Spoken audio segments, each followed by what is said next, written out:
Hey, how you doing? Welcome to the stream.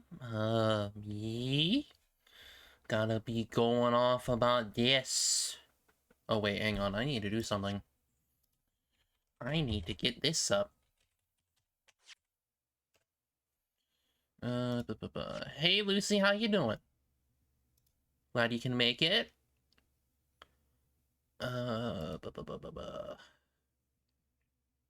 There we go. We've got a new alert. Boop.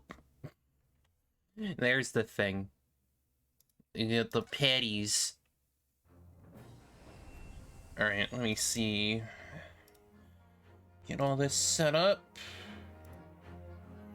Probably bump up the volume a little bit. Yeah, I'm probably about there. So we gotta get this final trial going, because we're on the last episode of the first game, pretty much. After that, we got the second game to do, so, you know. Alright. So, let's get this going. Gina. Good morning, Gina. I'm determined to prove your innocence today. I'm sure we can do it. So where's your friend, then? Sorry? You know, her in the fancy dress. Susato, or however you say it. I don't know. Miss Susato had to leave earlier this morning. She's already gone by the time I woke up. You alright with that, are you? Forget about me if you like. Go and see her off. It's fine. It's not as though Miss Susato and I won't meet again one day. Even so. But you, Gina. You only get one chance. This trial today is all we have. Good morning to you. Good morning, you two. Wild. How are you feeling, Jenny? Did you manage to sleep?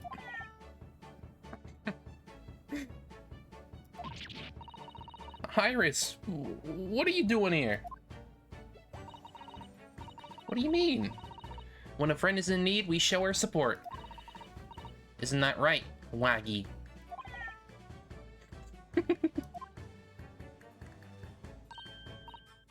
Waggy!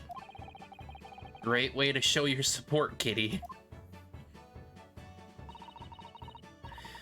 Let him have a nose around. What harm can it do? Oh, that reminds me. I bought a paper on the way here. Now, would you like the good news or the bad news? Hey, Darth, I'm doing alright. Getting this going. How are you doing? What do you say, Runo? Ginny? Well, I think I'd rather get the bad news out of the way first. Nah, always take the good news first. You might not live to hear the bad. Yes, that question always gives away people's personalities. Let's not go there. Alright then, I'll give you the bad news first. A record amount of rain has fallen this morning and carriages all over the capital are struggling to move. Huh?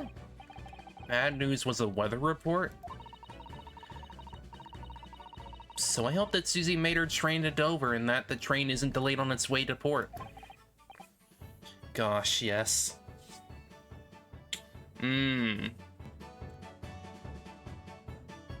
Beat the hard game. Nice.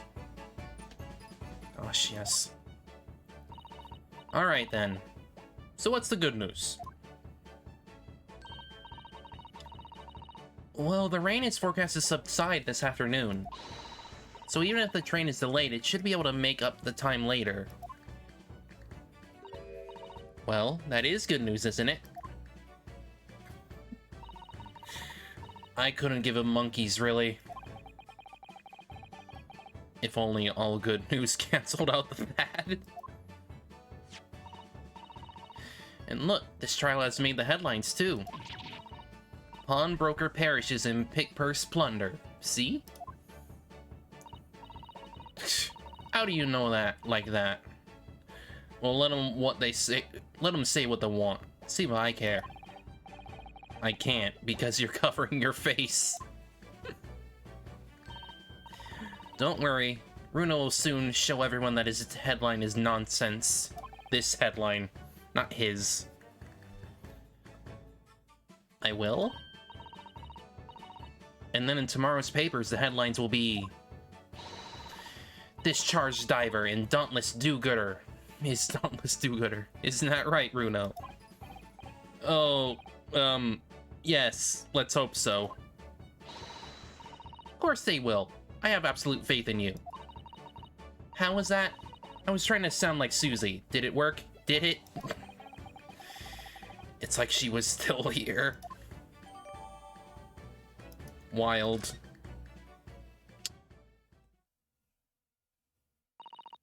Good luck then, Runo. I'll do what I can.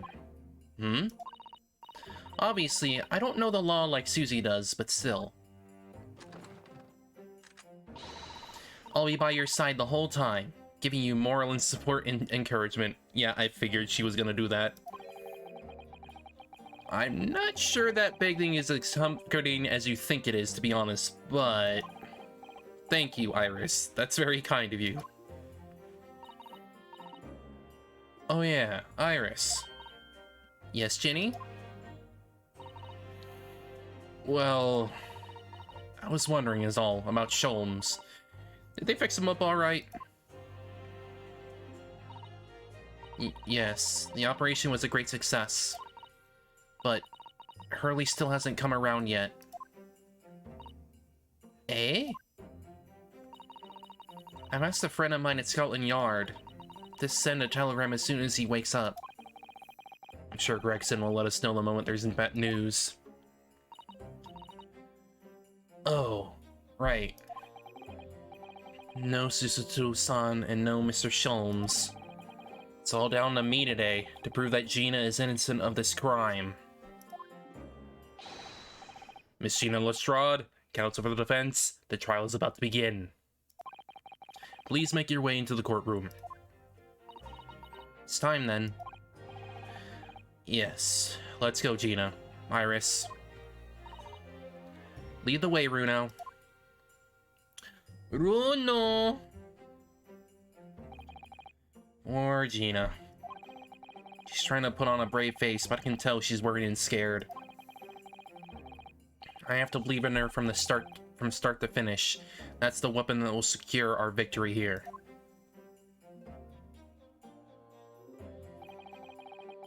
If I learned anything from my great friend, it's that. Yeah, your boyfriend.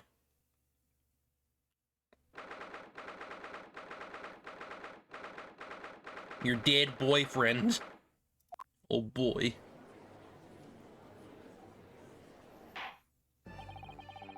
In the name of Her Majesty the Queen, I hereby declare this court to be in session. This trial shall determine the guilt or innocence of Miss Gina Lestrade. I now call upon the counsels for the prosecution and defense to declare their willingness to proceed. The prosecution is ready. The defense is ready. Lord Van Zeeks, my lord, remind me how many years ago was it that you withdrew from the public prosecution service? It was some 5 years ago, my lord. Oh boy. Yes, and then 2 months ago you resurfaced somewhat unexpectedly, and here you are again today. Are there some circumstances of which the court should be aware of that have led to this erratic behavior?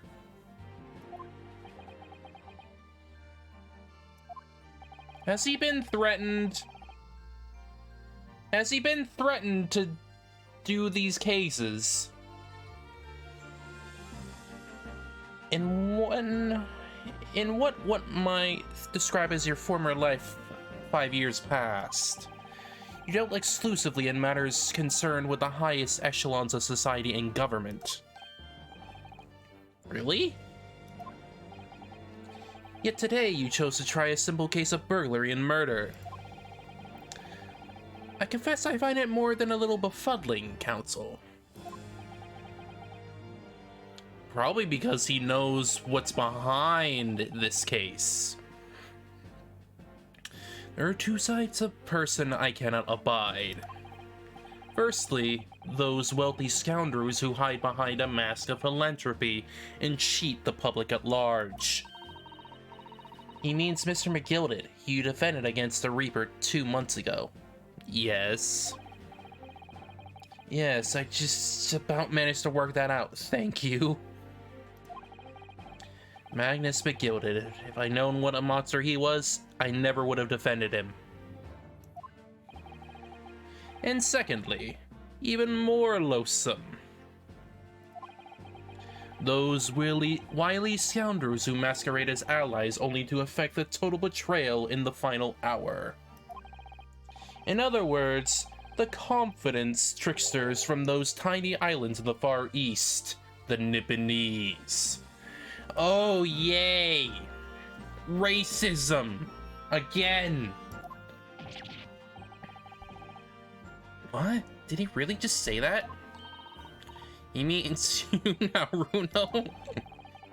I had actually managed to work that out too. Thank you, Iris. Total betrayal? What are you talking about? He tricked us! We were freaking suspecting that he was the actual murderer. That's the thing. That torrid look of hatred in Lord Van Zeke's eyes. Was that directed solely at me? Or was he talking about all Japanese people? Yeah, probably the latter. Knowing him. Like, he keeps going off about, like, oh, it's the Nipponese, the Japanese people.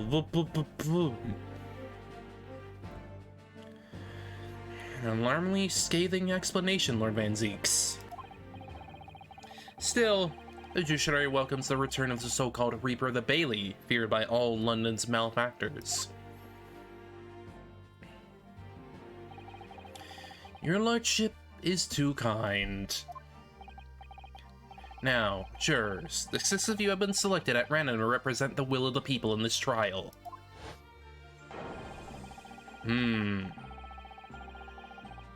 Wait a minute.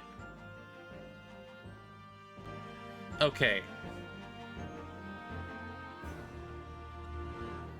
So we got the husband of the wife from last time. We got the maid again. And the old man here is somehow a doctor now? I guess? That's weird. And we got the typewriter lady over there. Seems like she's a communications officer now. And then there's that guy at the end there. Isn't he a rebel? Isn't he that rebel guy from the second case? Like, he was... Like, there was a newspaper article that said that he fled the country. That's honestly weird to think about. Just the fact that he's suddenly here. Former lieutenant in the British Army here. Don't you know? Chaps like me were born into ready. Clean crockery, clean cutlery, and clean conscience. His lordship's motto is very appropriate here, I think. Everything will be stereoscopic in the future. Absolutely, absolutely everything. And I'm ready for it. Okay, sir. I don't understand it. I can't have left it there. It's not possible, but could I have? Women indispensable in society. Stop. Female-centric future awaits. Stop. Oh, wild.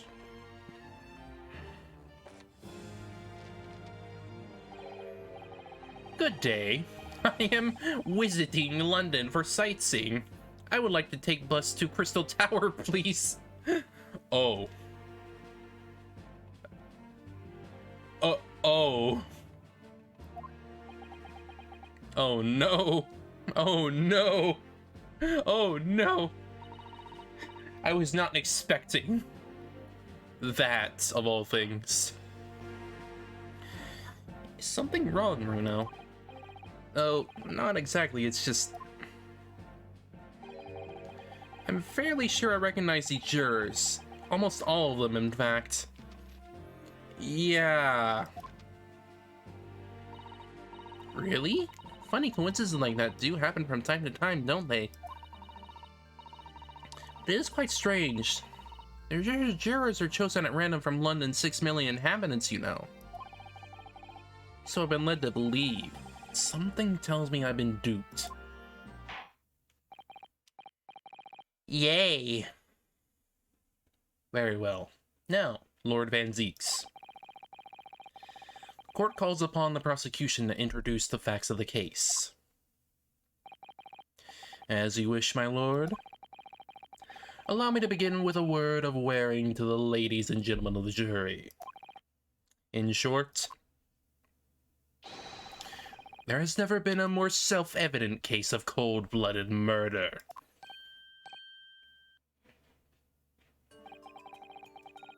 The victim, Mr. Pop Windybank, proprietor of a pawn shop on Baker Street, was shot from behind and died instantly. The prosecution presents this photographic print of the crime scene. As the court will observe, there is a single bullet wound just below the gentleman's left shoulder. The evidence suggests that the bullet pierced the man's heart, resulting in near-instant death. Moving on to the findings of Scotland Yard's coroner. His report states that the bullet entered the body on a rising diagonal trajectory. How odd.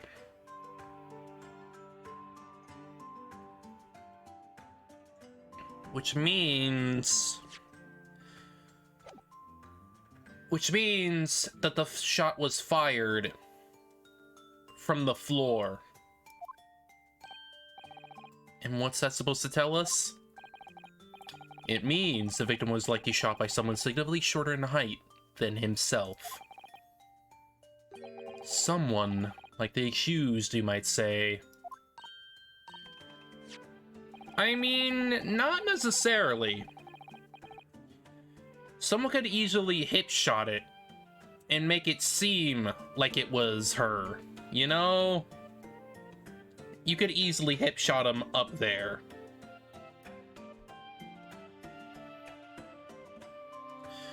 The prosecution wishes to present the autopsy report and crime scene photograph as evidence, my lord. Indeed, the court accepts. Hand them to the bailiff, please.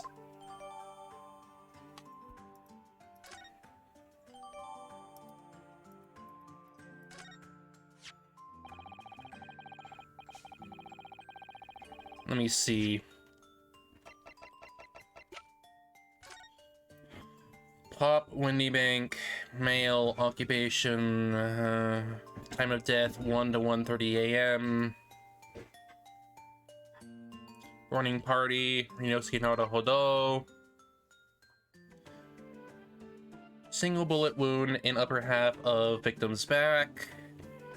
No other visible signs of trauma.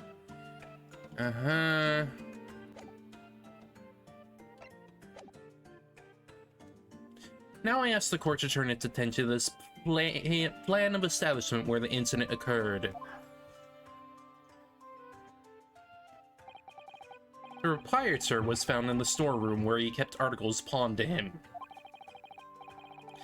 A windowless room with a single point of entry, a door to the main shop that was found locked.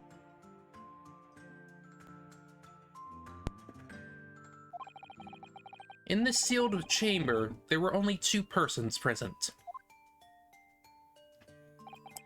The victim, Mr. Winniebank, and the accused.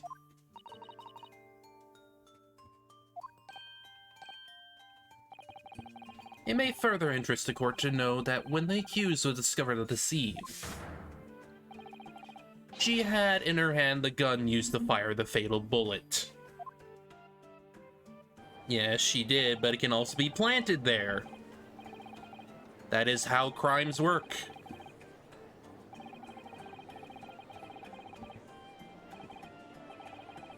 Oh boy. Objection. We can't jump to conclusions here.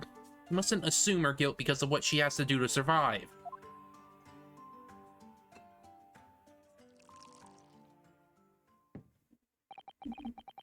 My learned Nipponese friend, it is you who mustn't jump to conclusions. Oh, shut up. The prosecution has barely begun presenting its case. Conveniently, this appalling act of murder did not go unobserved. There were witnesses. Good gracious. After their testimony, the girl's true nature will be exposed. Pitiful pickpurse, or cold-hearted killer. Here's to establishing the truth. The court will take the floor plan and firearm into evidence. Hand them to the bailiff, please, Lord Van Zeeks. At once, my lord.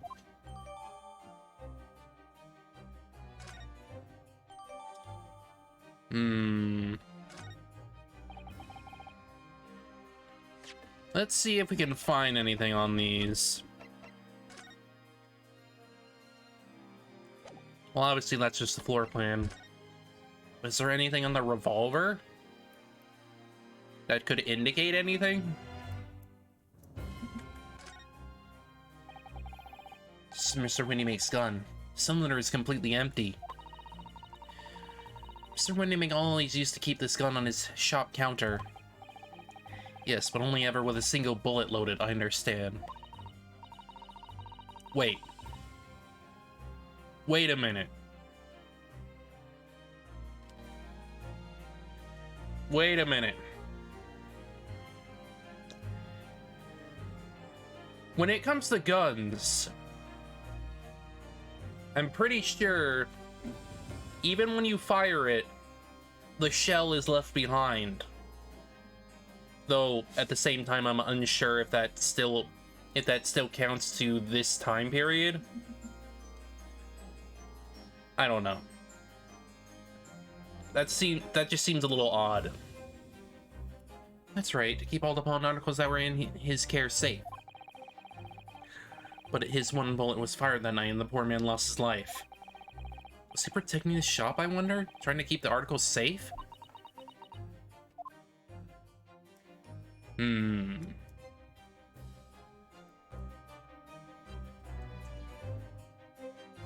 Well, there's nothing I can really see on this, unfortunately. This isn't good. I feel like the mood in here has turned very gloomy all of a sudden, Bruno.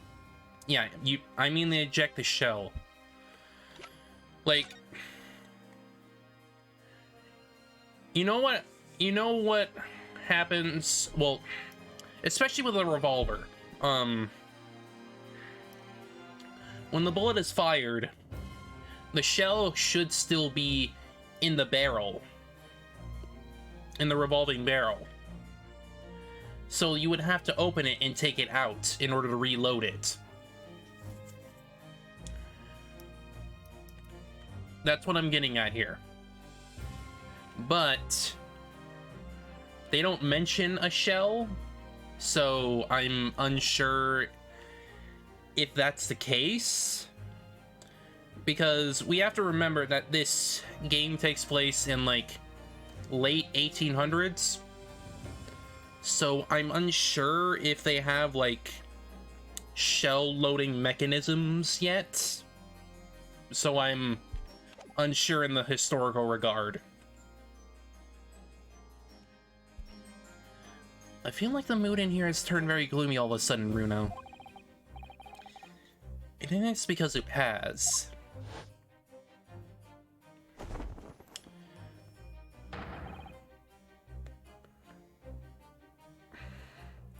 Because, like, okay, I'm thinking about it like this.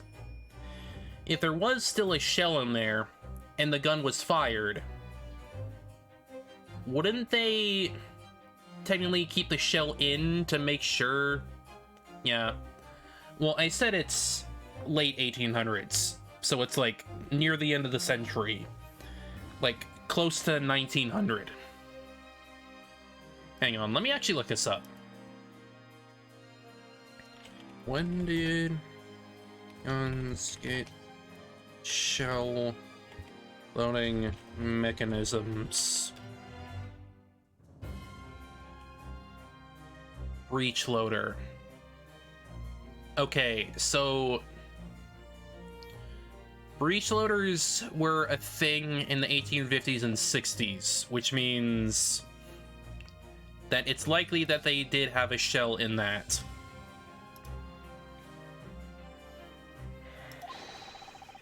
Bring forth the witnesses of foul murder of Mr. Pop Windybank on 16th April of this year. But what I'm thinking here, though, is that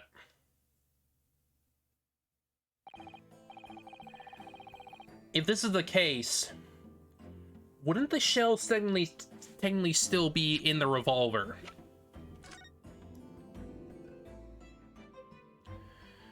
Because I don't think the prosecution would have removed it or anything like that. But if there was, unless there's something different about this, if there was no shell in there, was this gun even fired?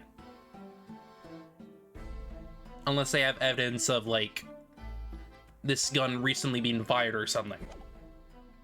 I'm not sure.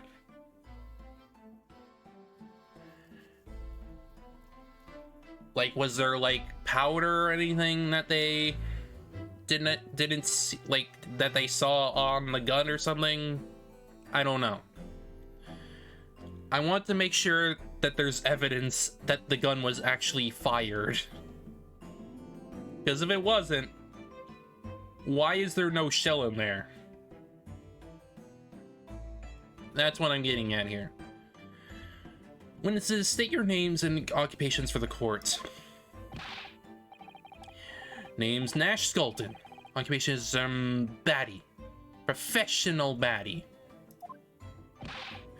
Name's Ringo Skulkin. Occupation is, same as him. Baddie. And that's not suspicious at all. Tobias Gregson, Scotland Yard Inspector. That's right, we're what they call the Three Skulkin Brothers. What? What? What? What are you looking at me like that for? Don't love me in with you lot. Poor blimey, that's cold. Don't you know what we're going through? It's our older bruv. Lost contact with him, we have. So we're scouring every shady corner of the capital. Are you talking about... Something suspicious here. And then last night we came across you. The very spit of the bloke. Ain't that right, Ringo? He is, Nash, he is. The very spit of him. So we decided that there and then that we was gonna do. We was gonna call ya Big Bro Sulky. Come on, leave it out, you two. Sulky Skulkin? And that's before he ran out of chips. Well then, Inspector Sulky Gregson. Begging your pardon, my lord, but the name's Tobias. What I'd like to know, Inspector, is what you are doing in the witness stand. The Skulden brothers are currently under arrest, my lord, on inspection of theft. Thieves, are they? These three?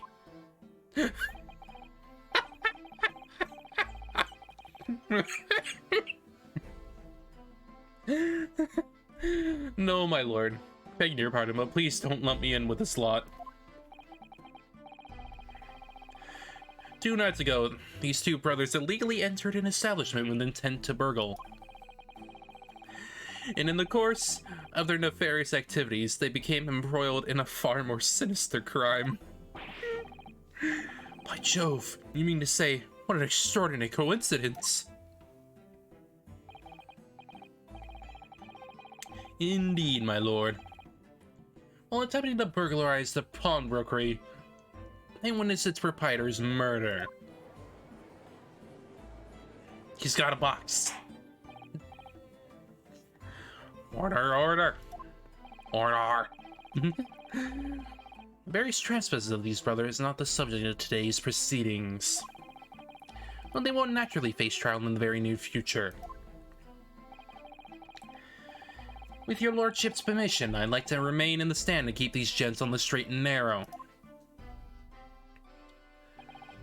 Of course, Inspector. Skeptical as I am about the caliber of these witnesses, I will permit them to take the stand. Mr. and Mrs. Skulkin, you will now testify before the court. Describe the events of the night in question and what exactly you saw. Happy to. Because a skulkin's never skulkin'. Okay. Get out of it. Let him eat his chips.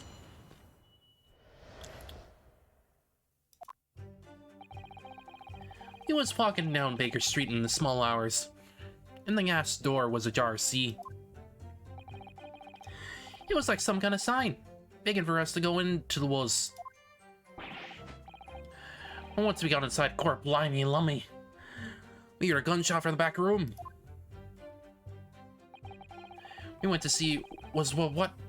The doors was locked from the inside. We never done nothing, Governor.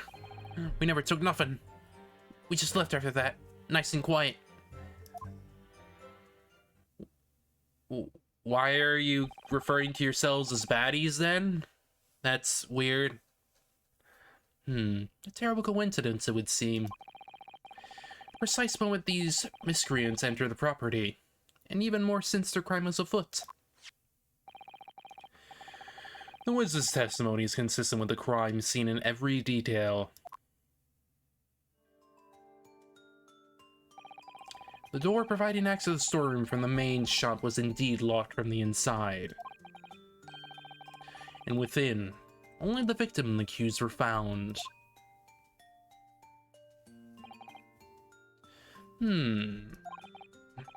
I must say, it does appear to be an overwhelmingly simple case. Still, the defense may cross-examine the witnesses now, of course. Counsel, if you please. Counsel? Yes. What's the matter, Runo? Sorry, I was just stunned in the silence for a minute by the blatant lies being told by that pair in the stand. I know that it's all nonsense because I saw it with my own eyes. Just have to expose their testimony for the pack of lies it is. Yep.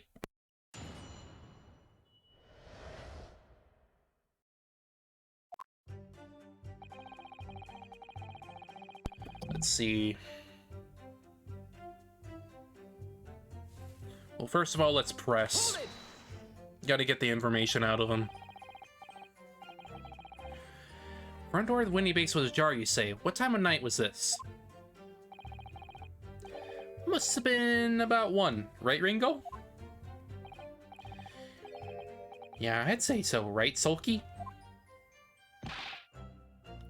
How would I know? The place would have been shut at 1 in the morning, just like every other shop in town.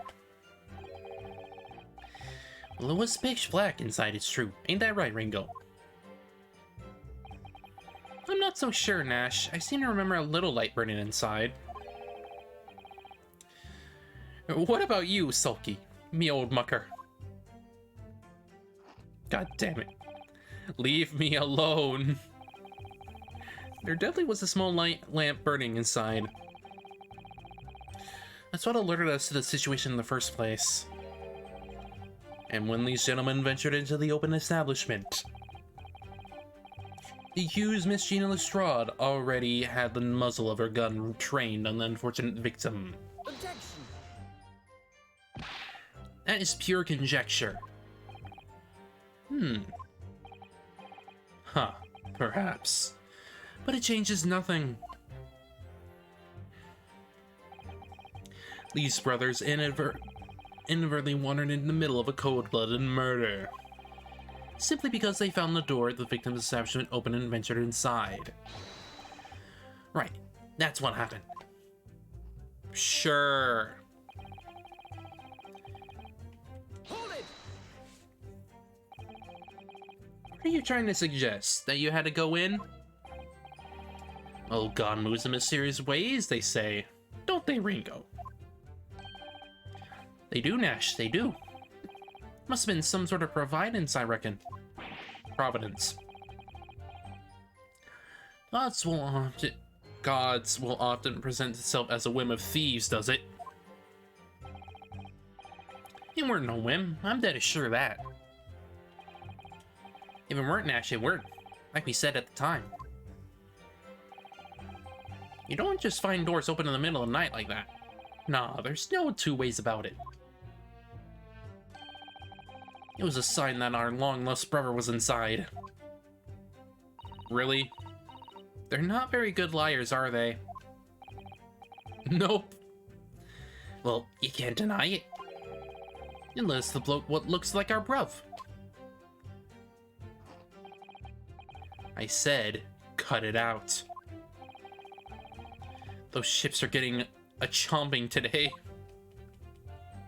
Indeed. Hold it. These freaking weirdos. Gunshot, you say? Just the one. Are you sure about that? There were 2 gunshots. There were 2.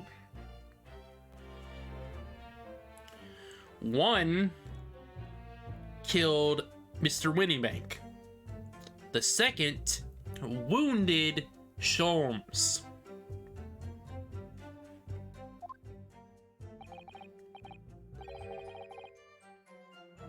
And that makes me think you two are responsible for that. It was, Nash, it was. Ain't that right, bruv? Farming used to belong to the victim himself. Yes, Mr. Winbank always used to leave his gun lying around on the counter. Right, I remember.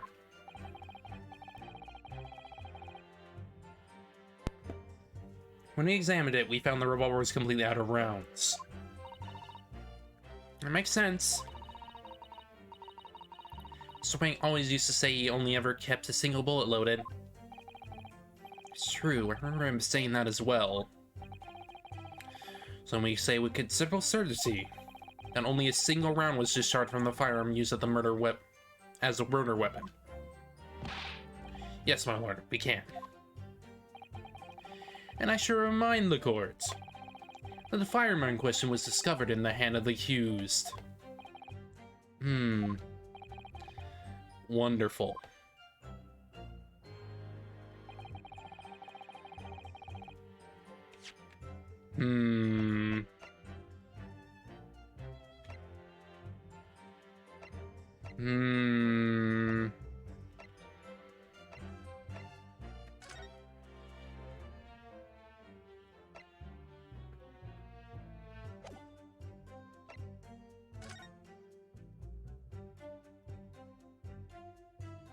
What's that? There's a stationable story lower down the front page as well. Look. Ministry Mole? Classified secrets may have been leaked overseas from Ministry of Justice. For a 10-year-old. Her certainly has her finger on the pulse of the world news. It's about secret communications between Great Britain and its allies. Apparently they're being intercepted by hostile nations. Communications are being intercepted? But how would somebody be doing that? That's the question, isn't it? I've come up with 3 different possible methods so far. Are looking for a new career, Runo? No, of course not. I wonder, perhaps this is what Lord Strong was talking about yesterday. Yes, it could be. It could explain why he has Grexley running from pillar to post at the moment.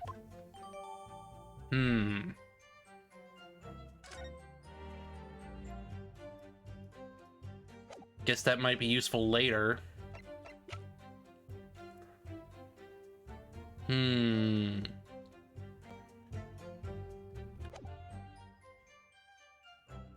Hold it! Let's keep pressing. Because something's off. Do you mean the door between the main shop and the storeroom? If my learned friend is having difficulty grasping the situation, perhaps a drawing would help. That is the one I'm asking about, but okay. So in the shop's entrance or the street, there is only one other door. That is at the storeroom. Of course, that was only a little oil lamp burner. Not much to see by. And the door was hidden behind a curtain and all. That's right. You're right, the door was mostly obscured by the curtain.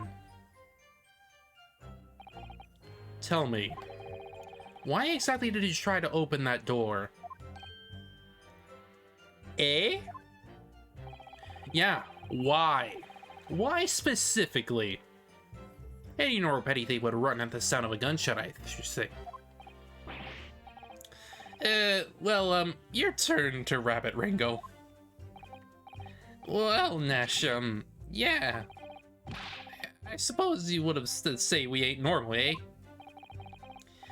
Broadly speaking, humans respond in one of 2 ways on hearing a gunshot or a scream. The timid flee, gripped by fear, while the courageous investigate to see if they might help. These gentlemen are the latter inclination, my learned Nepalese friend, it would seem, is of the former. Alright, somehow I just proved that I was a coward that night. And Zeeks! Thank you, counsels. So, I believe we understand that the door was locked and could not be opened. Proceed, witnesses. Never done nothing, Governor. We never took nothing. We just left after that, nice and quiet. Was anything taken?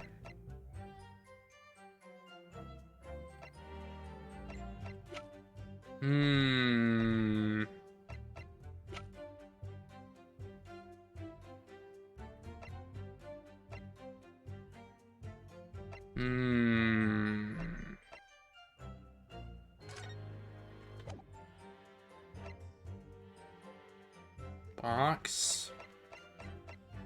Coat.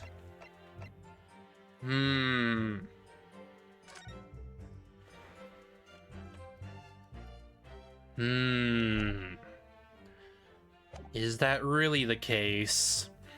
Hold it! You didn't do or take anything? Is that your story? Well, it was bell down soon as it, weren't it? It was, Nash, it was. I don't even have to pull me dukes out of me Lucy pot lockets. So with no time to take your hands out of your pockets, you just left. Nice and quietly, you say. That's right, Governor. Nothing we ate more than violence. Peace-loving nibblers. We are not bludgers. We are, Nash, we are. We never even pulled dukes out of me Lucy lockets. So you'd clearly like us to believe Eh? Come again? As you fled from the pawnbrokers that night,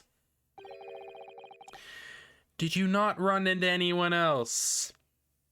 Hmm? Hmm? And did you not fire a gun at that person?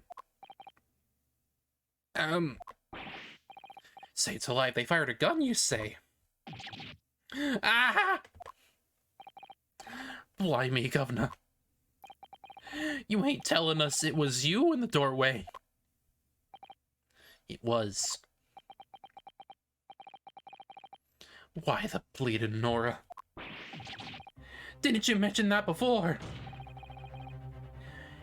You were armed with a gun. And as you fled the scene, you fired that gun at London's greatest detective, Hurley Sholmes. They shot the great Mr. Sholmes? I did hear that, actually. There was a rumor he'd been rushed to the hospital. The great Sholmes? That's beyond the pale. On the night in question, the pair were arrested by the police within minutes of the discovery of the crime scene. Their suspicious countenance rapidly gave them away.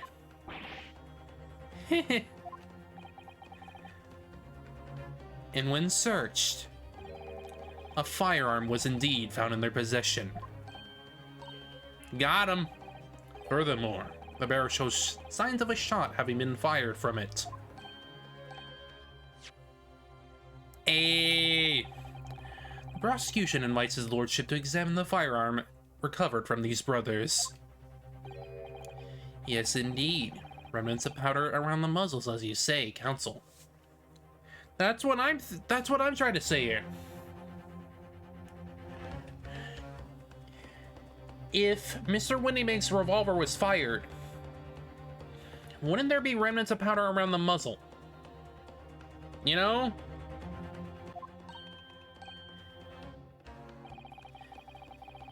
Because if that's the case,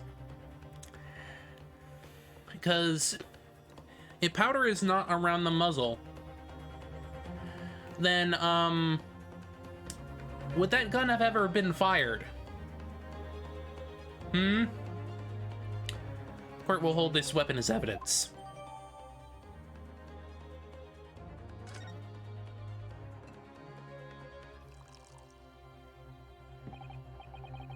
Now, my Lord Inimini's friend. Well, first of all, let me actually see what's on this freaking thing.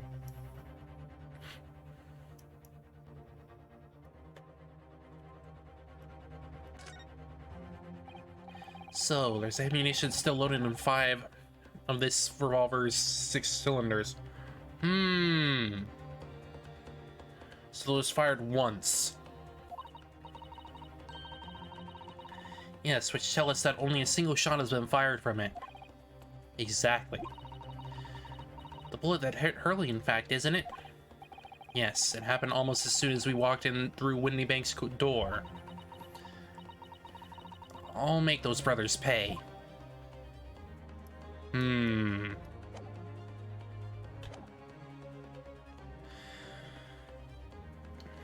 Now, my Lord Inimini's friend. Yes? Here's to you successfully presenting the evidence.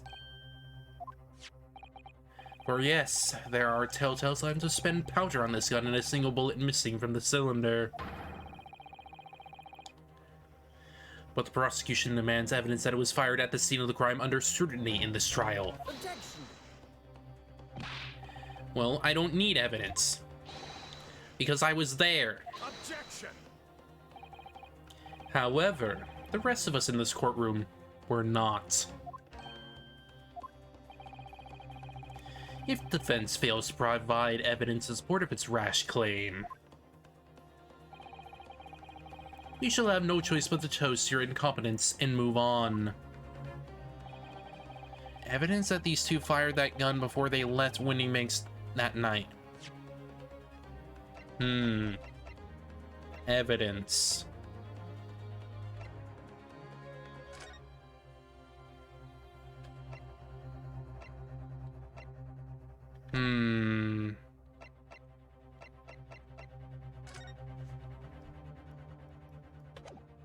Evidence.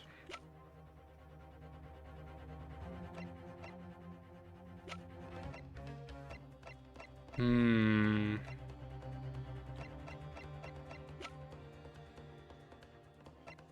Hmm.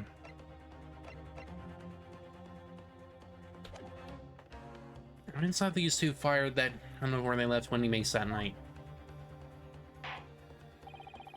Court demands that all claims are affirmed with clear proof. What evidence shows that these witnesses unloaded a firearm in the pawnbroker's shop that night?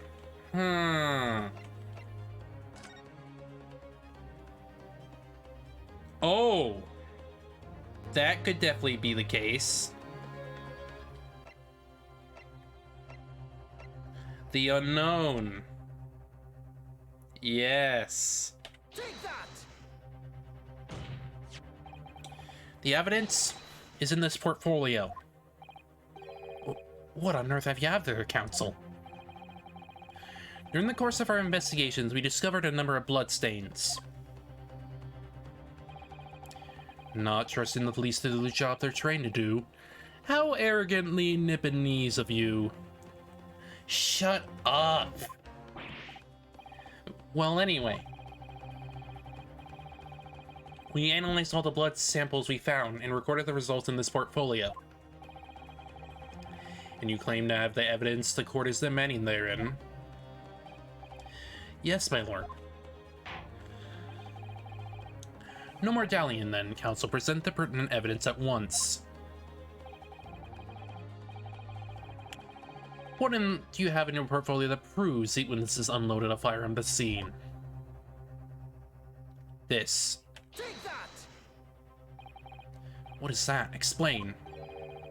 It's a photograph or print taken at Winnie Bank's property on the day of the incident. From the scene of a crime, is it? Is that a bullet hole? No, my eyes do not deceive me. It appears the bullet is lodged there. Yes, as your lordship noticed, the bullet has pierced Mr. Winniebank's calendar. The date shown being the 16th of April, the very day of the pawnbroker's death. The incident occurred at 1 hour after midnight, but this indicates that the separate shot has been fired sometime after the calendar had been sent to the 16th. That's right, and while it isn't irrefutable, the defense believes this is credible evidence that the witnesses did fire a round from their gun in the pawnbrokers that night. Got him. How does the prosecution stand, Lord Van Zeeks?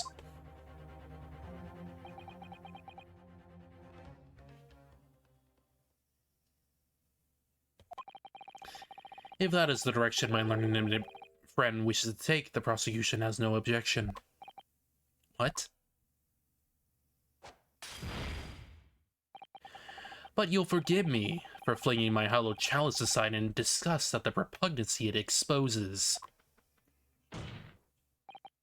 Yes. On the night in question, these brothers entered the pawnbrokery illegally. And like the bold baddies they claim to be, opened fire on the new arrivals before fleeing back onto the street. Eh? Take it easy there, Governor. You're gonna lead us into the soup.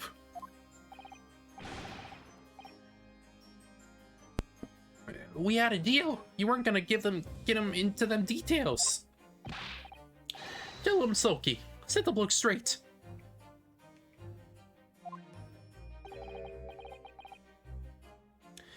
I have nothing to add. So he knew, did he? Van Zeeks knew their testimony would almost certainly expose the extent of their crimes.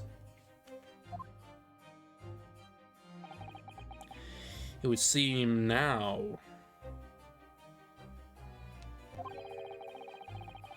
that I owe my learninibity's friend a word of gratitude. What do you mean? What I mean is that you have helpfully confirmed an important fact. To what fact do you refer, Lord Van Zeeks? As has been established at the point of their arrest, a single shot has been fired from the brother's gun. However, if that shot is found in its target in Mr. Sholmes, then clearly these witnesses can't be accused of the fatal shooting of the proprietor and the victim. Not necessarily. In other words, these two men have no material connection to the murder of the Mr. Winnymake at all. So that's it.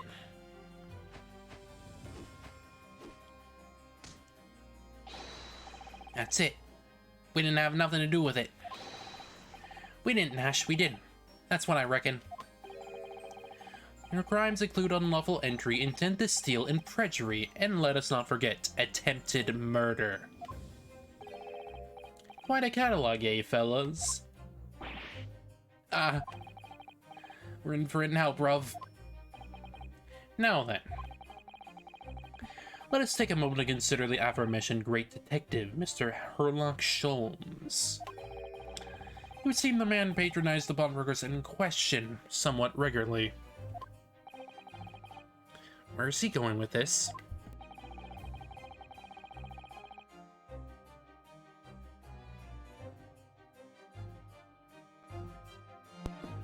Mr. Sholmes appears to take pleasure in tinkering with eccentric machinery. Eccentric? Says who? Not me. Don't give me that look.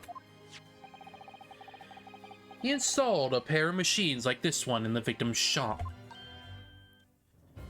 Oh.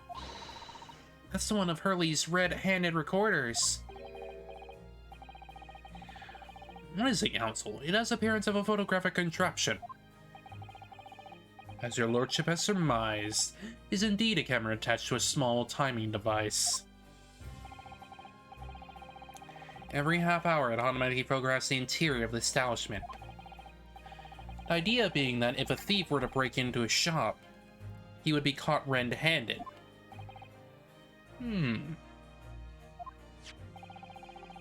Prosecution has obtained the photographs taken by the device on the night in question.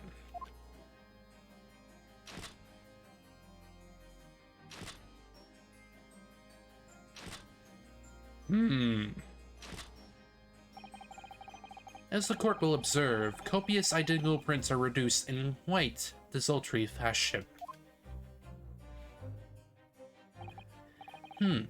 Rather prodigal, I feel.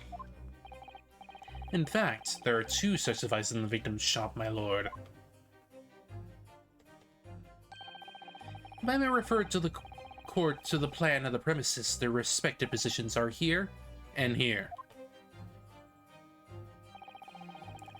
You say these cameras produce a print every half hour? I'm afraid I fail to see how that would help if the anticipated thief conducted his activities in one of the many 30-minute intervals. One can only pray that would be criminal lingers, my lord. On the night in question, the witnesses currently in the stand were not caught on camera. That's a bit of Friar Tuck, eh, bruv? Lady Luck loves a skulkin'. Witnesses, at what time did your trespassing begin? Eh? Must have been just after 1, right, bruv? Must have been, Nash. Must have been. Yeah, just gone 1. In which case, minutes before these brothers entered the establishment. What scene might we expect to see within the shop? Let us examine the evidence. Shit. It's defendant. Miss Gina Lestrade. Ouch. As the court can clearly see,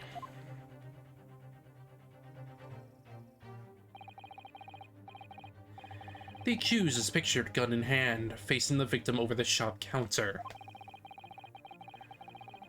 No doubt coercing the proprietor to open the door to his storeroom. White. one can only too easily imagine the events that unfolded. Court will take this photographic print as evidence, if you please, counsel. I don't believe it. Ginny. In short, the accused is the only person who could have possibly killed Mr. Windybank. Oh boy. We're gonna have a hell of a time getting out of this. I say, my lord.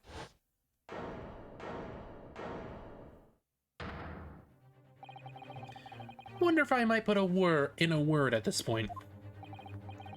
Go ahead, Mr. Foreman. Took a bally bullet to the knee in the Battle of Maiwand, 1880, don't you know? Decorated for it and all that, but forced to retire from service, sadly. Of course, a medal can never outshine the exploits of chaps like us on the battlefield. Yes, Mr. Foreman, and what exactly is your point? Carried on the battle after retirement, you see. The battle of daily life, if you like. And here I am now, leading the small squadron, 6 men, all good and true. And we'll all go down together, you mark my words. One for all, and all for one.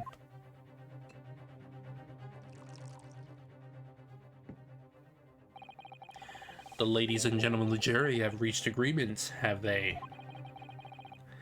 So we were to understand. Well, Mr. Foreman, is that correct? In a matter of speaking, yes. That is the Garadeb Squadron's position, sir. What? No, it's... Status report to the men. On the double. His Lordship insists on promptitude at all times, and that goes for making decisions, too. I think you'll find the truth as clear as day now. I could reach out and touch it. I wouldn't have left it in there. I just wouldn't. But in all honesty, I can't actually remember. God damn it. Situation clear. Stop. No room for doubt. Stopped. Truth now undeniable. Stop. I am very sorry for brothers. They are unlucky. Very well. I am very sorry. I now call upon each member of the jury to state his or her leaning in the matter. Announce your considered verdicts to the court. Guilty. Guilty. Guilty. Guilty. Guilty. Guilty. Oh boy! And now we're gonna have to do the examination again. It does indeed appear that the jury is unanimous in its leaning already. Photograph. Must be the defendant events that Gregson mentioned. But Ginny didn't shoot him. No, of course not. My lord, the defense wishes to assert its right to a summation examination. Very well. The court grants permission. So, you refuse to admit defeat again. How unsurprising. We should proceed immediately with the summation examination. Mr. Foreman, are all members of the jury ready? Abso-bolly-lutely, sir. Always ready for action, my chaps. Very good. Ladies and gentlemen of the jury, you will each explain on what grounds you have determined the defendant to be guilty.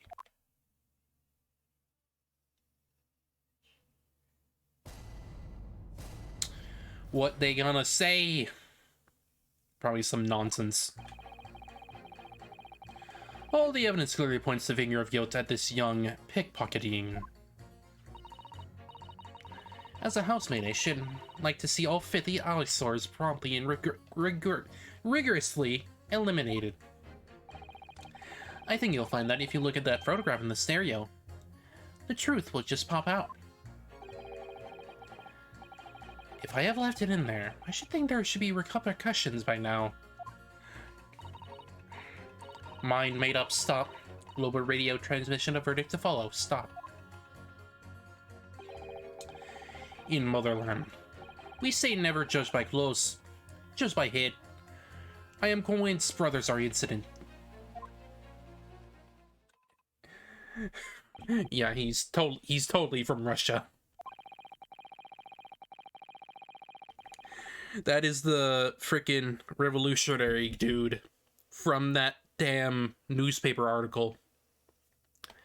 The circumstance of the crime and the evidence do indeed implicit the defendant rather comprehensively. Storeroom, locked on the inside, in which the victim and the accused were discovered alone. In the accused hand, the fatal revolver, the firing of which was heard by these witnesses. Not to mention this print.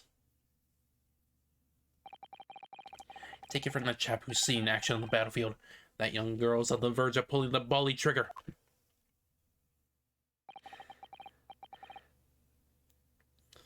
Thanks a lot, Mr. Sholmes. Thanks a lot. Oh dear, Hurley's cameras were supposed to help, not hinder.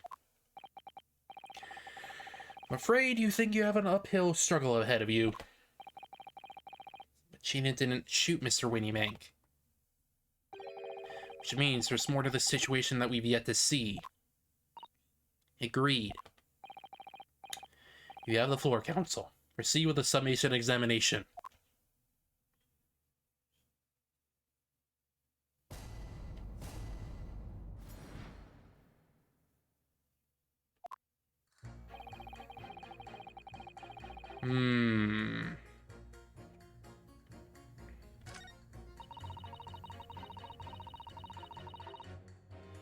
Hold it! Polishing the bench, I see. Again. Mate's work is never done. Not a blemish must remain. What exactly do you mean by filthy eyesores? On my way to the market for his lordship, I have to pass through the East End. The place is full of beggars, pigpursers, and crossmen, the scum of the earth.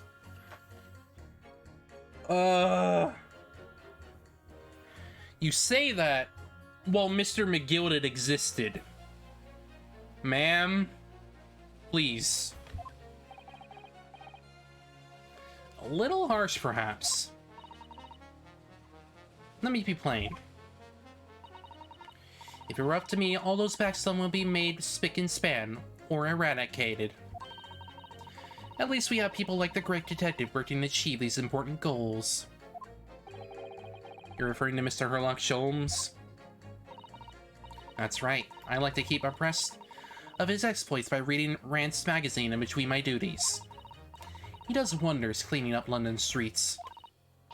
In my opinion, he should be declared an honorary maid of the capital. Mr. Sholmes? A maid? It's really quite unforgivable. Gutter scum having the audacity to shoot our very greatest detective. Minor detail. It was the two brothers in the stand who shot Mr. Holmes, not the defendant. A minor detail indeed. They're all gutter scum as far as I'm concerned. Well, it just might be an idea to get our facts straight anyway. Yes, alright. I shall amend my statement.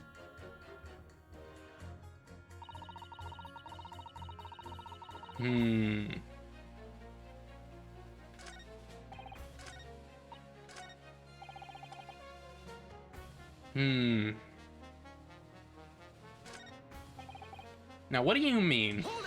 What are you talking about, old man? What exactly have you been muttering about all this time, sir? You keep talking about having left something somewhere or something like that. So sorry. As you can probably tell, I'm a surgeon. Surgeon? Totally passed me by. I mean, he's wearing the frickin'... He's wearing the scrubs, man. Of course, people are conducting surgery in this country aren't considered to be doctors, so no. Even though me and my kind are at the forefront of medical science, the real. So what is it what you think you've left behind? Hang on a second. Something's wrong. Oh, well, that's a little embarrassing, to be honest. You see, I was operating someone yesterday. Standard thing, went in through the abdomen. But when I finished the procedure, I couldn't find my scalpel anywhere. What? Did he? Surely not. Exactly. Surely not, you say to yourself, don't you? Worrying, isn't it? That's what's been troubling me this whole time. Could I really have left my scalpel inside the fellow's belly? No, of course I couldn't. So there you have it. Like I said, a little embarrassing, really. That's one way of putting it. The other is manslaughter. Exactly my concern, and seeing as this case appears to be all but sewn up. I need to focus on trying to remember exactly what I've sewn up elsewhere. Now, I'm sure I made sure everything was back as it should be. Well, as sure as you can be without being sure. I'm sure you need to be more sure.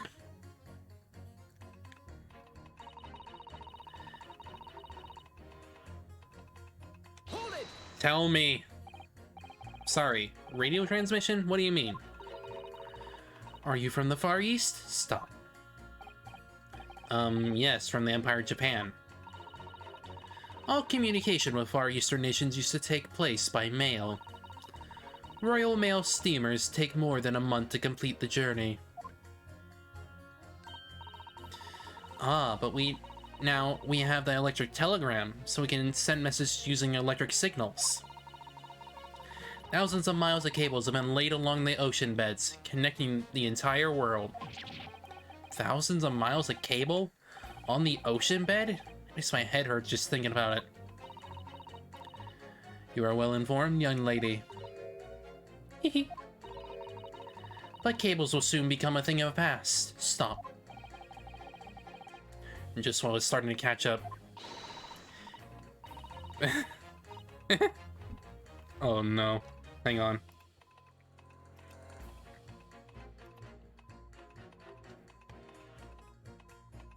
Radio transmission is the future. Stop. Messages carries over the airways to the four corners of the globe. Stop. Excitement growing. Stop. Atmosphere electric. Stop. Right. Try not to wear out your fingers. Era of wireless telegraphy. Stop. Driving technological revolution. Stop. And people say inventions like the Stereoscope are the height of technology. What utter piffle. I can't understand it. I really can't. Oh, they're just silly toys. Oh no. Excuse me. Juror number 3. Sorry to interrupt when you're obviously fuming, but... What? Do you perhaps have something to say about juror number 5's last remark? As if I couldn't guess. Oh, you bet I do. Say that again. Go on. I dare you. Goodness, are you talking to me? I think he just might be, yes. You think stereoscopes are just toys, do you? Huh? Absolutely. I mean, really, a machine to view photographs in 3 dimensions. Why on earth would you not just use your eyes to look at the world around you? It's all 3-dimensional. What a great way to appease the man. No, I'm sorry. Stereoscopes are no practical use at all. You just don't know. Pardon? I think you'll find that viewing a photograph through its stereoscope can unlock all sorts of possibilities.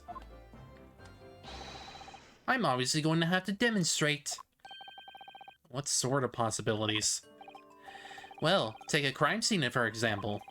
If you had a pair of photographs from a crime scene that could view through a stereoscope, it could reveal hidden clues you've never even noticed before. What?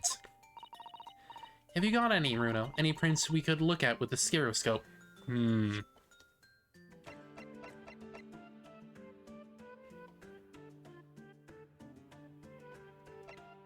Do I?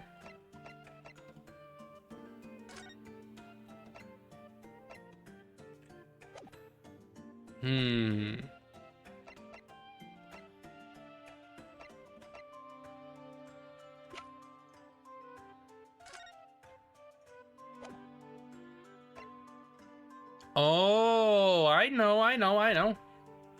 Yeah, definitely. How about this print right here? I should do the trick, I think.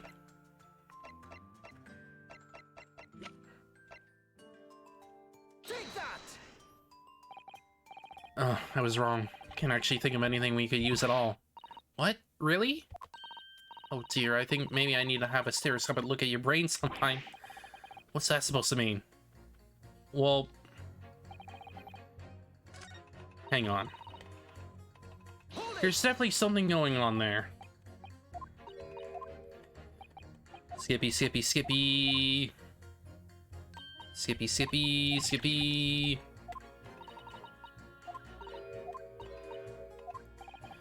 Get to...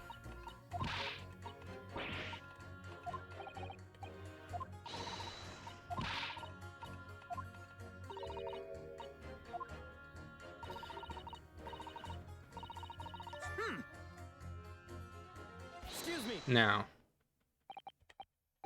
It's probably...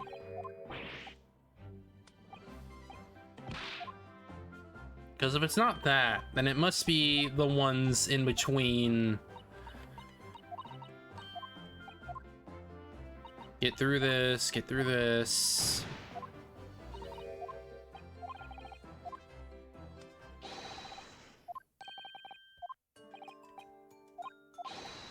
Yes.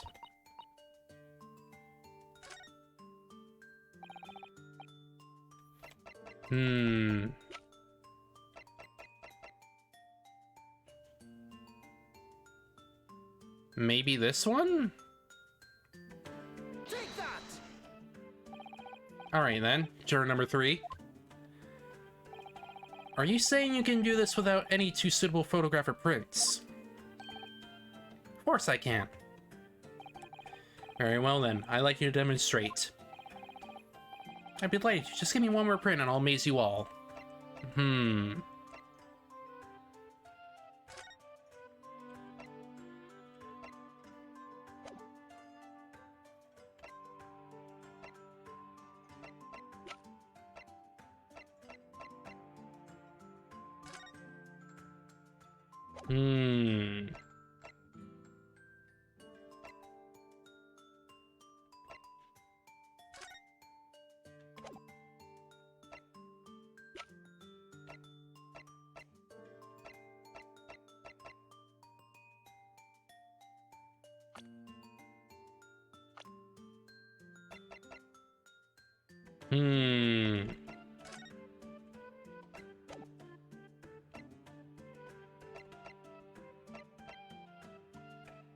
Take that!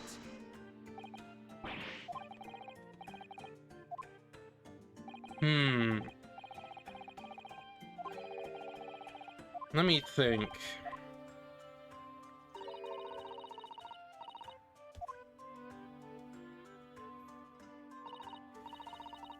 Yeah, one for the left, one for the right.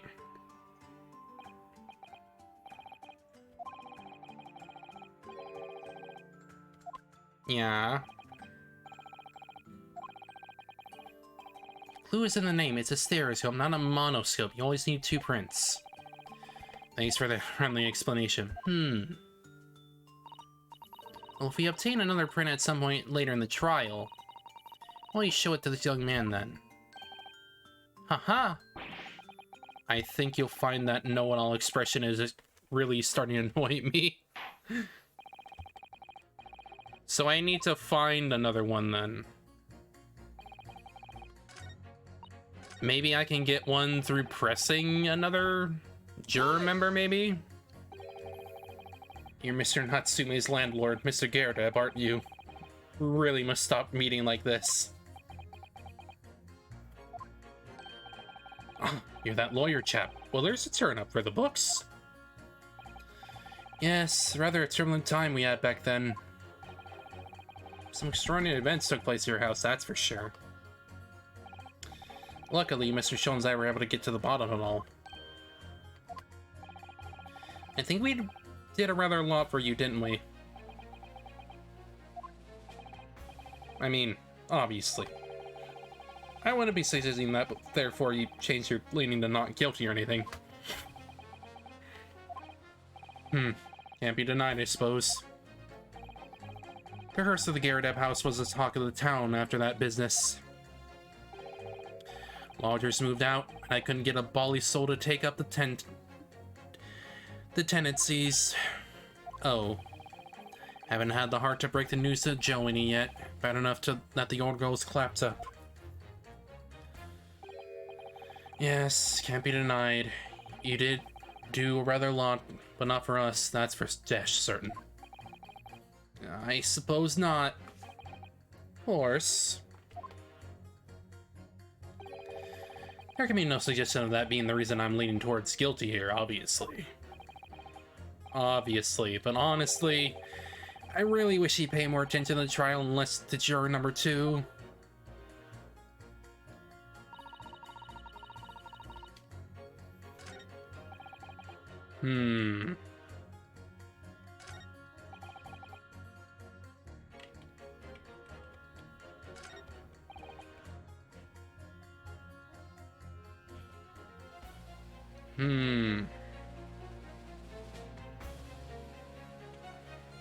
Could we maybe see it? Hold it! Please tell me you're not villain Bolshevik. The Russian revolutionary. Revolutionary? Duh. I believe there is just a rumor. It's just a rumor? As you see, I have unfortunate appearance. I look like vicious criminal. Your words, not mine. Just want to point that out. People call me revolutionary, murderer, autocrat.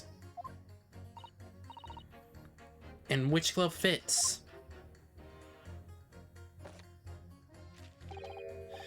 Good day. I am visiting London for sightseeing. I would like to take bus to Crystal Tower, please. Sir? Right, that didn't sound staged at all. You'll forgive me for having my doubts. To be treated like vicious criminal all the time, it is very painful. People do not realize. So I have much sympathies for these bloggers. People say they are criminals only because of how they look. The Skulkin brothers? Duh. Maybe they went inside Pawnbroker's shop. But they have done nothing wrong. And it's all what I want to say. Skulkin brothers did nothing wrong that night? Alright, well, first of all, that's one not-so-little misunderstanding I'll clear up straight away. Tell me something, Iris. What is it, Runo? Jurors are chosen at random from the inhabitants of London Town, aren't they? Yes, it's amazing, isn't it? In that case, how is it there's a Russian tourist sitting among them who looks for all the world like a revolutionary? I wish I knew. I can't change the minds of more than half of these 6 jurors. The trial will be over. But we know that Ginny would never shoot anyone.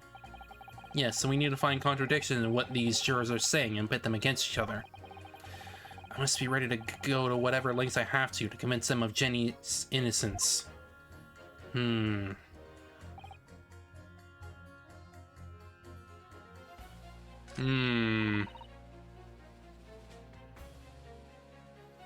Well, first of all, we should pit these two together. Objection! These two statements clearly contradict each other. Good lord. Counsel, explain yourself. Oh my statement contradictory?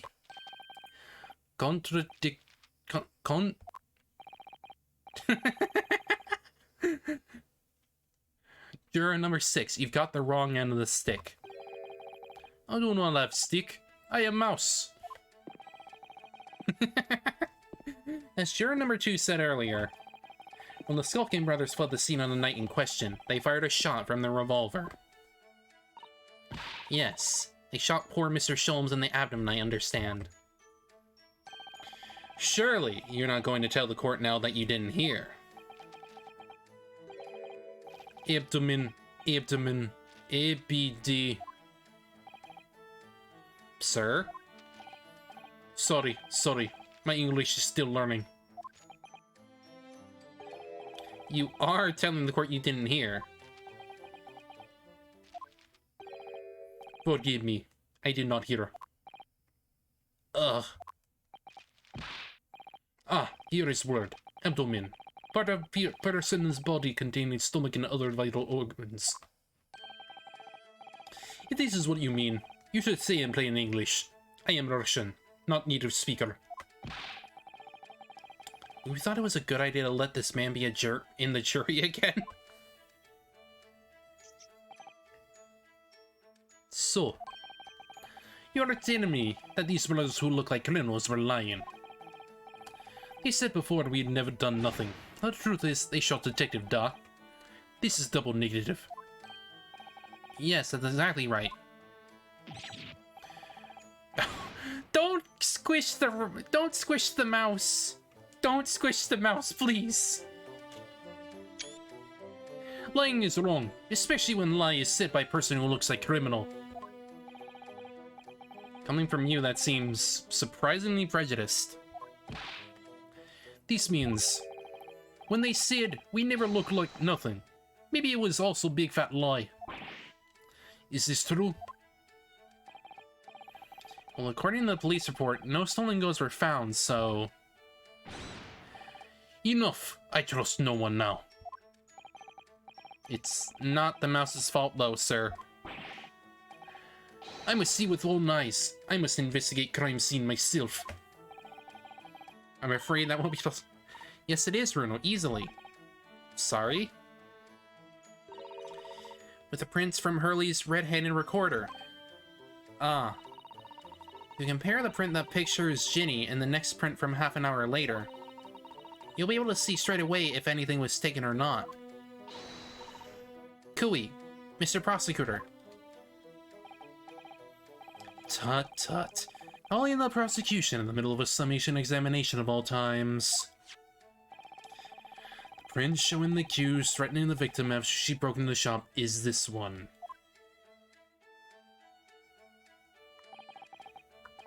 Following this, the victim and the accused move into the storeroom. Meanwhile, the Skulkin brothers enter the shop and suddenly heard the fatal gunshot ring out. Sadly, none of these events were captured on film. This is the print produced by the camera half an hour later after the brothers' fight.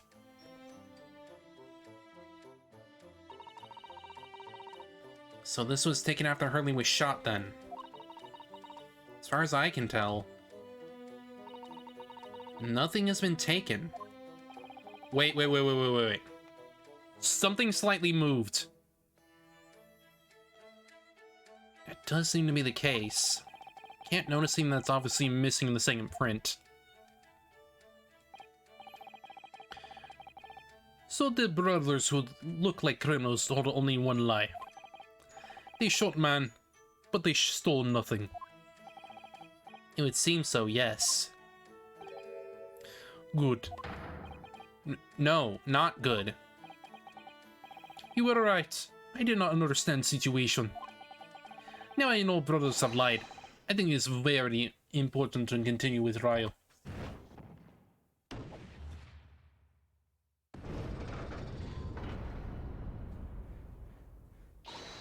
Yay! Well done, Bruno. The balance is shifting. Well, it's a start, I suppose. There must be more in what these jurors are saying that I can use to expose the truth. And if I can do that, we just might turn the situation to our favor still. Thank you, Counsel. Continue with the summation examination.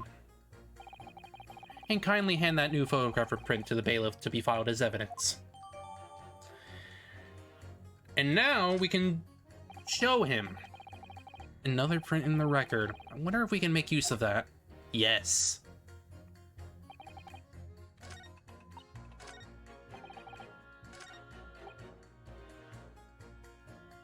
Hold it!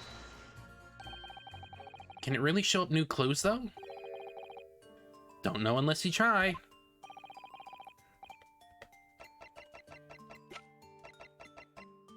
Take that! Alright, then, juror number 3. You say you do any two-syllable prints? Of course I can. Very well, then.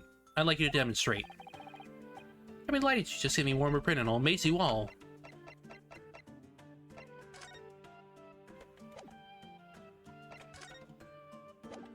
Let's see.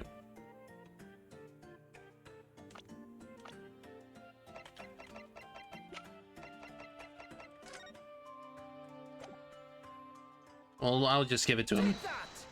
There must be something different about these. Alright, these prints were taken with the same camera in the Winnie Banks on the night in question. Yes, I see. Tell me, Mr. Lawyer. Do you know how stereoscopic graphic images work? Do you understand the principle? Well, I think so. I do have a lesson only yesterday. The left and right eye images need to be the same, only with a slight shift in the positions of some objects. Then, when your brain merges the two images together inside your head, it notices the shift as if it were depth. Yes, exactly. It's that small shift between certain objects in the two pictures that's really important. So what happens if you use two photographs that are exactly the same then? No, obviously that wouldn't work at all. Not for seeing this scene three-dimensionally anyway. Oh! Of course, now I see. Oh, I think the young girl has discovered the secret! I have. Can you uncross your eyes before you tell me?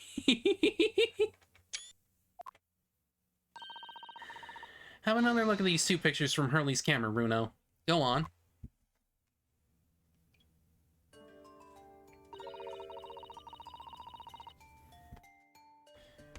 Can you see that there's a really obvious difference between them?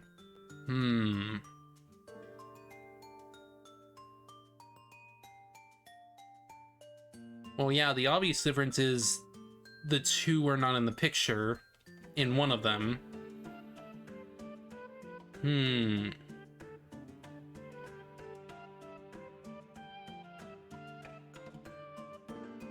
Is there anything else, though? Of course there is. There are two people in the first and no people in the second. Well, yes, you can see that straight away. But now, try looking at the picture in 3 dimensions. Alright, I'll give it a go. So to start with, you have to cross your eyes and then try to make the two pictures overlap exactly.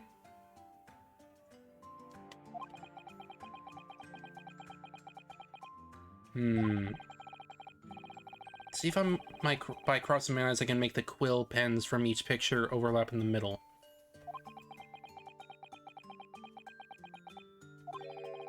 Wait.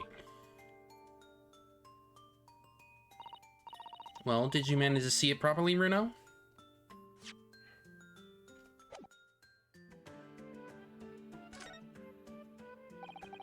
I'm just not very good at this, that's the trouble.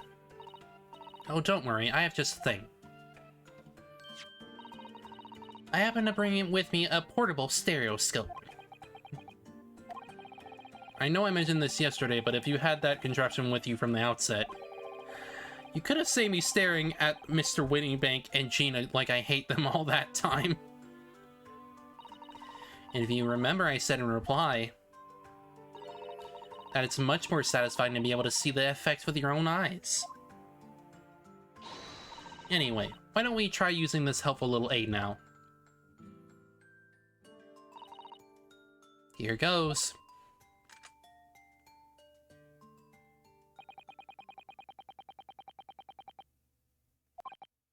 Now let's see what we've got. Wait, look at that. Ah, what's going on with these two pictures? Some of the things on the counter sort of jump out at you.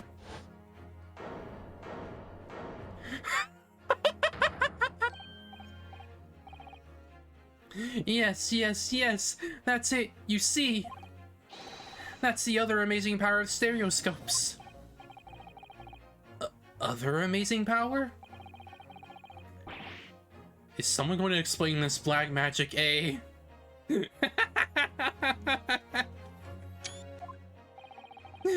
Why the deuce do some of the things on the counter seem to jump out at you like that, I think you'll find that you consider the basic principle of the stereoscope, you'll answer your own question. Basic principles of the stereoscope. As I said before, if you try to look at the two identical pictures using a stereoscope, it won't work at all. It's the slight shift in the positions of certain objects that lets you see pictures three-dimensionally.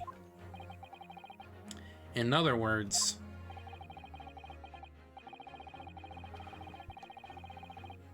oh, you're right. You're right. The items on the end of the table over there, on the end of the counter over there, have slightly changed positions. But why? Why did they move? Even though at first glance it seems the objects on the counter haven't moved at all between the two pictures. It shows actually that there must have been a slight shift in their positions. But why? Yes, there must have been. Now hold fire there, sir. Got a reasonable grasp on this whole cross-eyed business now, I'd say. Well, why the devil does this shift between the two brains exist in the first place? Well, what's the answer, fellow? Come on, you're the cross-eyed master. What? Me? I haven't had the first idea. You know, Runo, it's quite simple. It is? Just think it through step by step. The first photograph was taken at 1 a.m. Then, 30 minutes later, the second photograph was taken. But the position of some items on the counter appears to have slightly shifted in the interim. So that means that sometime in the half-hour interval, someone must have tampered with the things on the counter. Zookers! Someone tampered. No information, stop. Not mentioned in testimony so far, stop. Yes. Gotta go around in circles a little here, it seems. But I'm starting to see what I should be aiming at in this summation examination now. Ladies and gentlemen, the question is now clear. We know the items at the countertop were moved, but by whom? Are you suggesting you might know? Of course. I can tell you right now who is responsible for the almost imperceptible shift in the items on the counter.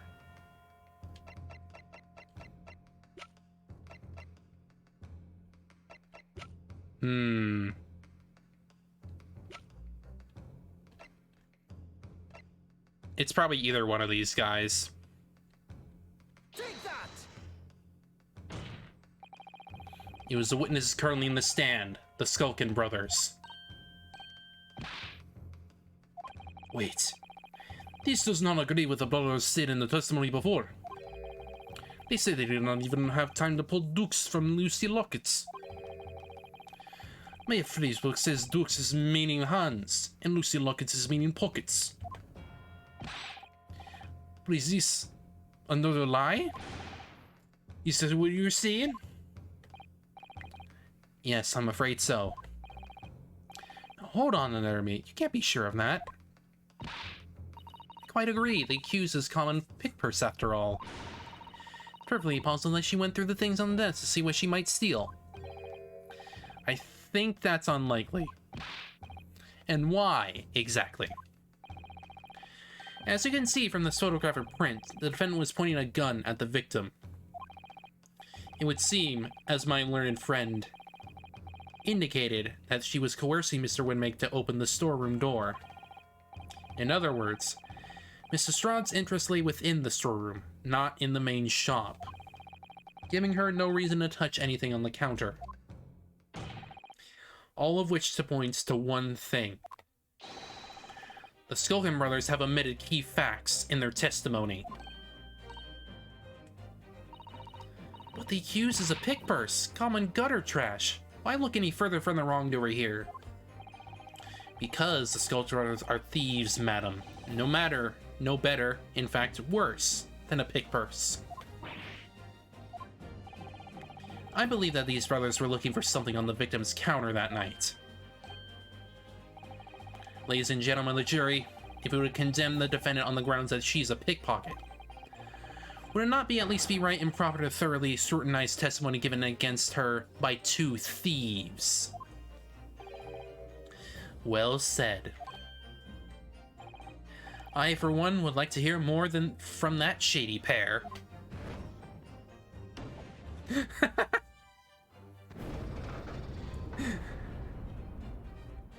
That would hurt a little bit, honestly. Can you all see now? I think you'll find Stereoscopes aren't playthings. You've seen their extraordinary potential firsthand.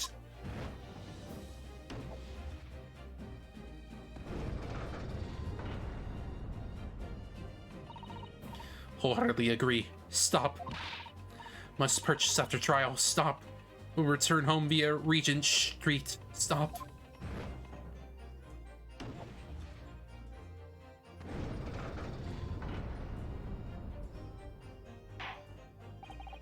Well, it would seem this trial has yet to run its course. The ladies and gentlemen of the jury have declared their inclinations via the mighty scales of justice. I hereby call this summation examination to conclusion, with the balance altered in the defendant's favor. 2 lean to guilty, 4 lean to not guilty. Accordingly, the jury is without consensus, and I order this trial to continue. Yay, well done. Oh, by the way. What? You should hold on to this, Runo. You never know when it might come in useful. Twice in run time would be unusual, surely, but alright. You might as well. Word of Van Zeeks. You will instruct the witnesses that the court demands additional testimony from them. I'm sure it won't spoil the bouquet to do so, my lord. Got him!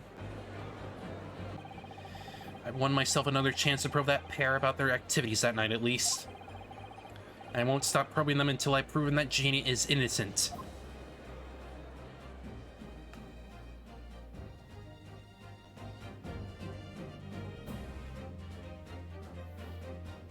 Nice.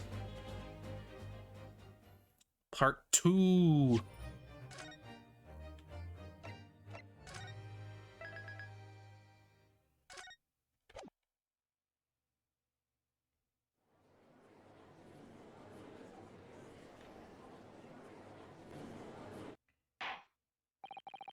Order, please. Let us resume proceedings.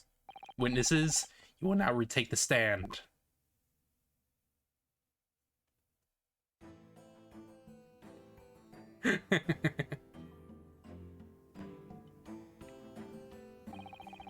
I presume you heard the defense's counsel's summation examination.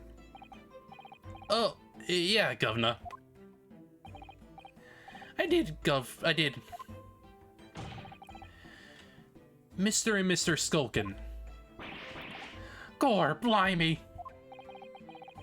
This is gonna be hard work. Earlier in this trial, you gave the following testimony about your actions after you entered Windybanks. Well, it was Bedlam soon, as it were it.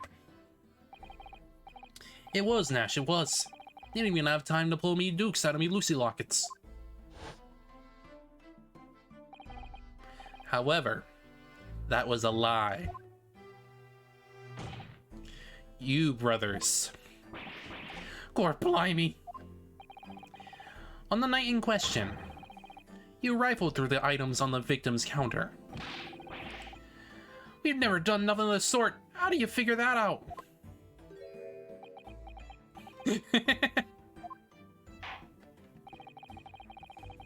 You will now give formal testimony once again. You will tell the court precisely what happened on the night in question, and this time, you will tell the truth. Each lie that passes your lips serves to increase the severity of your punishment. And that, gentlemen, may deal a crushing blow to your chances of ever seeing the light of day again.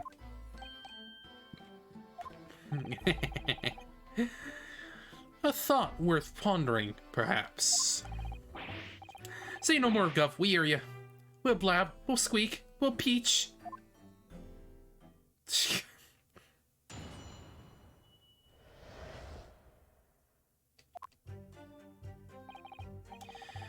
Alright, we did knock a few things over. We weren't rifling for nothing.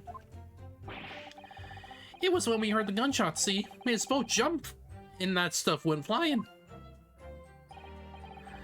Lummy, it didn't half give me a fright. We was thinking the shooter to come out the door and get us next. We stuck everything back where we found it and scampered straight into him in the black. We shouldn't have shot the pawnbroker, see? We couldn't have shot the pawnbroker, see? Never had a chance, did we? But you did shoot somebody. That's the issue here, dude. So you admit to the defense's accusation. You did indeed ransack Mr. Windybake's countertop on the night in question. Not ransack, governor, no. That's right, Nash, that's right. It's more like we tidied up, yeah. Sorry. By their own admission, these brothers entered the pawnbroker under dubious circumstances. However, they panicked and fled on hearing the gunshot, having first made good their mess. The way you say it, we hardly sound like roughs at all. We don't, Nash, we don't. Can you make it sound us a bit more cutthroat? It can't just be a coincidence that these men showed up at Windybank's that night. There's more to their testimony than meets the eye. I'm sure of it. Well, then we'll just have to press them on the details. Alright, we did knock a few things over, but we weren't rifling for nothing.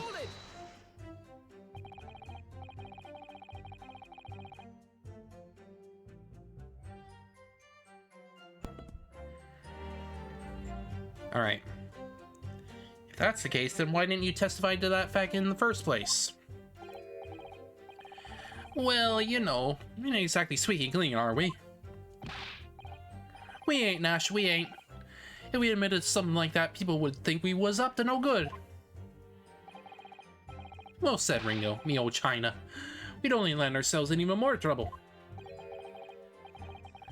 In fact, now, as a result of lying in your previous testimony, that's exactly what you've done. Landing yourselves in even more trouble. That's rotten luck. Says the rotten apple eater. Witnesses, explain your actions to the courts. Why did you ransack the victim's counter? We never ransacked nothing. Right, Nash, right. But like we tidied the place up. He is not amused. Sorry. It was when we heard the gunshots, see? Made us both jump. And all that stuff we went flying.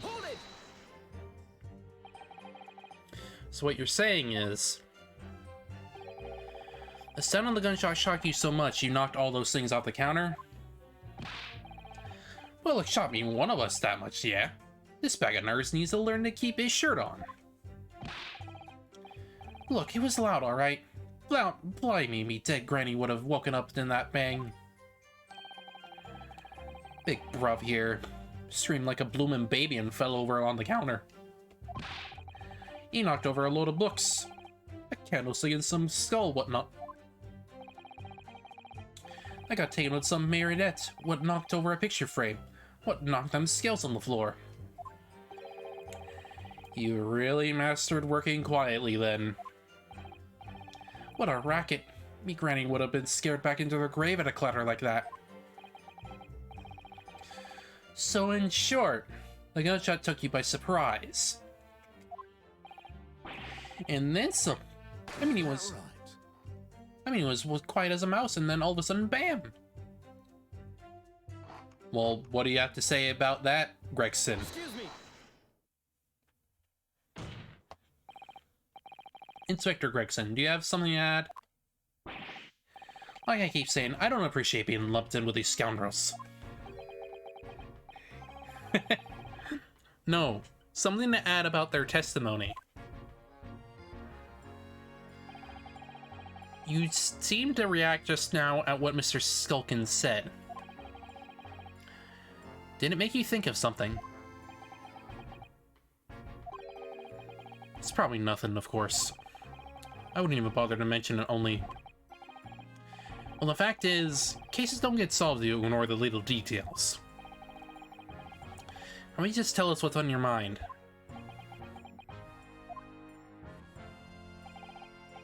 As you know, we brought these fellas into the yard for questioning last night.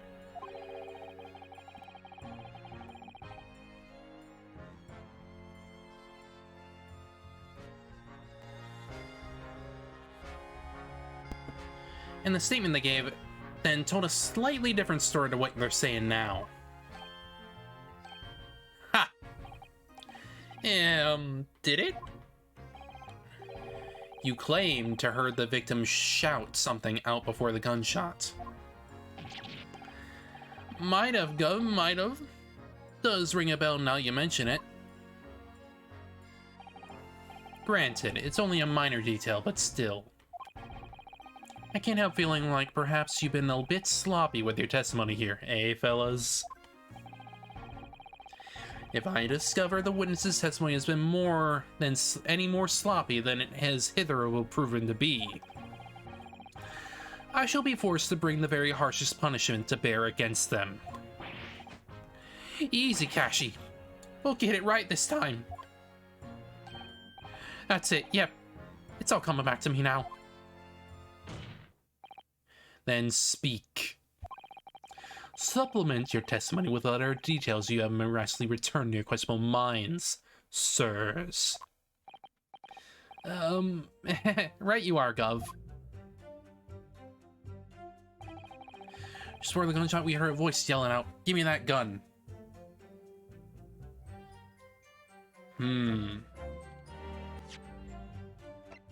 Give me that gun. But who was that? Who was that specifically? Hold it. So in fact, you heard the voice and the gunshot almost simultaneously. We did, Gov, we did. Although, I suppose, if you're being honest, we heard a kind of wavering voice before the yell and all. If you don't want to get shot, give me that gun. Kind of thing. That's weird. A career in acting tragically missed. And where are the voices coming from? Could you tell? Of course we could. From the other side of that door behind the counter it was. From the storeroom where the victim was found dead. And the voice you heard, it was that of the victim, Mr. Windybank. On me granny's life, of course it was. On his granny's life, of course it was. So that would mean that you both knew Mr. Winnymeg in the sound of his voice. Eh? So that would mean what? What? Nash, what? Any ideas? Yes, Counsel, indeed it would. Nah. We didn't know the geezer. Oh, I was supposed to deny it when the bloke and all in the Fandy Clobber's giving us the evil eye. If you value your lives, you will ensure your testimony is accurate and true. On me granny's life it is. On granny's life it must be. It's a good job his granny's dead. To summarize then, immediately after hearing the voice of the victim, you then hear the gunshot, causing you to stumble and upset the items on the counter, scattering them over the top of the shop floor. You make it sound like we're clumsy. Don't forget we tidied up after like that good little boys. Anyway, the way I see it, the block what owned the place was holding a gun, so you should have just fired instead of yelling at the girl. Wait.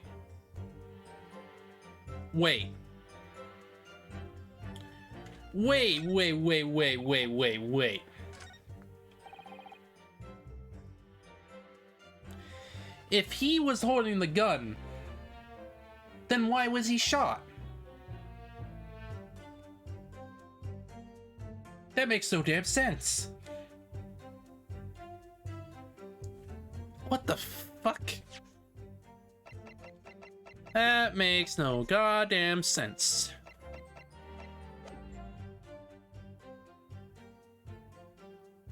Hold it! You're saying that Mr. Runming had the gun in his hands? Oh yeah, bet that was a sight, eh?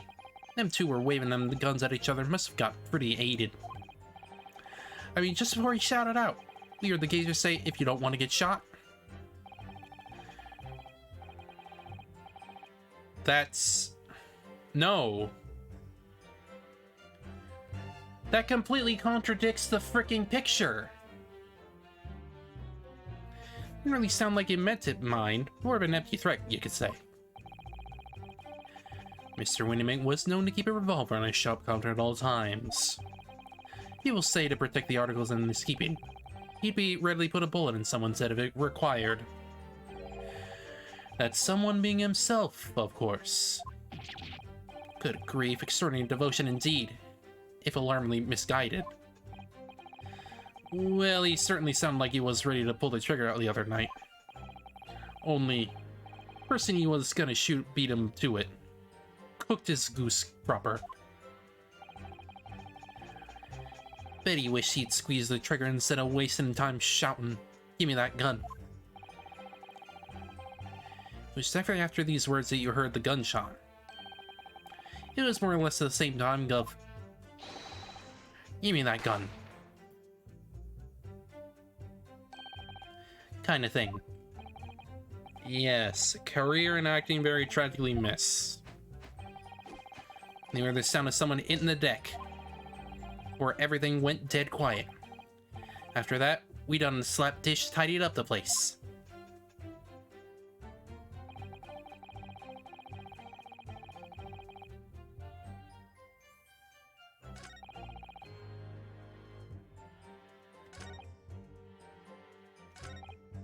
The issue here is, well,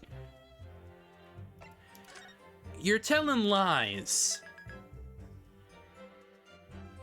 You're telling lies here, boy.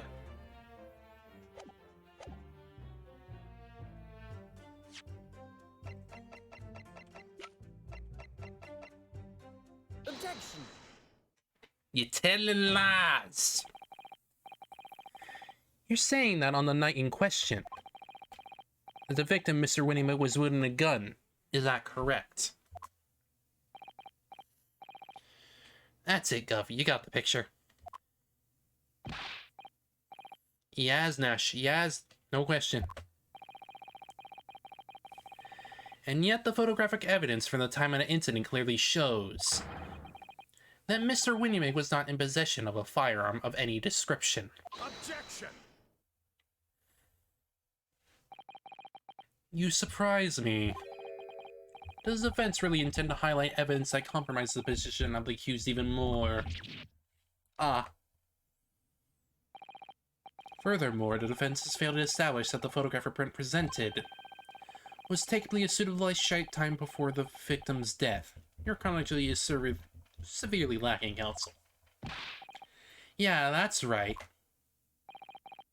Too right, Nash, too right. The old geezer could have been able to turn the tables on the girl, eh?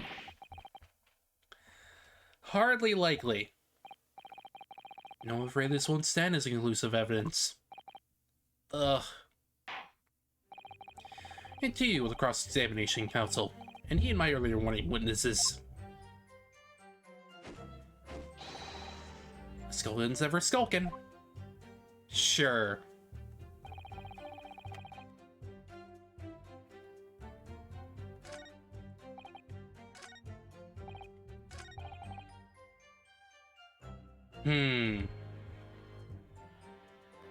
No, we didn't have Gibby a fright. I was thinking they should have come out the door and get us next.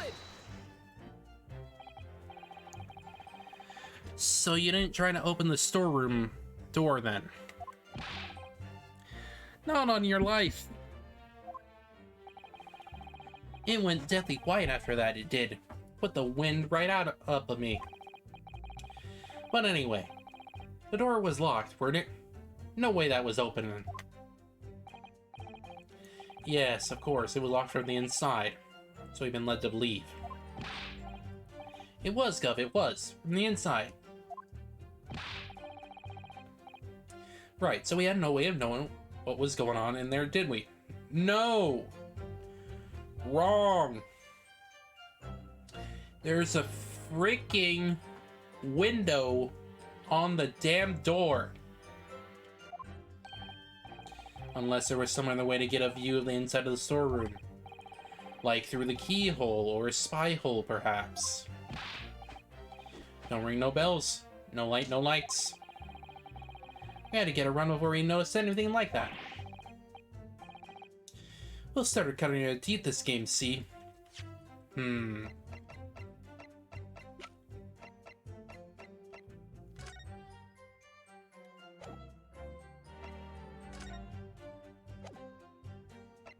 There's a freaking spy hole! We'll really cut the mustard. Please, cut it out. But as we know, behind that door was the victim's lifeless body, with the accused not 2 feet away. Yes, unfortunately. Sheena was there, unconscious with a gun in her hand. To confirm, would it be correct to say that neither of you set foot inside the storeroom? That's right, Gov, that's right. Could have, even if he wanted to.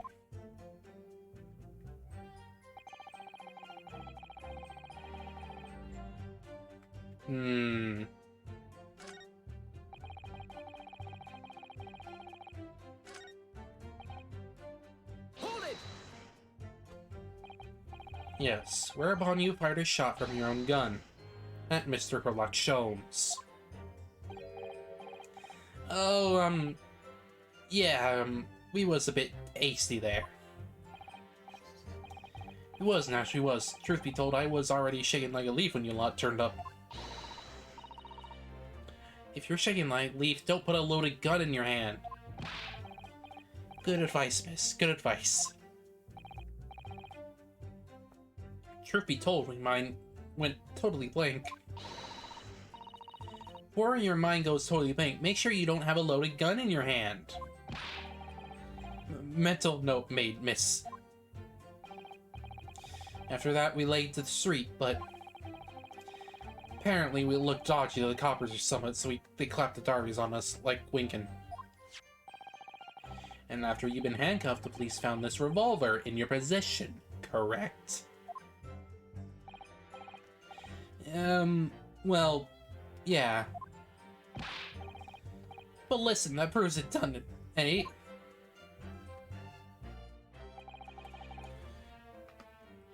We couldn't have shot the pawnbroker, see? Never had a chance, did we? Hold it! And why should we believe that? Eh? What? Well, it's 'cause it's true, innit? The place was totally empty when we went in. At that time, the victim was already in the storeroom, having been forced to open the door by the accused who had the gun to his head. In other words, on the night in question, these two witnesses never laid eyes on the proprietor of the pawnbroker, Mr. Winniebank. Correct? No? You got it, mister. Down to a T. So the Sculptor brothers never actually encountered Mr. Winniebank. Is that really true, I wonder? That's it? That's the full extent of their testimony? What is it, Bruno? You look very fierce. I could pour you some herbal tea if you're tired. No, thank you, but I'm fine. Being such a logical thinker, you'd probably laugh. But I feel as though these brothers are still hiding something. Something important. Something more than a feeling, though. No proof to support it. Well, feelings can be very logical at times. Sorry? People's expressions, the movements of their eyes, the words they choose. You can take all that in and your brain will quietly analyze it if they come up with a feeling like you describe. You've concluded that there's something suspicious about this testimony without knowing why, that's all. I think you should trust your instincts. Iris, thank you. Sometimes I think if she's 10 years old, I must be 5.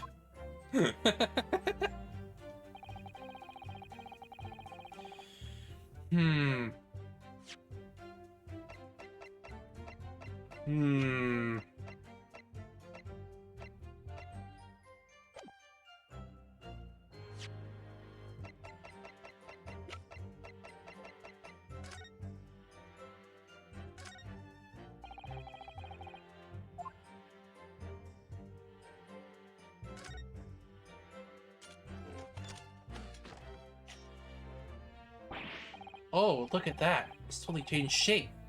Just one little button press. Well, it is what the button is for, Bruno. Just like Hurley. You boys love pressing buttons, don't you? Especially if you don't know what they do. Us boys? Says the 10-year-old girl. Anyway. Now you can see it really is a stereoscope, can't you?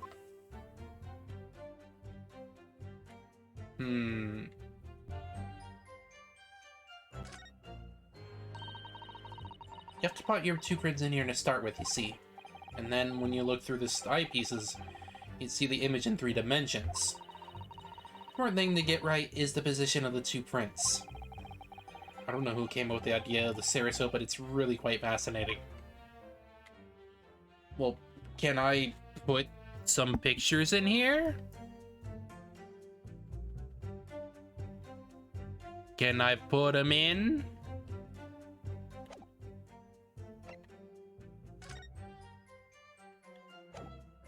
That'd be great.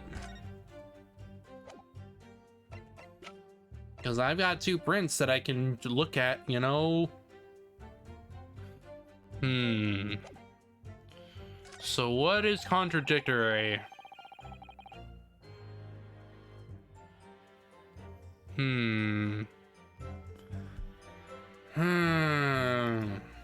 Let me think.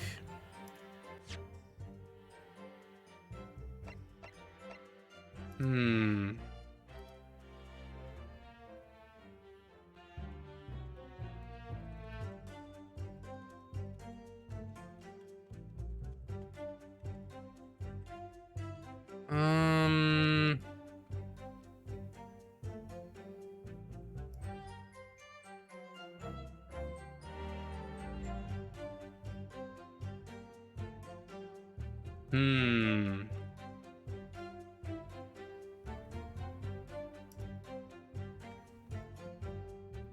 Let's see.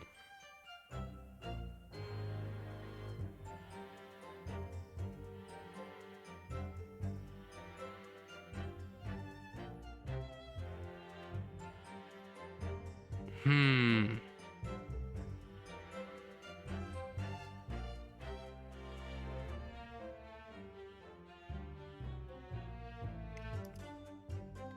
Actually, yeah,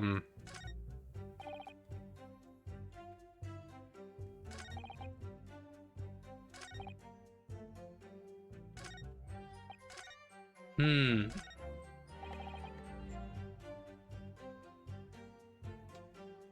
If what they say is true, well, that contradicts the autopsy. Because, he was shot in the back. Objection. Oops. I guess I put it on the wrong one. Whoops.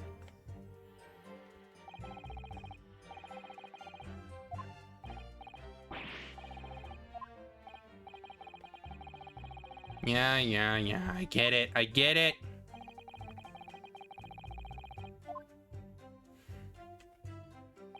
I know I'm right, though, that there's something off about what they're saying. Like, if Mr. Winnymeg was talking to them, talking to Ginny, like he was in front of her,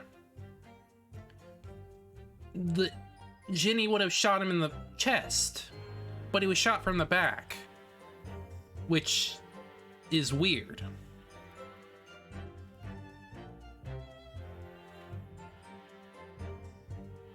Hmm.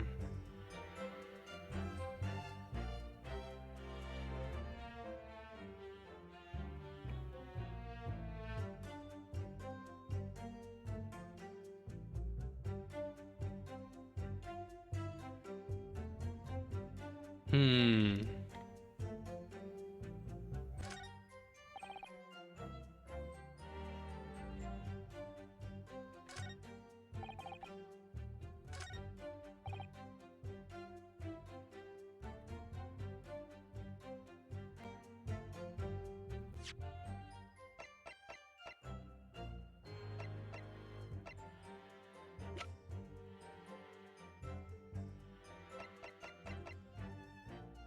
Objection. Let me see here.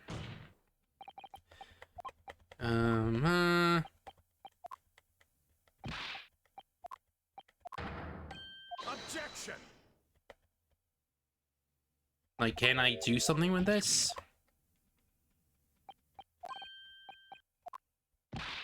Hmm.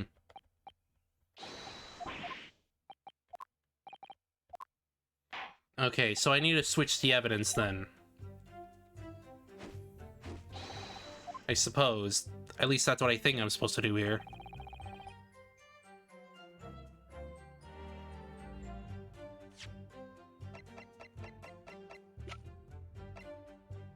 Because if they say that's how it went, well, it contradicts the autopsy report. Objection.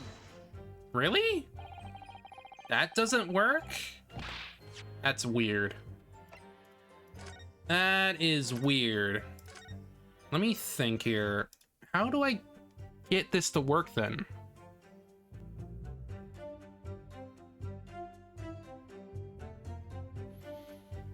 Hmm.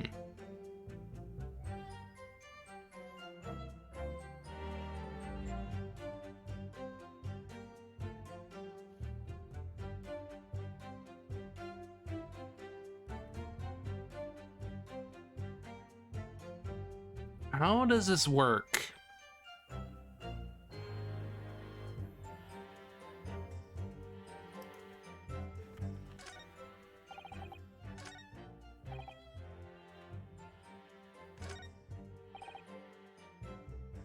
Hold it.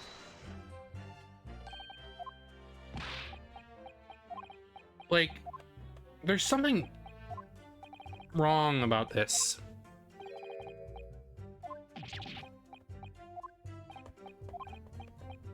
but I can't tell what I'm supposed to do, really.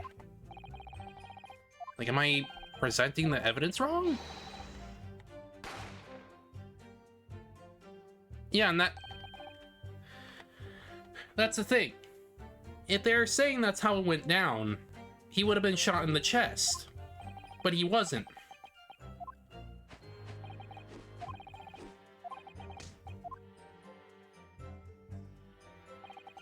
That's the issue here.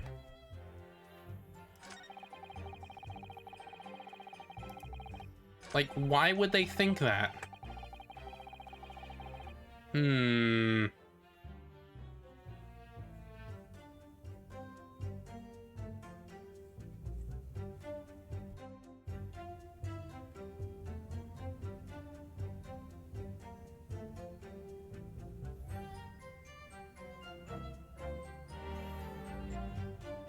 Hmm.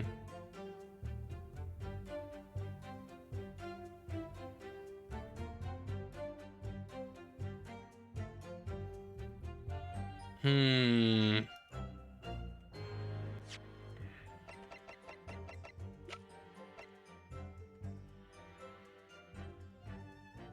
This? Objection. Oh yeah, that would make sense. So you're saying that on the night in question, the victim, Mr. Winnieman, was wielding a gun. Is that correct? That's it, Gov. You got the picture. Yes, Nash, yes, no question. And yet, photographic evidence obtained immediately after the incident clearly shows that Mr. Winnieman was not holding a firearm of any description. Eh? You what? Gordon Bennett, that ain't right. Objection. There can be no question that the victim's revolver was used in the incident. I would remind the court that Mr. Winnieman was found at the scene. Not only was it identified as the murder weapon, but it was found in the accused's hand. Yeah, that mole tooler used the victim's own gun to finish him off. Give me that gun. Bam. Kind of thing. Hold it. Stay exactly where you are. Right there. Eh? If the crime had taken place as you so colorfully described in your testimony, it would give rise to an undeniable and significant inconsistency in the final moments you just acted out. Goodness, are you sure, counsel? You intrigue me, my learned friend. But let's see some evidence to support your claim. Where is the proof that demonstrates this inconsistency in the witness's portrayal of the victim's final moments? The autopsy. Take that. According to their testimony, the witnesses claim to have heard a shout of "Gimme that gun," followed by the gunshot. Indeed, with the two events happening almost simultaneously, or so we've been led to believe. Yes, that's right. Now, if that testimony is true, it would mean that at the moment of death, the victim and his attacker would have been facing each other. However, in the autopsy report, it clearly states that the victim died instantly after being shot from behind. Ah. So, as I stated before, there is an undeniable inconsistency in your testimony, Mr. and Mr. Skulkin. Yeah.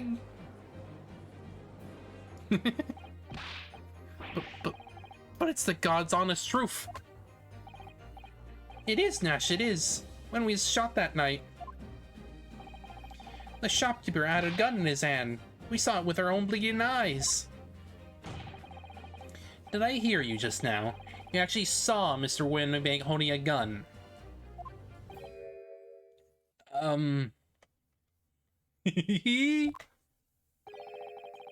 Someone like that must have slipped out. Ladies and gentlemen, you have all just heard the admission of these two witnesses. And on the night in question, they actually saw, with their own very eyes, the victim wielding a gun. Which can only mean that despite their testimony to the contrary, the Skulkin brothers must have encountered the victim in person. Nash, yeah. These two. Witnesses, explain yourselves at once. Well, the thing is, we're supposed to, It would seem that my previous warning fell on deaf ears. I made it quite clear that false witness would be the death of you.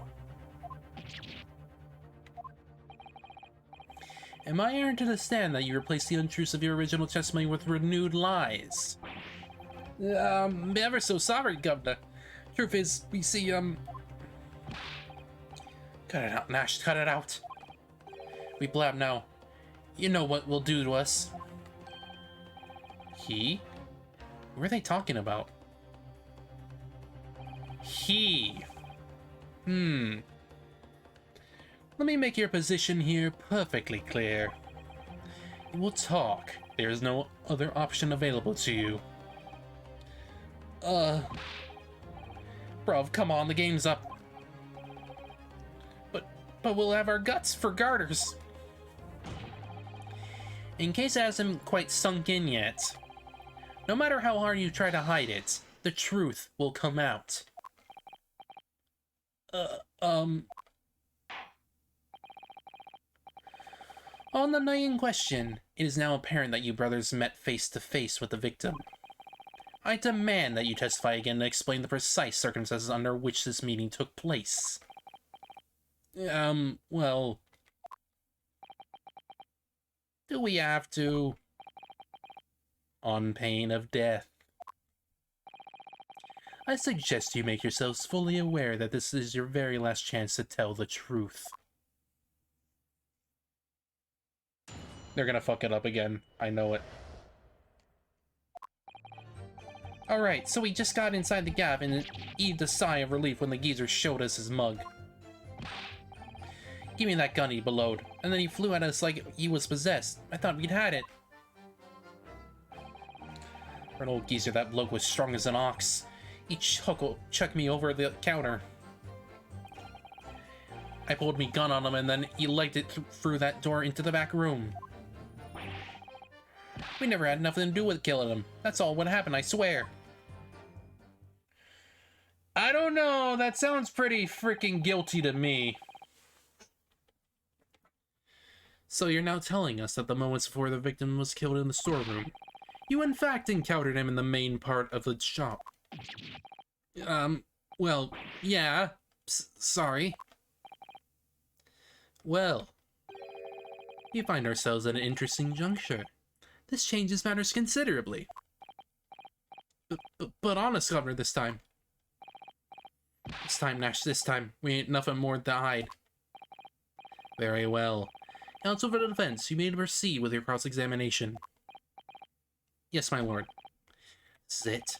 The moment I've been waiting for. Maybe. We'll see.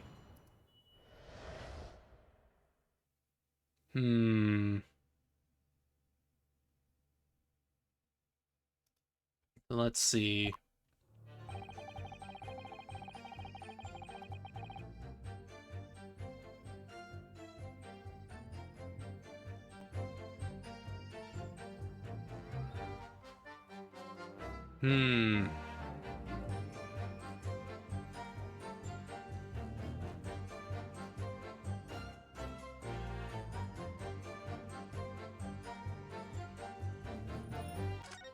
Well, I don't think I need to press... I don't think I need to press the first four. Those seem pretty strong at telling the events that they're trying to say. However, the first four statements say something else about this one. Hold it!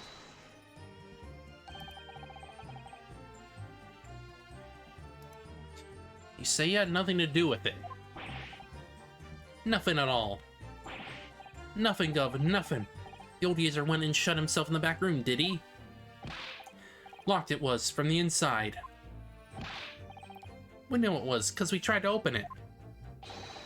But it's a decent door, that one. Good and strong. Budge an inch.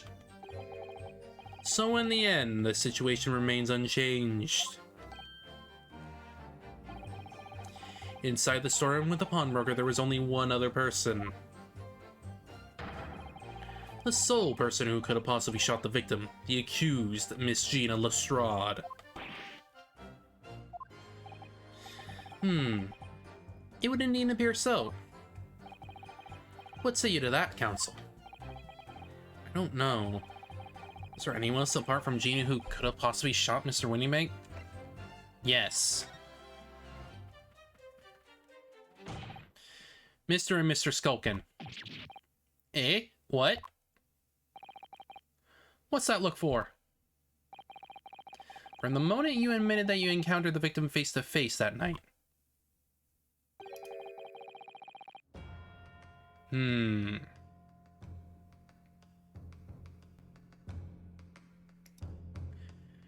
Course of the trial changed completely. It did? What is your point, my learned friend? Question we must answer is, who could have shot Mr. Windybank? And it is the belief of the defense that the defendant is not only the only possible answer at all.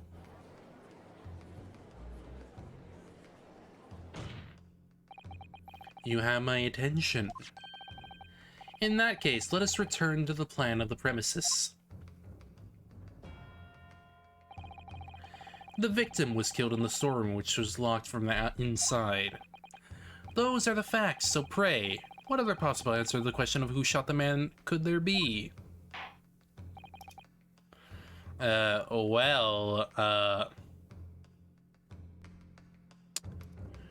you thought about, the spy hole? Counsel, we must now provide answers to the court in respect of 2 conundrums. 2, my lord? Twice as many chances to be right, maybe?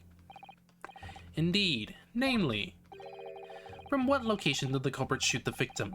And furthermore, where was the victim at the time? Understood, my lord. Alright, Ruano? Not entirely sure, but there's one thing I am sure about. If I can prove that there's a credible new alternative to what happened, it would change Gina's prospects hugely. So now, time for some clarity. Show the court on this plan the answers to the questions posed by his lordship. If you believe someone could have killed the victim, indicate from where that position could have fired the gun. Right here. From right outside the room. Take that! The defense believes that the culprit could have shot the victim from this location here. And in answer to the second question, assuming the culprit fired from the location indicated, where was the victim at the time? In the room. Take that!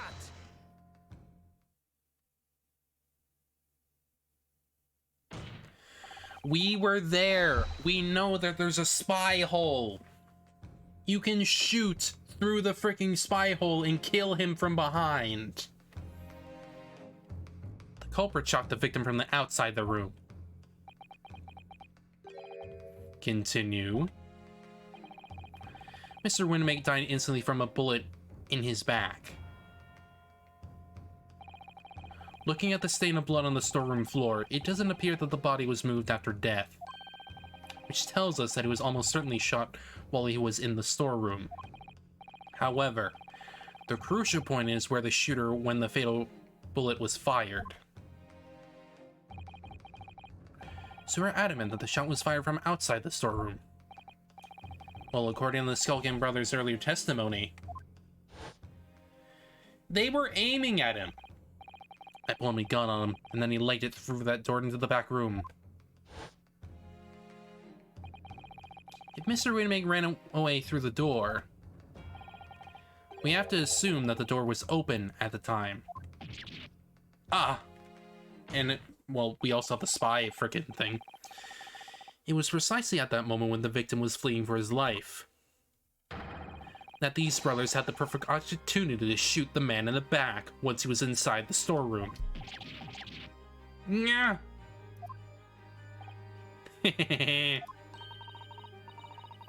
To think of it, do you remember what the prosecutor said at the start of the trial?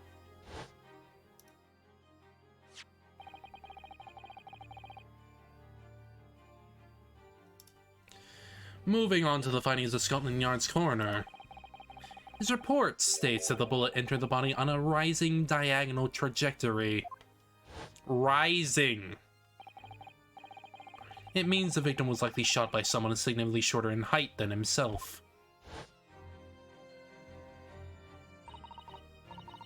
And I wonder who's significantly shorter.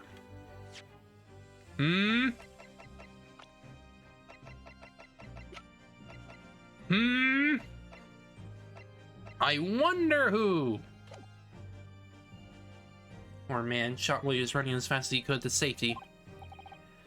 Of course. He would have been leaning forward as he was running away.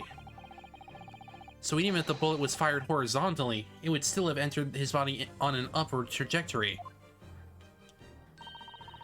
So the culprit isn't necessarily someone shorter than Mr. Woodring. Well, yes, that can be one thing. I'm sure my learned friend can't have forgotten that the storeroom door was found closed and locked from the inside. You claim the victim was shot as he fled into the room.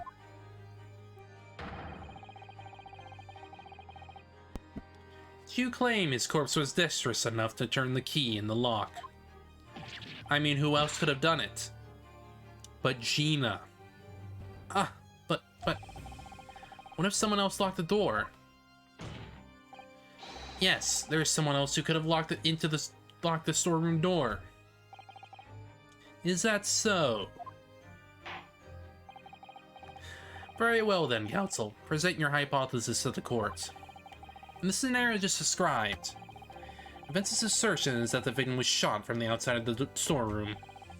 In which case, who shut and locked the storeroom door from the inside?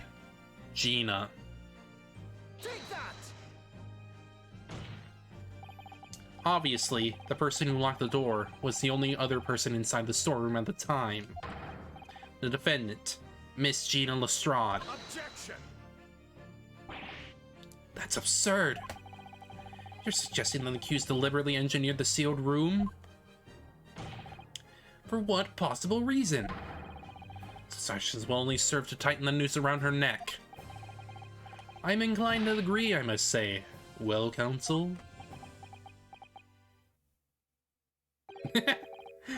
Yes, it's a tricky one, that, isn't it? Half-baked notions have no place in my courtroom, counsel. Remember that, please. But of course Ginny would have locked the door. It almost goes without saying, doesn't it? It does?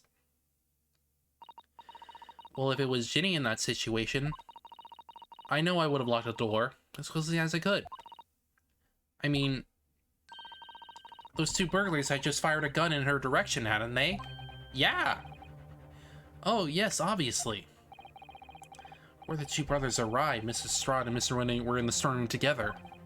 Now, I don't know what went on between them at that time, but at some point, Mr. Winning must have heard the intruders breaking into his shop and left the storeroom. Intruders, eh? That's us, bruv. If your theory is correct, that would leave the accused alone in the storeroom. Yes, it would. Then, probably only moments later, the victim fled back through the storeroom door, hoping to escape danger. Hit in the back by the bullet, Mr. Winnick fell to the floor where he was, just inside the storeroom. And what we have to ask ourselves now is, what would the defendant have done in that moment? I see where you're going with this. Outside the storeroom was a terrifying killer who had just murdered Mr. Windybank.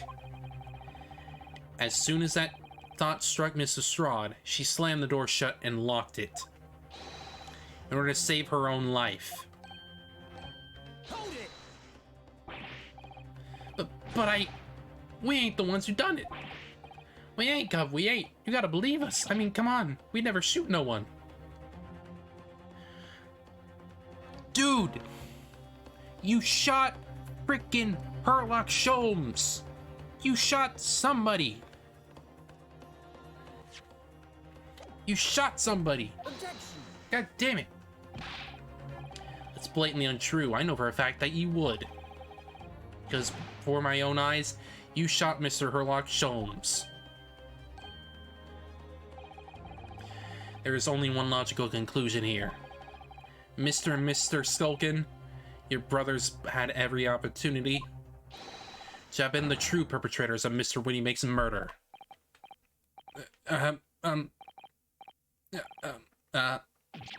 Yeah.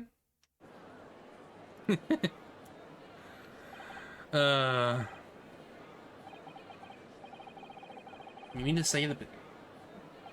I mean it. We just gotta check.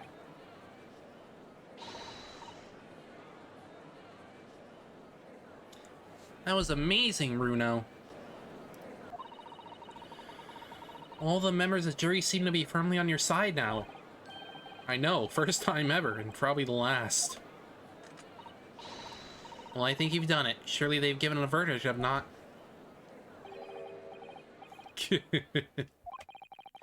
An admirable effort, my learned friend.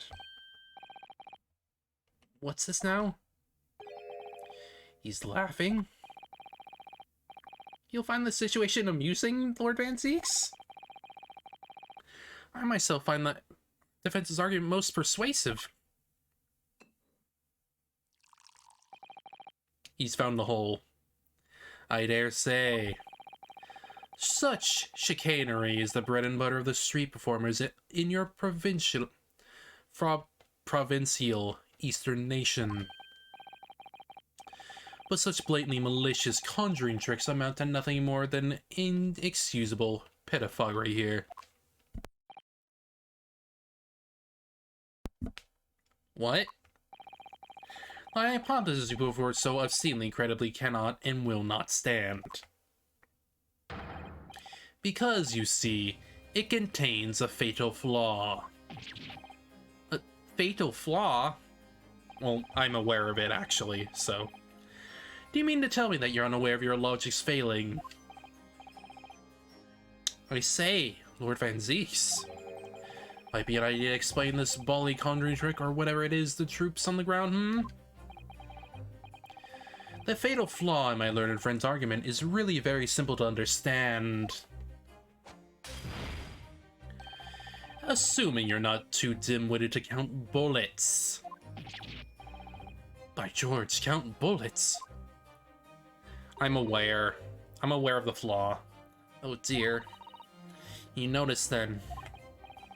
Huh? What's everybody talking about? No, please. Counsel. Yes, sir? Tell the court how many bullets were found at the scene of the crime. 2. 2 bullets. Correct. The first, that which hit the victim in the back, ending his life. And the second, that which struck the detective, Mr. Herlock Sholmes, on his arrival at the scene. Indeed. Events presented a picture showing the damage caused by the second bullet earlier in the proceedings. The bullet which injured Mr. Sholmes appears to have passed through his body to strike the calendar. Your lordship's understanding is correct. Furthermore, we know there are 2 firearms involved in the incident. Revolver belonging to the victim, Mr. Winniebank, and the Skulkin brothers' revolver. The evidence shows that a single bullet was fired from each gun. Yes, indeed it does. A single bullet from each. Now then, my learned friend. You yourself told the court only moments ago that these two brothers shot Mr. Herlock Sholmes right before your eyes. Yes, I did. Oh my goodness, I think you'll find... And if a single bullet that was fired from the brother's gun hit Mr. Sholmes, it means... Windybank not shot by same gun. Stop. Only one bullet. Stop. Exactly. Yes, this snippety street performer presented an awesomely credible argument. However, it was never anything more than a diversionary trick with no hope of standing up to scrutiny. Blah. Blah. Blah.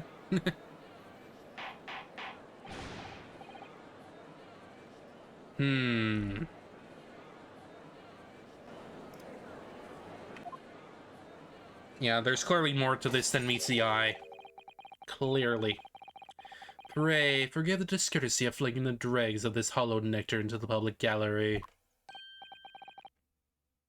Lord Van Zeeks. But this court needs to open its eyes. The accused, Miss Leona Straw, is no ordinary little girl. Despite her young years, she can, regrettably, no longer be described as a juvenile. No, the person in the dock is far from a law-abiding citizen. She has a past riddled with criminal conduct. The truth is the accused broke into the pawnbroker on the night in question with loathsome intent. As we can see beyond in this print, which depicts her threatening the victim with the murder weapon. And I have here in my possession one more piece of evidence the prosecution wishes to present. That disc. I'll be taking that, whatever it is. A McGilded's down in a yard, thank you very much. No, don't. Don't give it to him, it's mine. That is mine. Mine. Sorry, miss. But anything belonging to McGilded has to be taken as evidence now. Yes, that music box disc. McGilded's music box disc. The very day before the hateful murder of Mr. Windybank, the accused attempted to make off with this article, which clearly doesn't belong to her. And with none of the subtlety of a pickpocket, I might add, but by brute force and brazen impudence. Good gracious.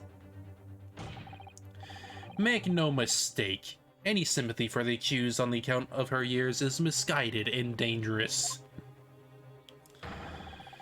There are no depths to which this girl would not stoop if pushed. No crime she would not commit. The court forgets that fact as its peril. I see. I think it would be prudent to take this news about this into evidence, counsel. As a grim testament... Oh. Lord Van Zeeks, I am...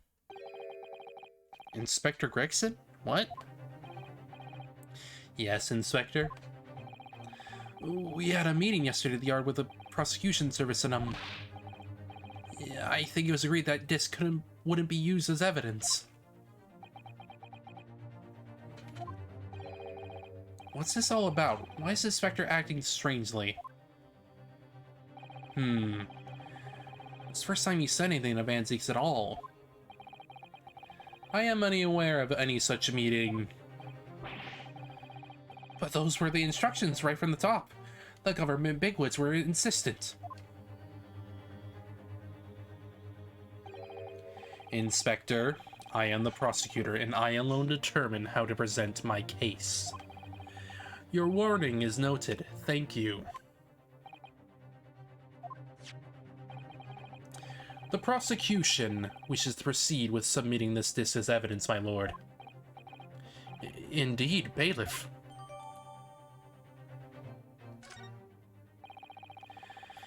Prosecution has established the accused motive opportunity, and baseness of character. There is nothing more to add.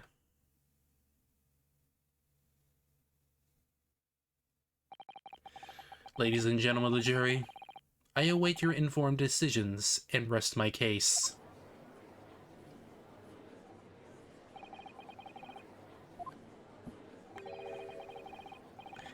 Jury might sign for once and for all 5 minutes. Oh dear. It wasn't even for 5 minutes, Runo. My lord. I wonder if I might say something at this point.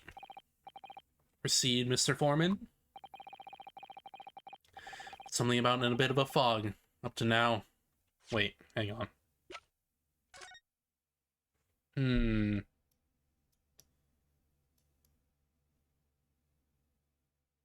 Well, there's nothing different about this I can see.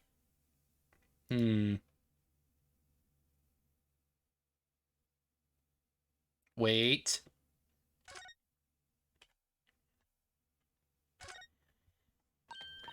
Oh, Runo, look. This is blood. Yes, you're right. Just a small smear, but definitely blood. Actually, I feel as though I might have noticed that before. Huh. It's time to shine again. I thought I'd be waiting before or ever. Alright, hold that still with that disc, Runo. Can we get this done quickly, Iris? In a flash. Whose is this? Green. A lovely bright shade again. Wait, that color. What is it? It's just that green. It's not the first time we've seen that color, is it?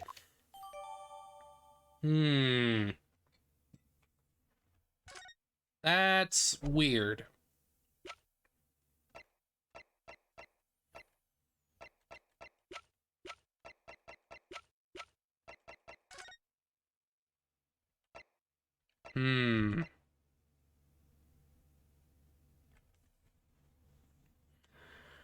Wasn't that, wasn't that blood from, what was his name? Eggert Benedict? Why is his blood here? Which means he's involved. Without a doubt.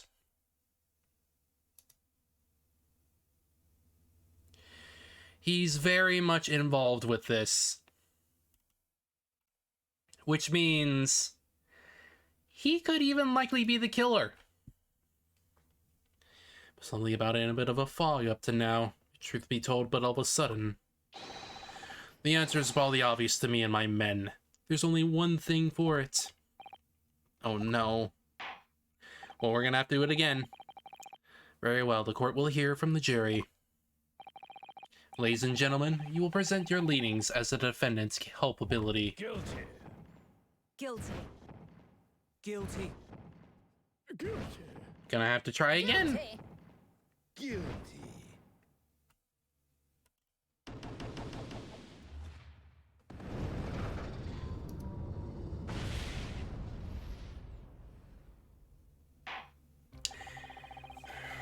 And if that's actually the case, that means there was 3 bullets.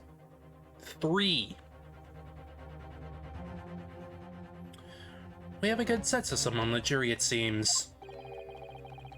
When you've eliminated the impossible, whatever remains must be the truth. That's my line. I wrote that for Hurley. How dare you use it against us? Don't worry, Iris. I don't think we were finished yet. There's still more to this case that we realize. There must be. Because there's one thing that I'm absolutely certain of. Gina didn't shoot Mr. Winnymig. That's beyond any doubt. Very well. We will proceed with the second summation examination of the day. Mr. Foreman, are you and the other jurors ready? Garrett Squadron is primed and ready for action, sir. Very good. So, ladies and gentlemen of the jury, you will each explain on what grounds you have determined the defendant to be guilty. Let's go! What do we got this time?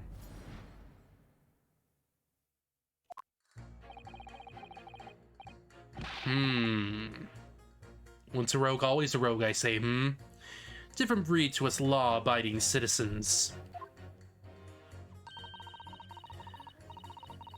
As only 2 bullets were found on the scene, I would say the whole case is done and dusted. Well, no, actually. We have the bullet in Mr. Winniebank, the bullet in Sholmes, and the bullet that went right through a certain somebody into the calendar. I don't see a stereoscope to see the truth here. Every which way you look at it, it was that pickpocket. I never imagined that simple operation would cause me such grief. The accused attempted a theft on the previous day. I can see I'm in for a busy day ahead. I am ballistics expert. I have seen many shootings. There is nothing I do not know about guns. Seeing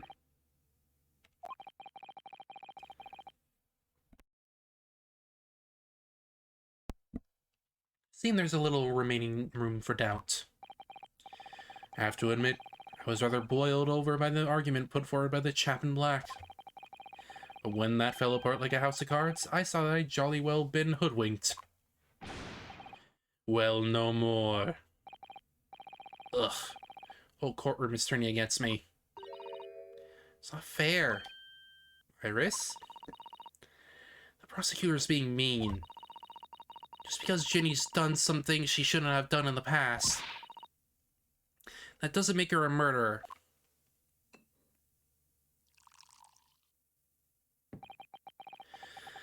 Allow me to savor this fruity vintage which I savor the spectacle of your fruitless debate on the matter.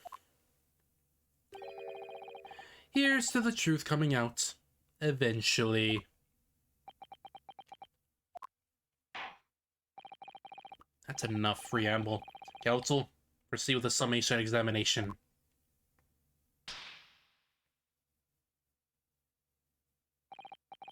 Yes, my lord. Let's do it.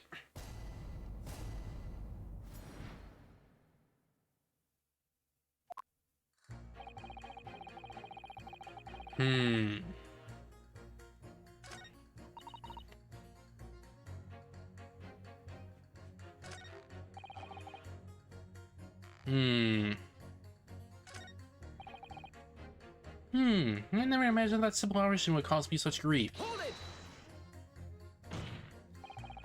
Would you please stop muttering about things that have nothing to do with this trial, sir? Defense life is on the line here. Well, that thing is... I couldn't really say that has nothing to do with this trial, to be honest. Huh? I mean, there's no question that the man was shot, but the man had simply vanished from his... The bullet had simply vanished from his stomach. It's quite inexplicable, don't you think? What? I almost don't want to ask what this surgery you've been muttering about all this time. You're operating on... What was the fellow's name now? Hairlick? No, Hairlock? No, Hairlock? Herlock Sholmes by any chance? Ah, yes, good lord. It was that Hairlock fellow. What? You're the surgeon that operated on Mr. Sholmes? That's right. Using the very latest amnesia techniques, I might add. It was a fairly major op, I can tell you. This is crazy. Let me see. The fellow was brought in not long after midnight, if I remember correctly. He said he'd been shot by some criminal or other, so I opened him like a shot. The funny thing is, I went over to his insides with a fine-tooth comb and couldn't find the bullet anywhere. I was afraid I had to throw up my hands and just stitch the fellow back up. I hate to state the obvious, but... yes? Surely that's because the bullet is still at the scene of the shooting. Counsel for defense is correct. As is clearly shown in the this photograph print. That's weird. Then who does the blood belong to, then? That's weird. One of the Skulkin brothers fired at Mr. Schultz, hit him in the stomach region, and then exited his body and lodged in the shop wall where the calendar was hanging by the door. I think you'll find it's really quite simple if you just consider the problem three-dimensionally. Huh. Who do you think I am, son? Well, juror number 4 is about the best I can do. As soon as I saw the wound to the man's stomach, I flipped him over. Like a pancake? Are you saying that you checked his back? Of course I did. And there wasn't a trace of injury. No sign that the bullet had left the body at all.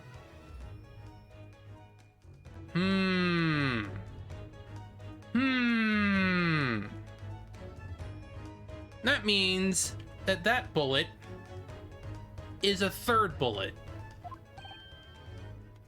What? That's the point. The only logical conclusion was that the bullet was still somewhere in the man's innards. Which is exactly why I set about slicing him up. I'm still none the wiser even now. How many times do I have to say it? Can somebody explain to me how it happened? Can somebody please solve the mystery? It's almost as much a mystery as how this jury was put together.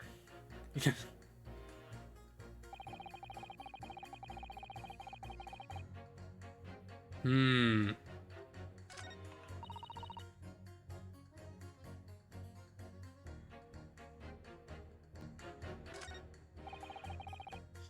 am ballistics expert. I have many shootings. There is nothing I do not know about goons.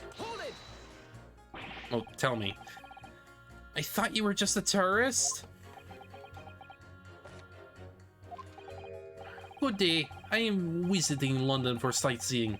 I would like to take bus to the Crystal Tower, please. There's no way he's just a visiting tourist. So you're a ballistics expert. Who knew? I have much experience with the guns. I have lived through many, how do you say, extreme, violent path of no, love extreme violent bloodbaths, perhaps? Those extreme violent bloodbaths. English is very, very difficult tongue. Considering the sort of people you associate with, I'm surprised you still have a tongue. Anyway, if you have questions about bullets and guns, you ask me. Here's nothing I do not know. No mystery I cannot solve. He's very confident in the knowledge of guns, that's for sure. But, if possible, please only in Russian language. He's not very confident in his knowledge of English, though, is he? No, still we should bear it in mind. He's our man if there's a mystery about guns or bullets. Manzig has managed to convince everyone. When you haven't lived in the impossible, he said, but he hasn't. If we're going to fight back, we need more material. We have to fight back. We have to turn this trial around again.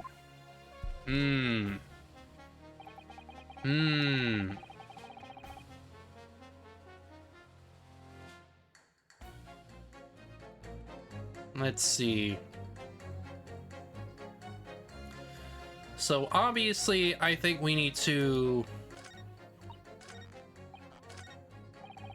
pit him and number 6 together. Because they might come to a conclusion. Objection.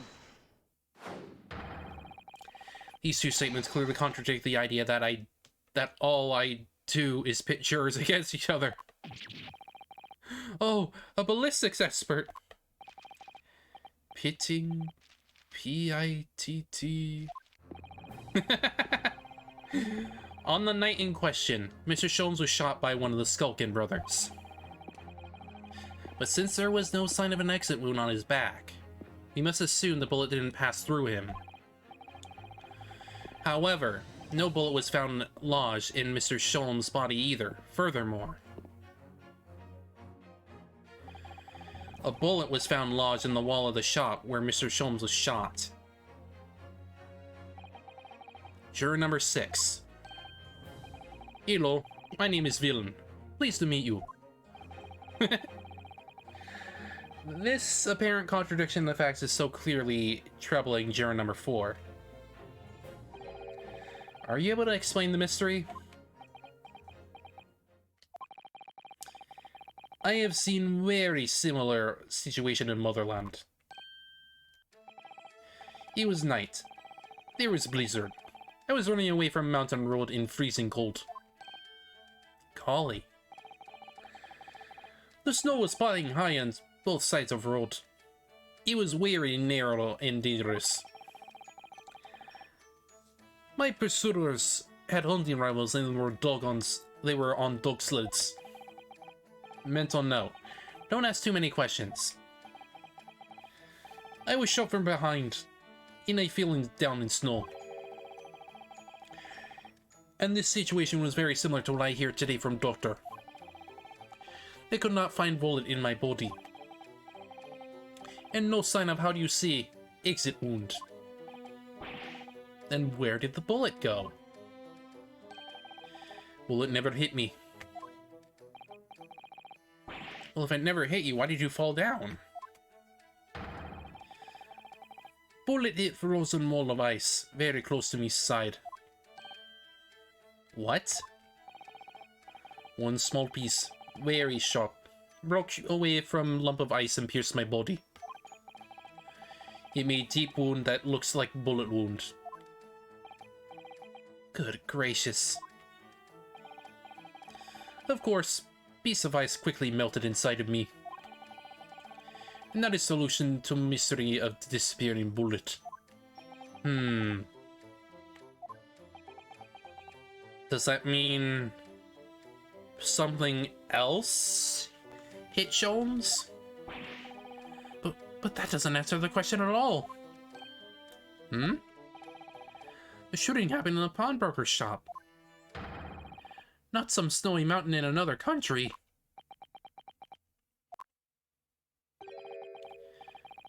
Hang on. I'm gonna be right back. Refill my water.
Alright.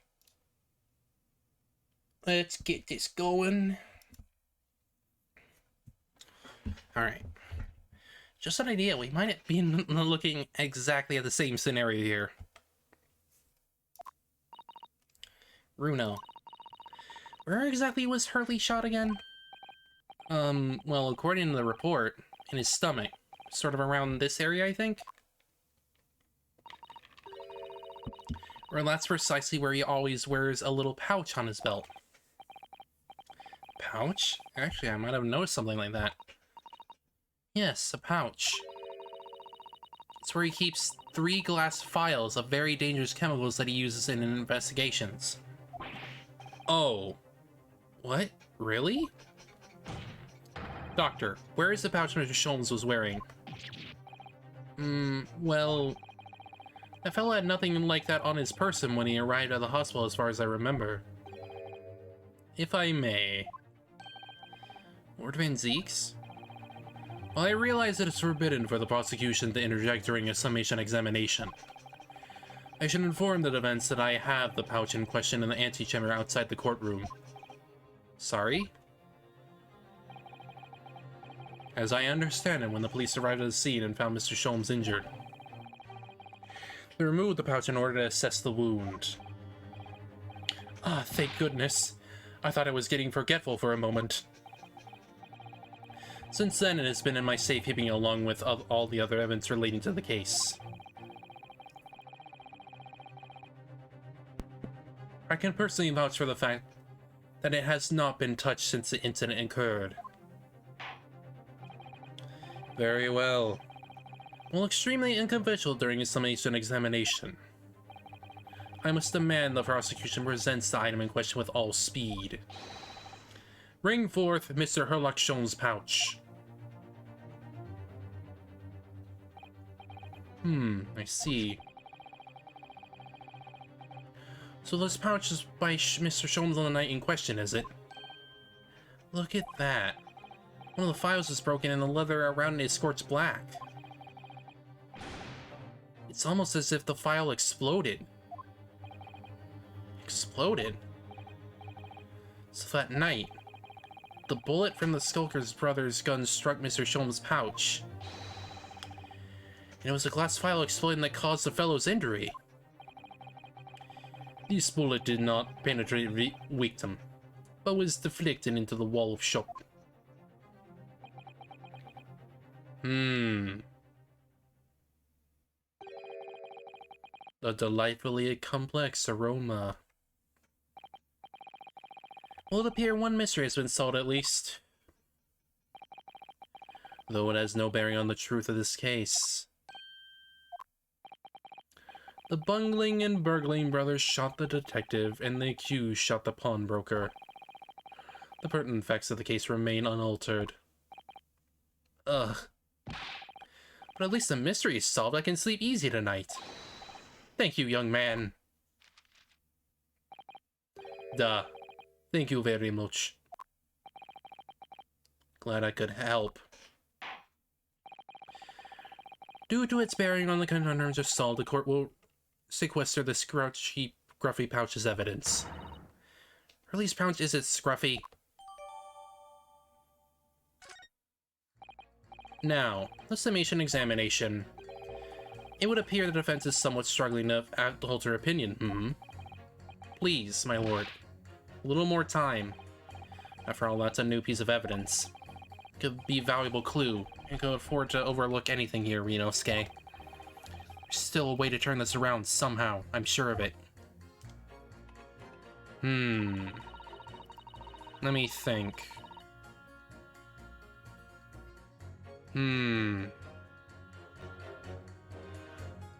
Well, first of all, I think you should probably examine the pouch. Oh.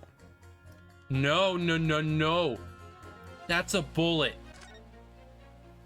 There's a third bullet. It really scorched badly just here. Oh, the strap is broken. Look. Must be where the bullet hit then. Let me see.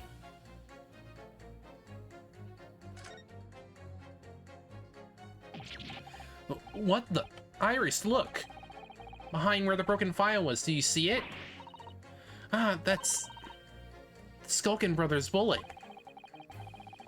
For struck like that, it hit this pouch. This is an amazing discovery. What this means is... there were 3 bullets fired at Winniebanks that night. We found exactly what that juror was talking about. The 3rd bullet. It's time to press that juror again, I think. Yep. There were 3 bullets.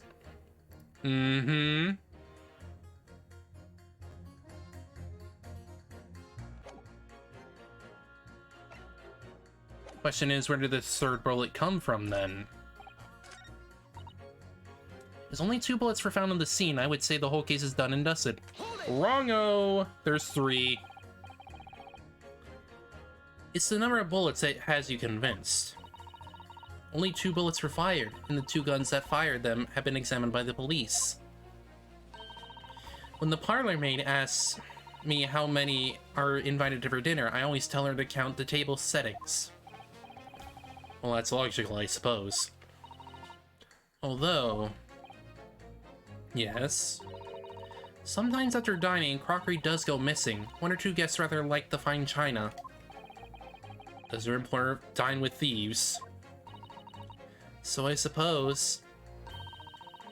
there is another bullet somewhere of which we were unaware. I'd have to reconsider my position. 3rd bullet somewhere on the scene. Could that be possible? We can prove it. Allow me to show you, then, the 3rd bullet. Take that! Here it is. We discovered it just now. Yes, on the night in question, Winnie Mate's pawnbrokery, another bolt was fired. Hold it! What is this new trickery, you Nipponese conjurer? Where did you find that bullet?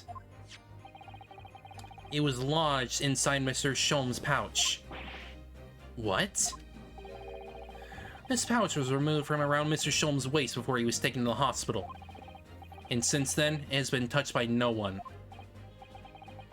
Do you mean to say a shot fired by the Skulkin brothers that night? Yes, as your lordship has surmised. It hit this pouch. But that makes no sense whatsoever. We already know where the whereabouts of the bullet fired at Mr. Sholmes. Clearly visible in this photographic print. Ah. 2 guns from the scene have already been submitted into the court as evidence. Yes, that of Mr. Winnyming, and that belonged to the Skulkin brothers. An examination of both guns revealed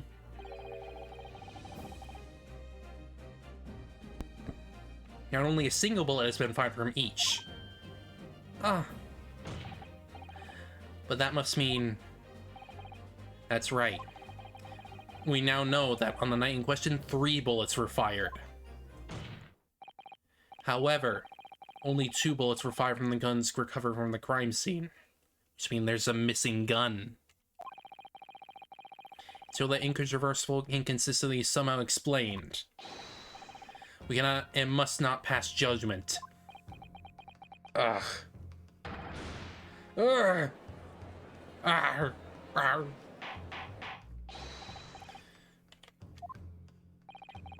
While this summation examination remains incomplete, the court has been presented with new facts.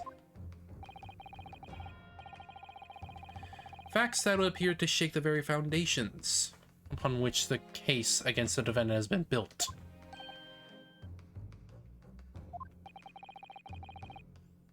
As is my prerogative in this situation, I hereby temporarily suspend the summation examination. Jupiter.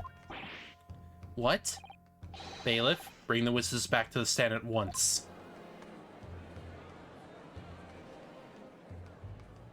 Oh boy.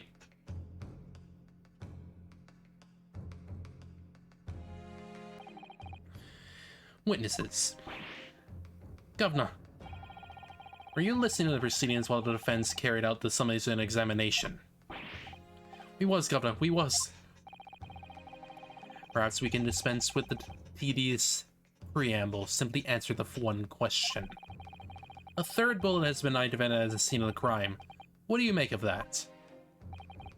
Make of it, Gov? I don't make nothing of it, you know. Is it one of yours? Gorblimey, Gov, gorblimey, not a chance. In that case, did you have an accomplice? What? Never. The Skulkin brothers work alone. It's just 2 of us. That's our trademark. How soon we forget poor Sulky. Only 2 of the bullets from the crime scene originate from the firearms we have in evidence. The 3rd bullet was fired from another gun. Where is it? Well, I mean, that's a head scratcher. Counsel for the defense. Yes? I should like to hear your thoughts regarding these new developments.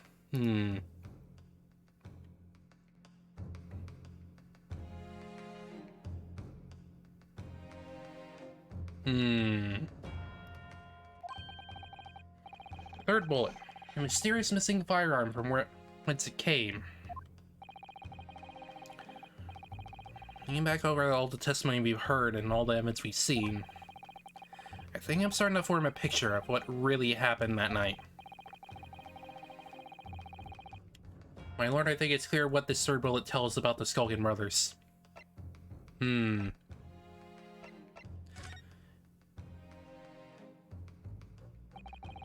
that night at Winnie Bates Pawnbrokery, the brothers must have been working with a 3rd man.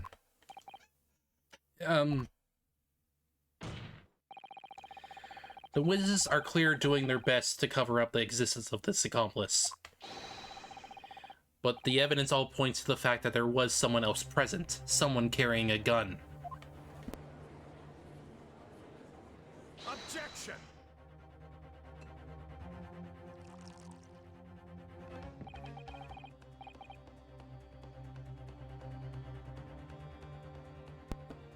An accomplice, you say?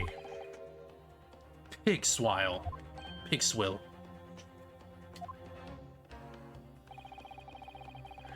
These protracted proceedings have already forced us to endure 2 summation examinations. Yet in all that time, there has been not a murmur of a 3rd man. This apparently wraith-like being exists. The court must be shown hard evidence. Without it, this fantasy will be crushed. Prosecution demands answers on 2 counts. Firstly, proof, evidence that this accomplice was ever at the scene of the crime.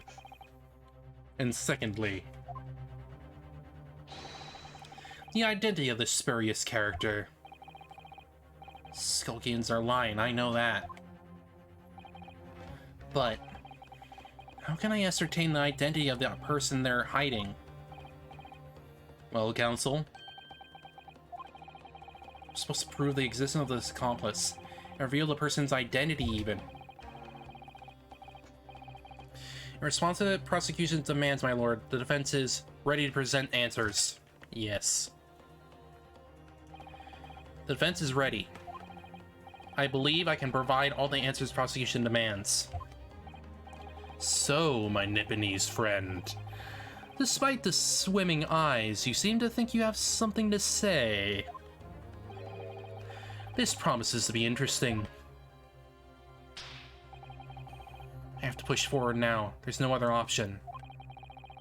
I need to use every single piece of evidence available to me if this will make a difference. In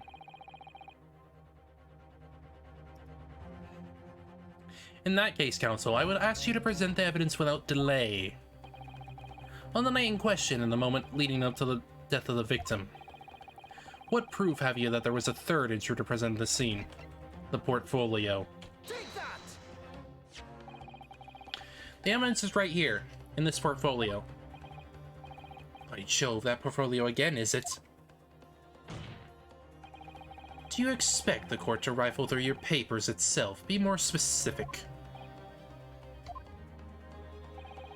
You claim one of these blood samples proves the presence of this 3rd intruder. Well, which one is it? This one. Take that! What am I looking at here? This appears to be some green paint or such like around the bullet hole in the middle of the gallon there. That's a blood stain, my lord. A blood stain? Green blood? Curious even for you.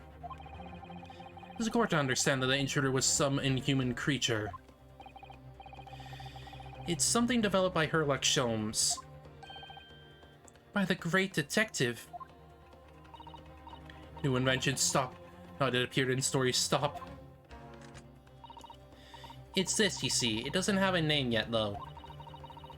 This fogger sprays a chemical that reacts with chemicals elements in people's blood to change its color. Different elements of people's blood? Yes, everyone's blood is slightly different, you see. Because it's made up of different elements. So by seeing what color it changes to, you can tell in a flash whose blood it is. Oh, that brings a whole extra dimension to looking at blood. Let's talk of blood in courtroom. Stop. Very exciting. Stop.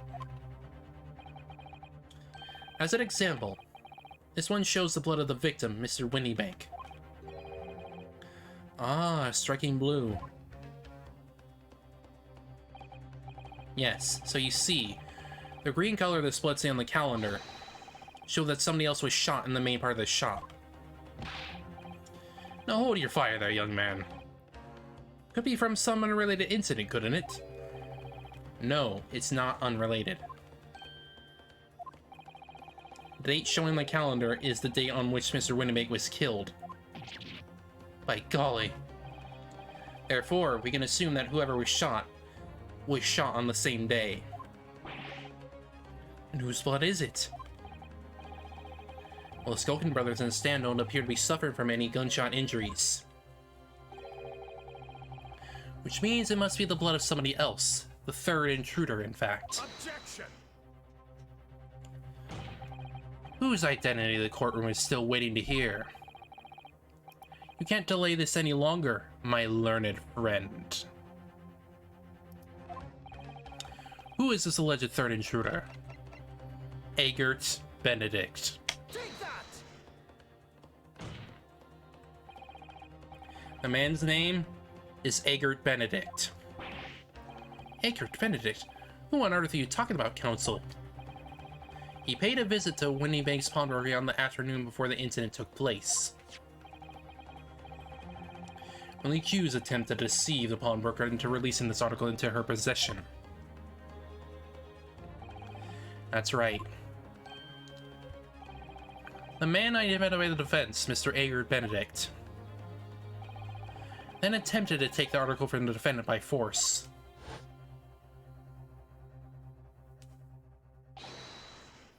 Broker? Yes, sir?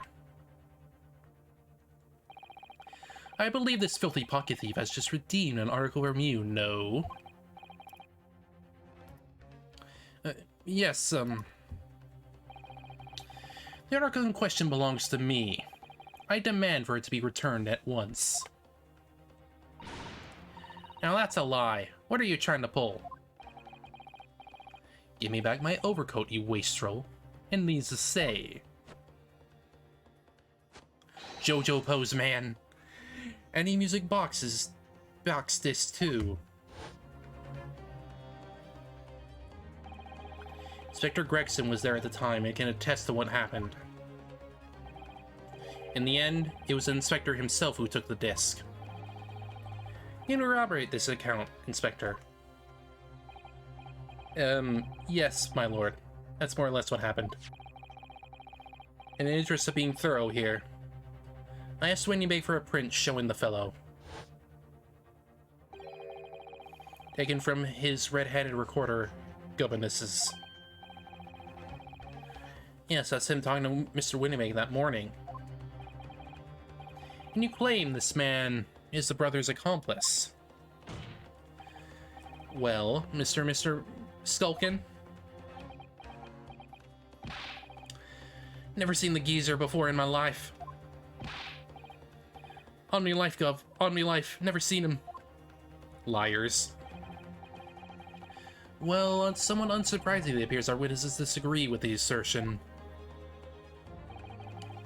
I'm sure your lordship recalls my learned Nimity's friend's actual assertion. Was that he could prove the identity of the alleged accomplice. Yes, and I can. And show us the evidence. I agree. You must see proof that the clean-cut gentleman in the photographs is the filthy animal you say he is.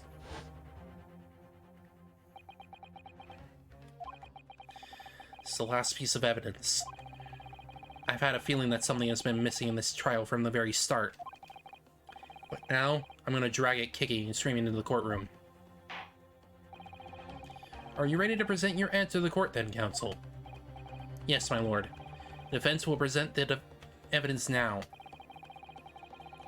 Proof that the man pictured in the photographic print was in fact the person struck by the third bullet. With the music box disc. Take that! As I mentioned before, on the afternoon of the day in question, the defendant attempted deceitfully, admittedly, to claim this is from Whitney Banks. Which is when the aforementioned Edgar Benedict appeared on the scene, I believe. This man then attempted to purloin the article from the defendant's possession, no. That's correct, my lord. I myself was present at the time. I was following this, then a minor incident occurred.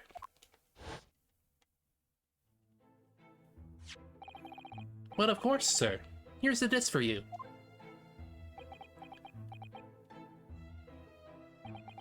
Very well. Then I shall bid you farewell, say goodbye to style. Wait a minute, that disc is mine.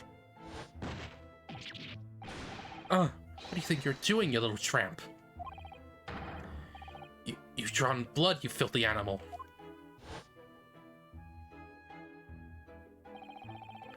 Being a music box disc, it has countless small but sharp metal protrusions over its surface.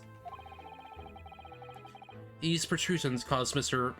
Benedict's finger to bleed, and the resulting smear of blood is still visible on the disc now. Goodness, a blood stain, is it? My assistant and I have just analyzed the bloodstain here in this very courtroom, using my trusty fogger gun. Yes, and we added the results to this portfolio. I say, it's green. It's exactly the same color as the blood on around the calendar. The evidence is conclusive. The man calling himself Mr. Edgar Benedict, who was in Windy Banks earlier in the day, is the accomplice who was present at the scene of the crime that same night. So there was someone else there. Look at these two brothers now. They're sweating buckets. Oi, who are you talking about? It's boiling in here. My lord, is the opinion of the defense that Mr. Edgar Benedict should be summoned to the courtroom to testify. It would certainly seem that we can ill afford to ignore this gentleman's apparent presence. Objection! This has gone on long enough now. This flagrant ignorance of the mechanics of law. Sherlock Sholmes, you say? Yes, I've heard the name.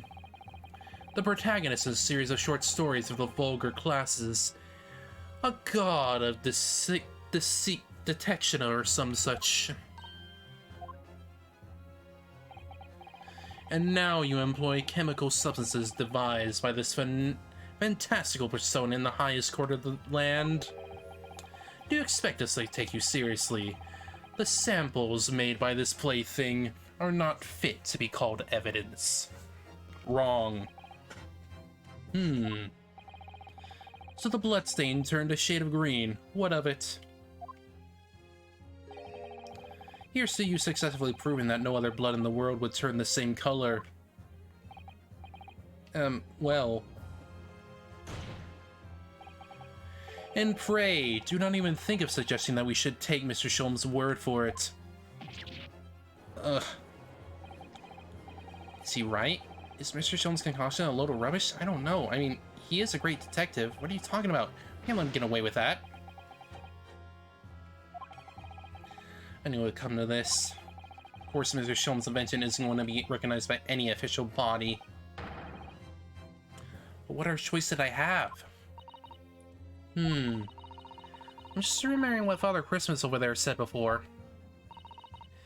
About how he was temporarily suspending the Summation examination. In other words, The examination isn't over yet, is it? Good grease, what did you say, young girl? And in a summation examination, the decision as to whether or not the trial continues is in the hands of the 6 jurors, isn't it? So the way I see it, it doesn't matter what certain people, other people think of Hurley's invention. At least, not for now. Yes, she's right. Young lady, you have quite the devious mind. It really does just come down to one thing. Whether these ladies and gentlemen of the jury are convinced by what you say, Runo. Is that about right, would you say? Or did I misunderstand something? Unbelievable. Sean's partner is a force to be reckoned with. Iris Wilson, sharpshooter. After that shrew persists of the situation from an entirely unsuspected source.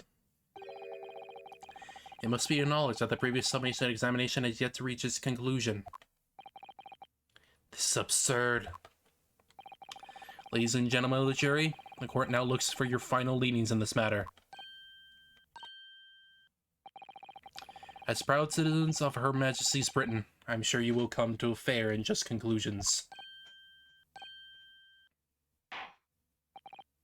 So then, state your final decisions in turn, please. Not guilty.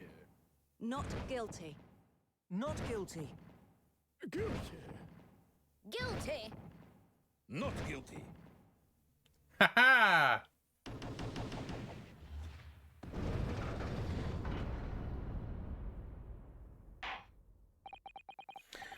Two guilty, and 4 call not guilty.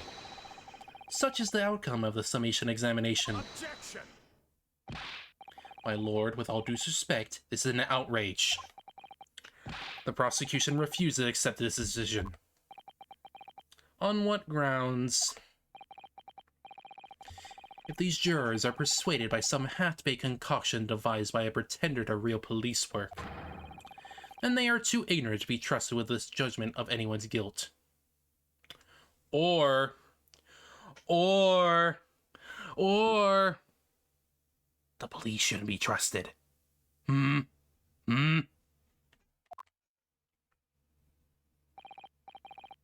sorry, Lord Van Zees, but the outcome of the summation examination cannot be ignored. This trial will continue.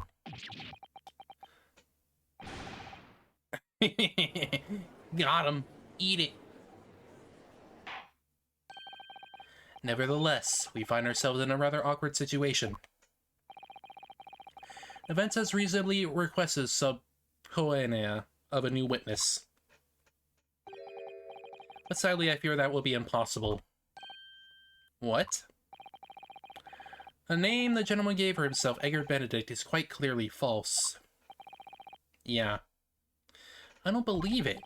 Just when I managed to prove the man was there that night.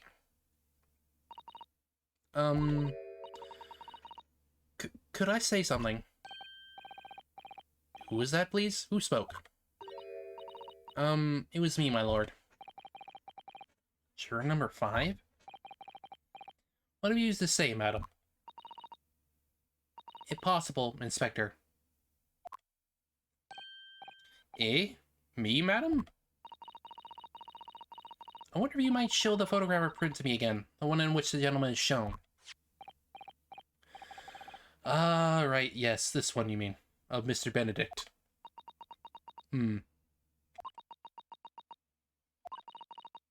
Yes.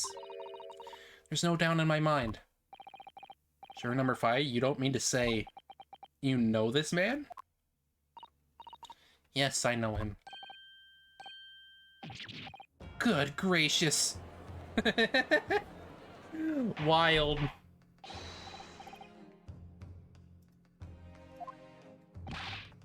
Juror number 5, how on earth? I am a communications officer. Stop. Yes, you are. As we can clearly see, The gentleman in the photograph is... Stop. Also a communications officer. Stop. He works in my office. Stop. A very talented operator, in fact. Stop. You should be in the communication station now. Stop. Tapping away on the telegraph. Stop. This doesn't seem right. Somehow, I can't put my finger on why, but it doesn't feel right. I suppose we all imagined the accomplice would be some sort of hardened criminal. It's a bit unexpected to find out that he has a respectable job by day, whatever he gets up to at night. Yes, I suppose that's it. I suppose that's why I felt something was wrong. The gentleman is at the London's communication station. We should be able to subpoena him within the hour. Lord Van Zeeks, if you please. Yes, my lord. Make the necessary arrangements with all haste. As your lordship bids. The court will recess for 1 hour. When the new witness arrives, we shall reconvene to hear the gentleman's testimony. Inspector Gregson? Yes, my lord. I should like to hear from you specifically about events at that prod working on the day in question. Come to my chambers during the recess. Yes, sir, my lord. Very well. Court is adjourned until 1:40 p.m.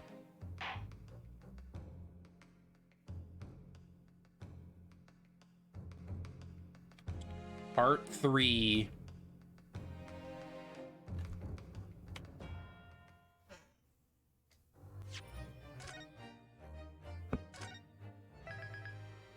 Here we go. Gotta find out the truth.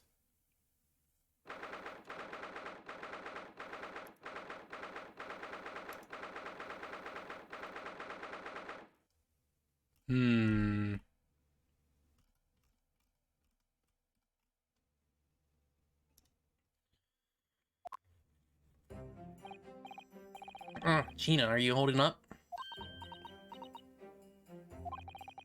Starting to feel quite warmly towards her frequent cold shoulders now. Ginny! Are you alright? Why don't you say anything?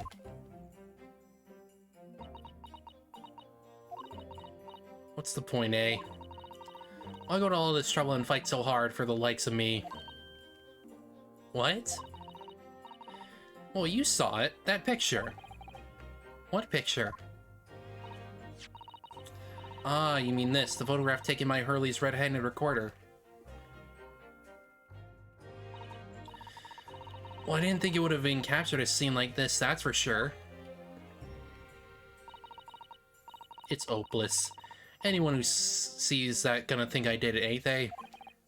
Well, I won't pretend it wasn't a bit of a shock when the prosecution first presented it to the court. Surely you gotta have your doubts about me now. You can't still think I'm innocent. No. Of course I can.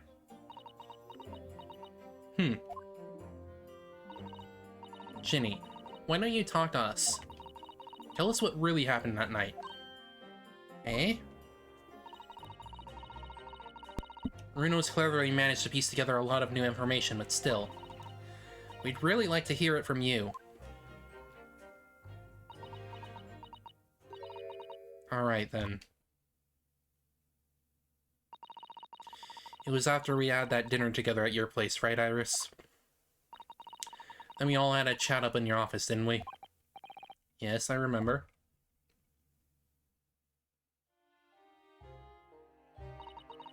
After that, I just couldn't get to sleep. So I slipped out and went down the street 2 to 1. To Winnybag's place. I had to know if Iris' story was there or not. The Hound of Baskervilles. I don't know what it's about or nothing. But if you ask me, there's something in it that Sholmes don't like. Something what he don't want people reading. So that's why you lied to Iris about sticking it lug with Winnybag for safekeeping. At least, that's what I thought at the time. So you broke into Winniebank's? I had to know if there was there or not. And we had no idea all that was gonna kick off, did I? struck the lock and stuck inside. As dark as you like in there. So I gave the oil lamp on the quarter counter a bit of a wick, and that's when... What do you think you're doing? Ah! I nearly died, I did. And next thing I knew...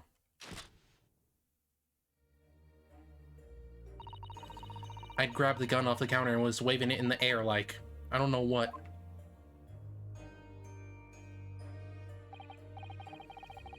Ah, you're the girl who was here this afternoon. I didn't think pickpockets went here for armed robbery. The manuscript. Have you got it here? Sholmes leave a load of papers with you. Story. I beg your pardon.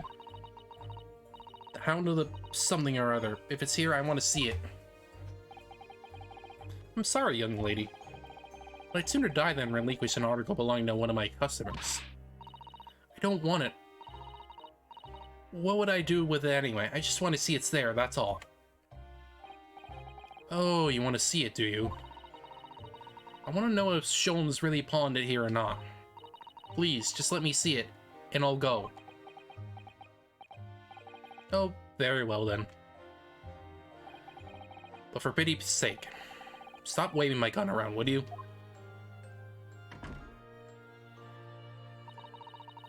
And then the old cove unlocked the storeroom door, and we both went inside.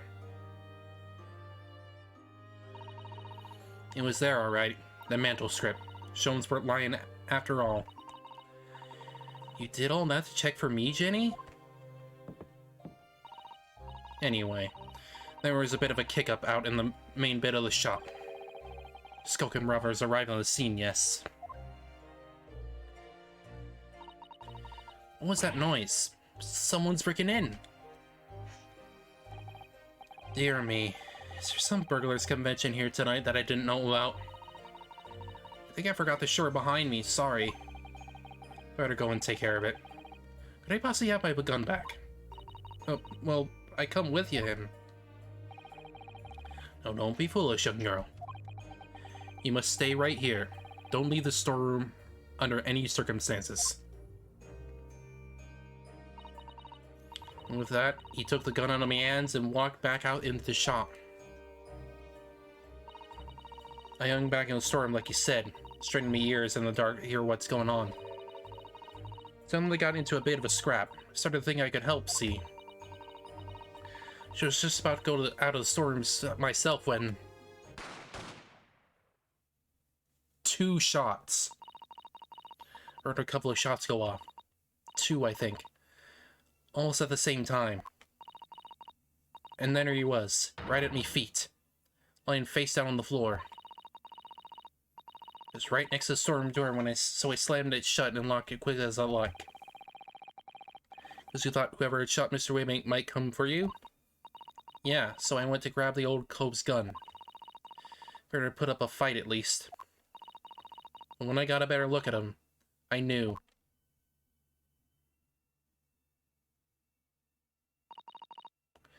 Windy Make was a goner.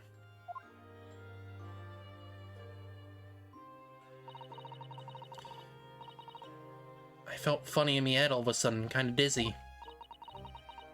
And after that, I don't remember nothing. Must be when you passed out, Gina. If I hadn't done what I done, the old cove might still be alive. You still the police everything you just told us? Of course I did. I didn't believe a word of it, did they? All they said was if I was kept telling lies, I'd make things even worse for me. It'll be alright, Ginny. Don't worry. Just stay strong a little longer. Bruno's about to pull the real culprit through the mill. That cold what there is in the afternoon. That Eggert Benedict. I still remember how he looked at me, like I was nothing. He was there that night. You don't know his real name yet. but I'm convinced that he's involved somehow. Anyway, thank you for telling us what happened, Gina. I appreciate your honesty. You what? You can leave it all to Runa's capable hands now, Ginny.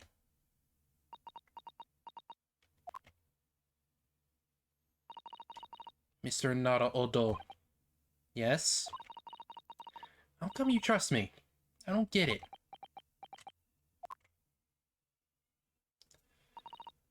I mean, have you forgotten what happened here before? Come on, it was only 2 months ago. Me and McGilded, we told you a whole pack of lies. You got the bog trotter off with him, even though he was a killer. No, I can never forget that. Oh. I did what I thought was best at the time, but the pain of that error of judgment doesn't get any easier to bear. Still, don't forget that I also made you a promise. I told you that I'd be on your side of the bitter end, no matter what. But what if I'm lying? You could be working to get another killer off the look for all you know. I was once in your position, Gina. I was accused in a trial. You were? Before I left Japan, I was the accused of a murder. And strange as it might sound, the circumstances of the crime were pretty damning. I was sure that no one would believe it was me who'd done it. Oh, Runo. There was one person who stood up for me, who believed in me, and was prepared to defend me. My best friend. Ryunosuke, no one believes in you more than I do. Leave this to me. All you need to do is put your faith in me and I'll do the rest. I was so happy. I cried. But even then, somewhere inside me, I couldn't help thinking, surely he doesn't really believe in me. Not completely. But I was wrong.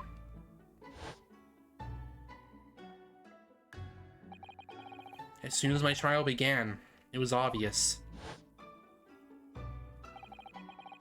that he had an absolute unwavering belief in me.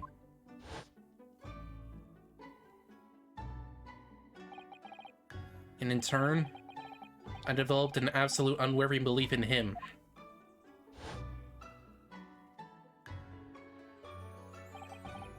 Since then, I came to realize, if you want to believe someone to believe in you, you have to believe in the other person first. What are you saying? I promise you, Gina, that no matter what happens, I'll keep believing in you. So you don't need to worry. I won't let you down.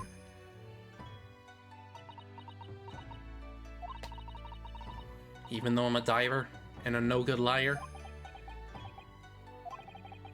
you're not like McGilded. I know that. Eh? That's right, you're a friend, Ginny. Iris.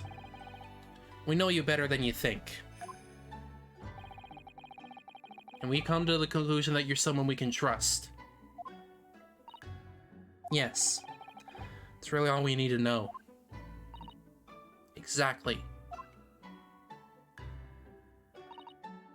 Mr. Nara Odo. I mean, I am,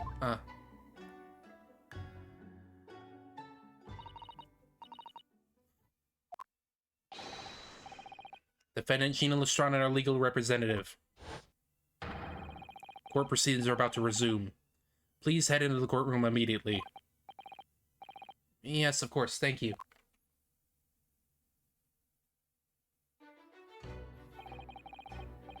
I've been both a defendant and an offending lawyer in my time, so I knew only too well just how hard it was to put all your faith in another.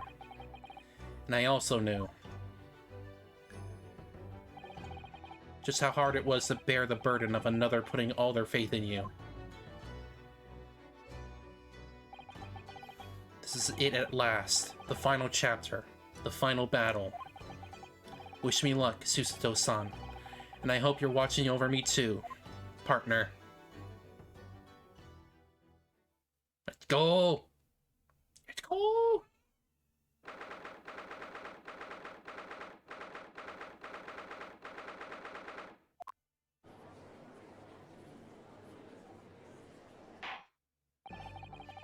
I hereby call this court to order as we resume the trial of Miss Gina Lestrade. Lord of Antiques, have you successfully subpoenaed the witness? Subpoena was delivered to the communication station where the man works immediately, my lord. However, the heavy rain has delayed the arrival of his carriage, it would seem. I see. Let's turn our attention to Inspector Gregson's precise of the case heard by the court this morning. Wait a minute.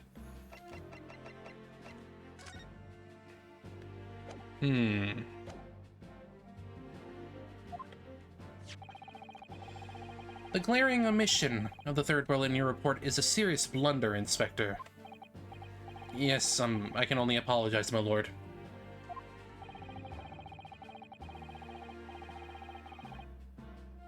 And all the defense's chemical analysis of the blood at the scene makes for a compelling argument. I cannot permit such untried methods to be used as evidence in my courtroom. It's a big mistake to cross Hurley and me. A very big mistake. My lord, the witness has just arrived in the building. Thank you, officer. Show him to the stand without delay. Mr. Eggert Benedict. I didn't expect to be crossing paths with him again so soon, and certainly not like this.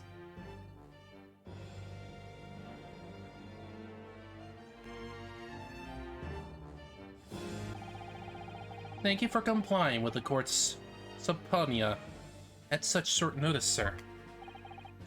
But of course, my lord, as an upstanding member of London society, it is my pleasure to oblige. Now, kindly state your name and occupation for the record. Ashley Graydon, Communications Officer. Mr. Graydon and I both work at London Central Communications Station. Now perhaps somebody would kindly explain what all this is about.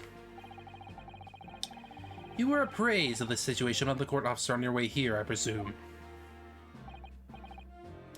Yes, I was. Something to do with a murder that took place at the pawnbrokers on Baker Street. And some nonsense about me having been there on the night in question. That is the accusation, indeed. This really is beyond a joke, you know. Very well. Without further delay, the court will hear your testimony now, Mr. Graydon. You will respond to the accusation made against you under oath. There he goes again, with the poses. Gladly, my lord, gladly.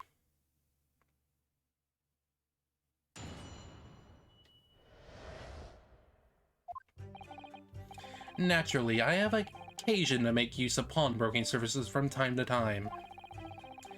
But are you seriously suggesting I colluded with these thugs to break into the place on the night of the murder? I have no intention of admitting to such outrageous accusation. Even if certain parties here present claim that my blood was found at the scene. Some Scaramouche detective's homebrewed tincture can hardly be taken as serious evidence. So, you deny the accusation completely, do you? I must say, I am dismayed. For the highest court in the land to be swayed by this self-professed detective's toy. He was the will of the jury, and our great British justice system demands that the jury's will is upheld. Now it would seem we have the misfortune of a most inept assembly of jurors today. By golly. How long am I expected to be detained here? If following the defense's cross-examination, your involvement in this matter has not been established, you will be free to leave immediately. Good. Then I shall be away in time for afternoon tea. Some small consolation at least. Let's not hold Mr. Graydon any longer than necessary, Counsel. Proceed with the cross-examination. So we meet again, Mr. Eggert Benedict. Or is it Mr. Graydon? My apologies, you are...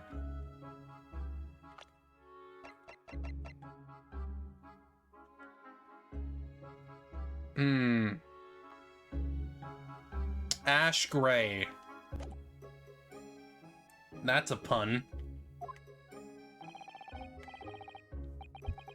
Rinosuke Naruhodo, defense lawyer. We have met. If you say so. Ashley Graydon. Enchanté. So. Ah! I trust we can conclude this quickly. But I'm not holding your flashy hat while we do.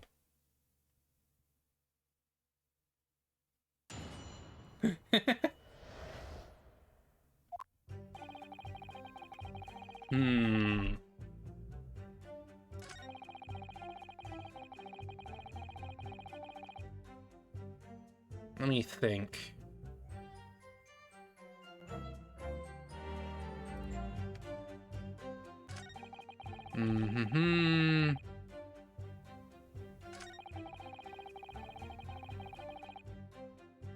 I think this would be a good one to press. Blood was found on the scene of the crime. There's no question of that. Sholm's chemical analysis has positively identified the substance as such. But I am not the only human to have blood running through my veins, am I? How can I be so sure that the blood is mine? It could equally be the blood of one of these two miscreants. Every individual's blood has a slightly different composition, it seems. Sholm's chemical is able to... Spare me the science lesson. Who is this Sholm's character, anyway? Oh, I assume all Londoners would know the name. He's a great, well, a renowned detective. So even you aren't able to bring yourself to say great detective. A great detective, you say? Now we're in the realm of fairy tales, are we? Oh. Excuse me. Do you have something to say about that, Mr. Skulkin? What? Me? No, the Mr. Skulkin next to you. Right, I have had to do with this. How many times have I got to tell you? Yes, I know, you're not big, rough, sulky. Mr. Nash Skulkin. Oh, Corp Blimey, Governor. You what? Is not the case that when Mr. Graydon just spoke, a thought went through your mind. Would you care to share that thought with the court? Eh? Me? Thoughts? I don't have none of them. It must have been him. You what? Mr. Nash Skulkin, answer the question, please. What went through your mind when Mr. Graydon just spoke? Nothing, honest Gov, nothing. I was just thinking. If he waves his arm around like that much more, I would be open the wound again, that's all. Wound? What wound? Where he took the bullet, of course. Oh! You said it! You brought it up! You brought it up! You frickin' weirdo! Where he took the bullet, of course. It was only 2 days ago. It's gonna be healed up yet. So it was, well, you know, it was worrying for him. And... Oh, L's bells. You fricking slipped it! You slipped the truth! You frickin' weirdo. Mr. Graydon, did you hear that? You've been tied to the scene of the crime. What? Your comrade is worried about you, it seems. On accusation of your injured arm. My lord. Yes, Mr. Graydon? I have no idea what these two wretches are talking about. Certainly, I shouldn't be expected to answer anything in relation to their mindless insinuations. We know that someone other than the victim was hit by the bullet at the scene of the crime 2 nights ago. And from that height of the bullet in the wall, that person was like in the upper arm, or thereabouts.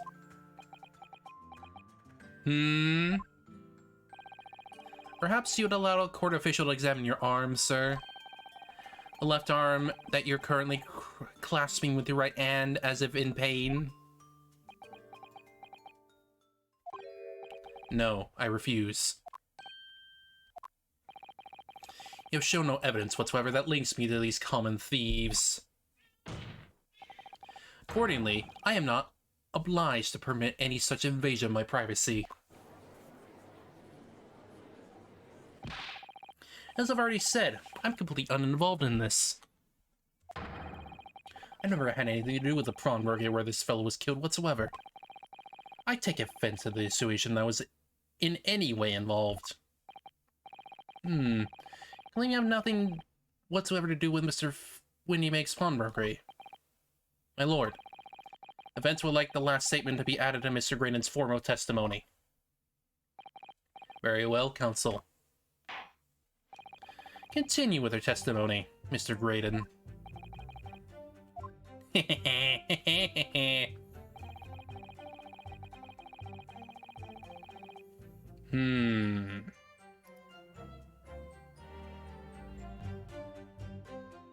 Let's see. Let's press that. Never had anything to do with it. You forget that I was there, Mr. Graydon, on the very afternoon of the incident. Obviously, I'm not a completely stranger to the pawnbrokers. I'm currently on the lookout for an armchair to furnish my study. Objection! No, you were there to redeem an article. I have no idea what you're... Fricking idiot! Excuse me! He's lying. He's blatantly lying. You have something to add, Inspector? Eh? Come again, Sunshine? You were there too, in fact, weren't you, Inspector? That afternoon. Well, yes, I do remember meeting yourself in the pawnbrokers that afternoon. You, your young Japanese assistant, and the accused were all present, as I recall. And at that time, this witness, Mr. Graydon, was trying to acquire a particular article. Well now.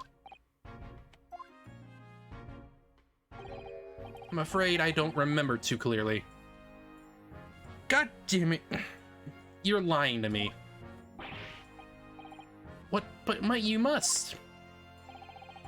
I'm not gonna lie and pretend I remember something that I don't. You do! You're lying to me. He showed us a picture before, didn't he? You know, from the cameras that Hurley installed in Windybanks. Yes. Yes, of course. Indeed, and the gentleman picture bears a striking resemblance to the witness, I must say.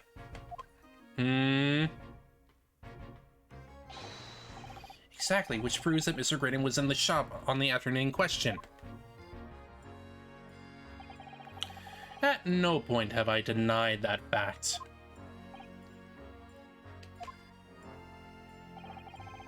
I merely entered the shop to peruse the articles on sale and have a word with the broker. Nothing more. This makes no sense. I understand why Mr. Graydon might be trying to cover his tracks. But why would Gregson be trying to avoid giving testimony about what happened? That's all he's gonna say in the matter, is it? What do you think, Bruno? I think he has no intention of telling us anything. He's well aware that the less he says, the less chance he has of giving himself away. The opposite of Hurley, then. He seems to think that the more he says, the better. At least I managed to prise a little more information from these witnesses' lips. All thanks to the Skulkin brothers. Yes, they were the key to that after all. Says he has nothing to do with Whitney Banks. Well, we know that's not true. Perhaps now would be a good time to have a proper look through the court record. Good idea. You never know what tiny scrap of information could be a valuable weapon. Yep. Let's see.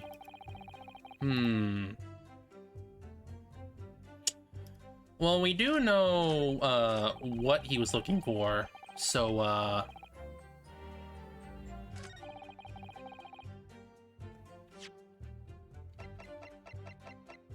how about, I show you this. Objection. Have you ever seen this before, Mr. Graydon? Why? Is it supposed to mean something? This was until the day of his murder. In pawn in Mr. Winnimake's shop. It was redeemed by the defendant, Miss Gina Lestrade, that afternoon, however. Somebody mysterious appeared to try to take it from her.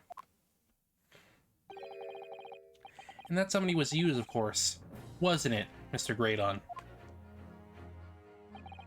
As I have reiterated numerous times now, you are mistaken. That was not me. Dude, it was. Stop lying. I've used that disc before in my life. It may have escaped your notice, but there is a small smear of blood on the disc.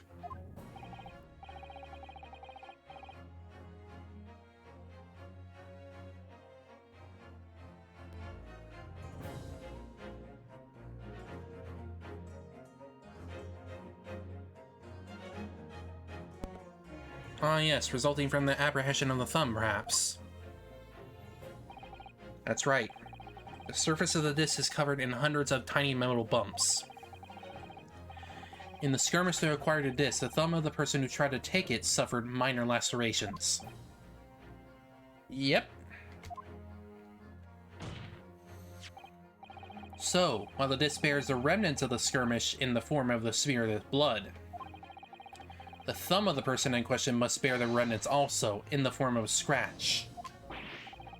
Good gracious, indeed it must. Mr. Graydon, you refused to allow a court officer to examine your arm before. Are you now going to refuse to allow the examination your thumb? Because I have no doubt that it bears a small scratch consistent with the smear of blood on this disc. Well, well. It would seem I underestimated you. What is the meaning of this? So you admit it now. You admit you have a scratch on your thumb from when you attempted to take the disc from the defendant.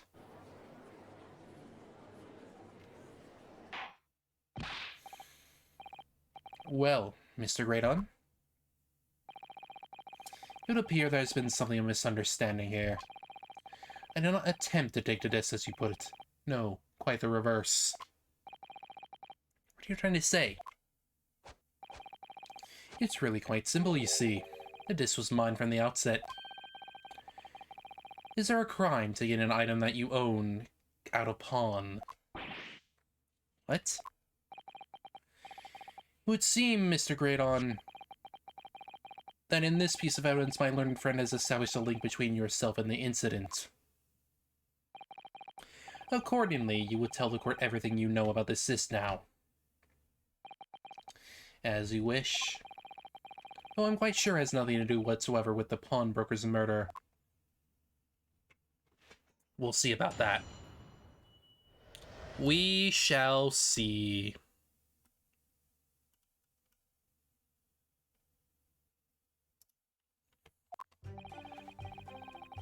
There's a note disc saying form gilded, but the item belongs to me. A redemption ticket was stolen from me by the accused, that filter gutterling on the day in question. I proceeded at once to the shop in order to explain my situation and redeem my article. In the end, of course, the disc was taken by the police. In other words, I had absolutely no reason to break into the shop later that same night. We'll see. Did I hear you correctly, sir? McGilded, you say? The famous London philanthropist who perished in this very courtroom 2 months ago after being acquitted of distinctly messy murder. Yes, my lord. The one and the same. Good lord, Mr. Graydon. Are you saying that McGilded and yourself were acquainted? Yes, that's correct.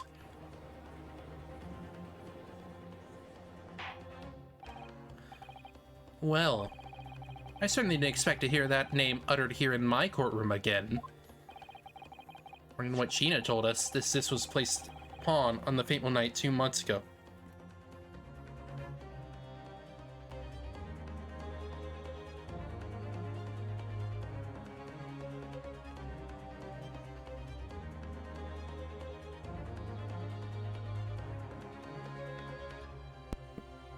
According to what Gina told us, this was placed on pawn in that fateful night 2 months ago. Yoden himself gave instructions to deposit at Windybanks. It's funny that Mr. Graydon is here claiming that this belongs to him then, isn't it? In all likelihood, he's lying. So it appeared that afternoon at Windybanks in order to get his hands on McGilded's disc for some reason. Counsel, you will commence your cross-examination, please. Yeah, we'll see. We'll see what he's got going on.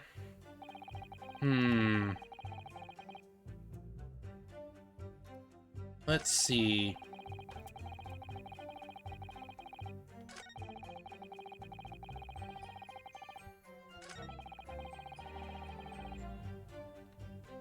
Hold it! Let's press this.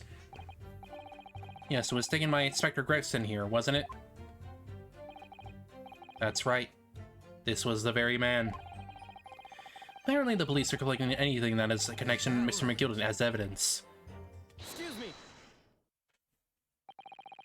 Something wrong, Inspector. What do you mean? The last remark Mr. Graydon made in his testimony seemed to trouble you in some way. No, it didn't. It's nothing. Leave it alone. Let me ask you this, Inspector. Why is Scotland Yard gathering Mr.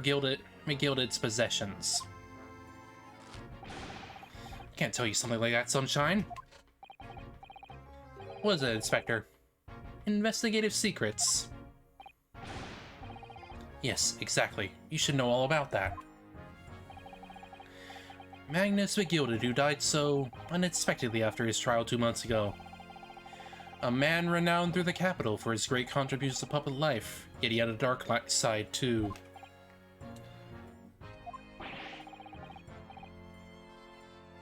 Where are you going with this, Van Zeeks? I suppose the police are dealing with the aftermath of his nefarious activities, are they? That's enough. Conference like me have duties to carry out what we're not at liberty to talk about. That's all you need to know. Duties conferred by Lord Strongheart, I presume. The Lord Chief Justice appears to have great faith in you, Inspector.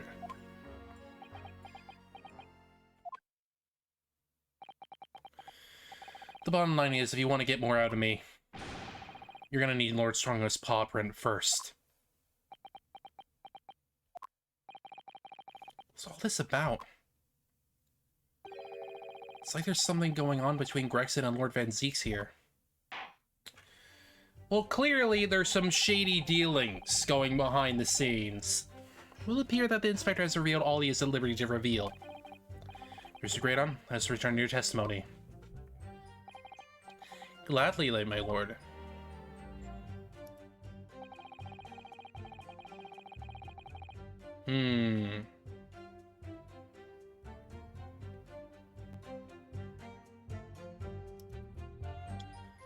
Well, I'm gonna present this one because there was another item of the Gilded's. Objection. The disc was deposited when he based on Magnus Begilded's instructions. You knew that, and you went there with the intention of obtaining it yourself. Objection! Conjecture again. In any case, the disc was taken into custody by the police that afternoon. The witness had no reason to visit the pawnbroker again that night.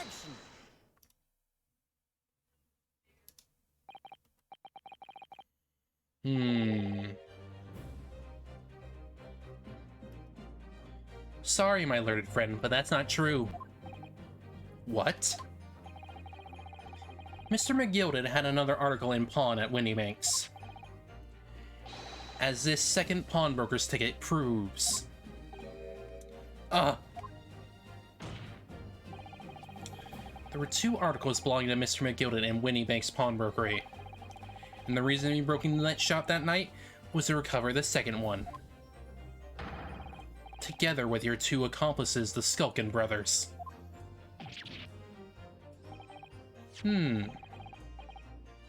This is the second ticket, is it? What had the man deposited? The article description reads, one small box. A rather vague description, it seems to me. Are you suggesting that I broke into the pawn where he released clowns in order to steal some trinket box? I believe there are adequate grounds to suspect that you did. It's absurd. Why on earth would I do such a thing? Once the article has been forfeited, I could simply walk in the shop and purchase it. There would be absolutely no need for me to resort to theft.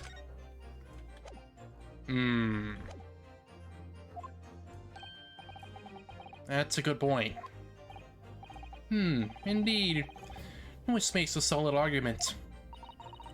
Well, that means that for some reason, this Greydon fellow needed the small box that very night, does it? Objection!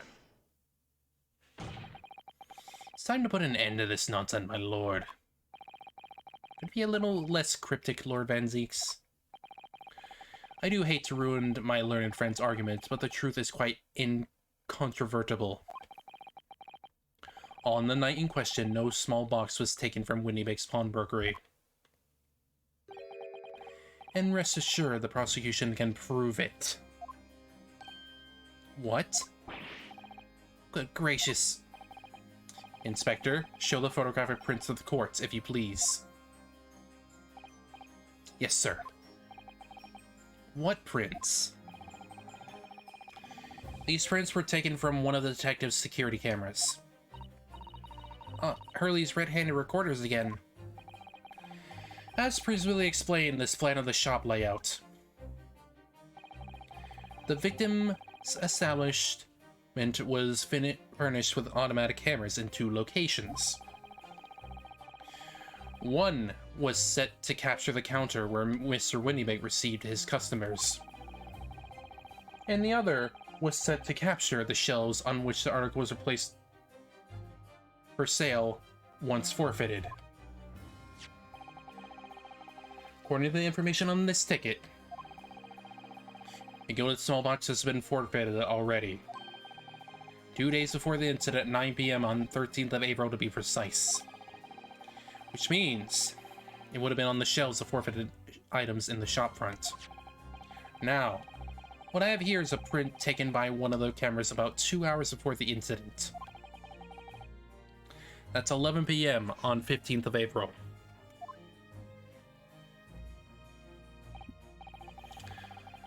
The victim certainly had a very full shop, it would appear. And then we have another print. This one was taken about 2 hours after the incident. See, so we have two pictures to compare. I must say that placing them side by side leaves me cold.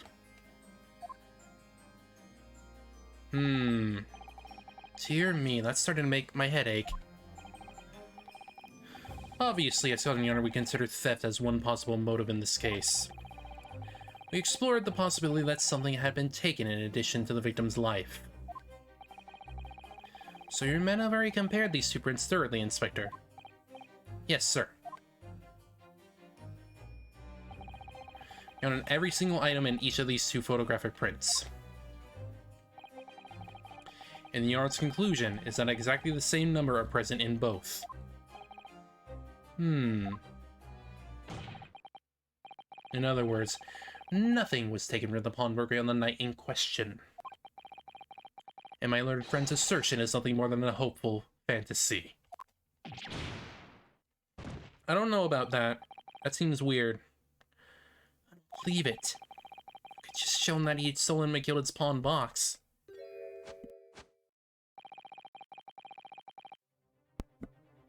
I might have been able to break him down at last. You know what, Runo? I've been thinking. I wonder if these two photograph prints really are exactly the same. What? So, Counsel, in the light of the evidence put forward by the prosecution, what is your position?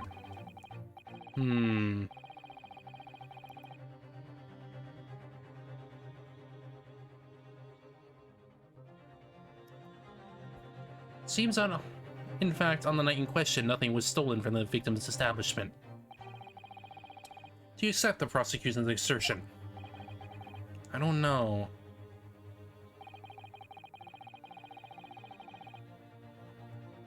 Wait.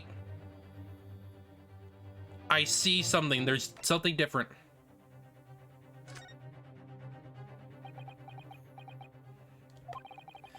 I wasn't sure at first, but there's a clear discrepancy between these two prints. What? You must identify the location of the court counsel. Indicate the precise location of the discrepancy of which you speak. Right here. This little box right here. Take that! It's moved. Granted, these two prints are almost identical. However, there is one minor discrepancy between them. What?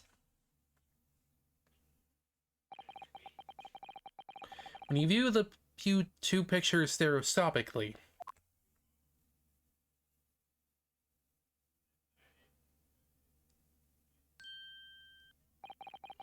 a single area stands out as being different: the location of this small box.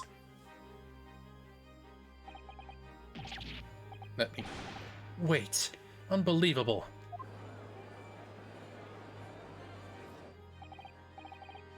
By Jove, you're right. How extraordinary. What this tells us is very simple. Mr. McGilded's small box was indeed not stolen from Windybanks on the night in question. However, there can be no doubt that somebody picked up this particular box and then returned it to this place on the shelves. Which means they likely stole its contents. Are you suggesting that the small box originally deposited by Mr. McGilded is in fact... Yes, the very same small box I just identified in those photographic prints. Objection!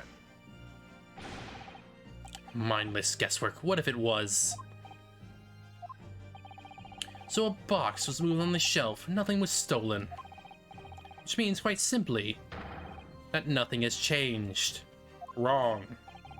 That may be true, but... Alright, McGilded's box wasn't stolen then. But doesn't the fact that it was moved like that change things? It changes everything. I believe this changes everything about the case. How can that possibly be? The crucial point is that the fact what was moved was a small box. In other words, we have to consider what might have been inside the box. What are you suggesting?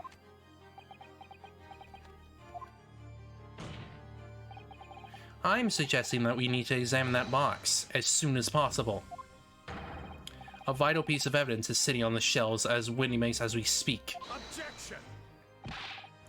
That won't be necessary. Some little box belonging to a man who died 2 months ago can't possibly be relevant to this trial. The court does not uphold your objection, Lord Van Zeeks.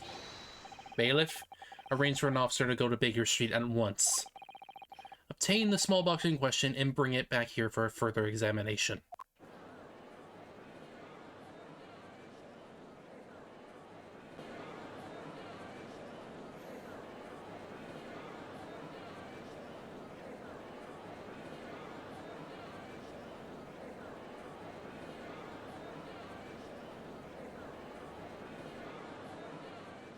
Oh boy.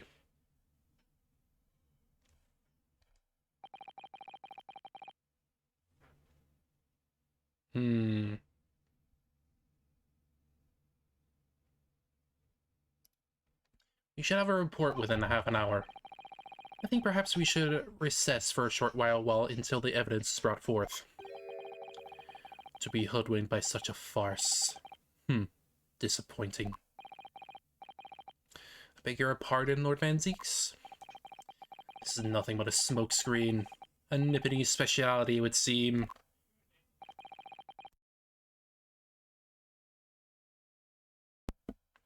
What are you trying to say?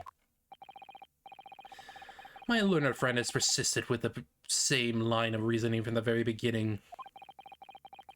That this witness's intent was to steal an article belonging to Mr. McGilded, but from the pawnbrokery. Yet common sense tells us that none of the articles have value enough to be worth stealing in the first place. Exactly. It would be beyond me, absurd to bring into a place for the purpose of stealing such a commonplace property.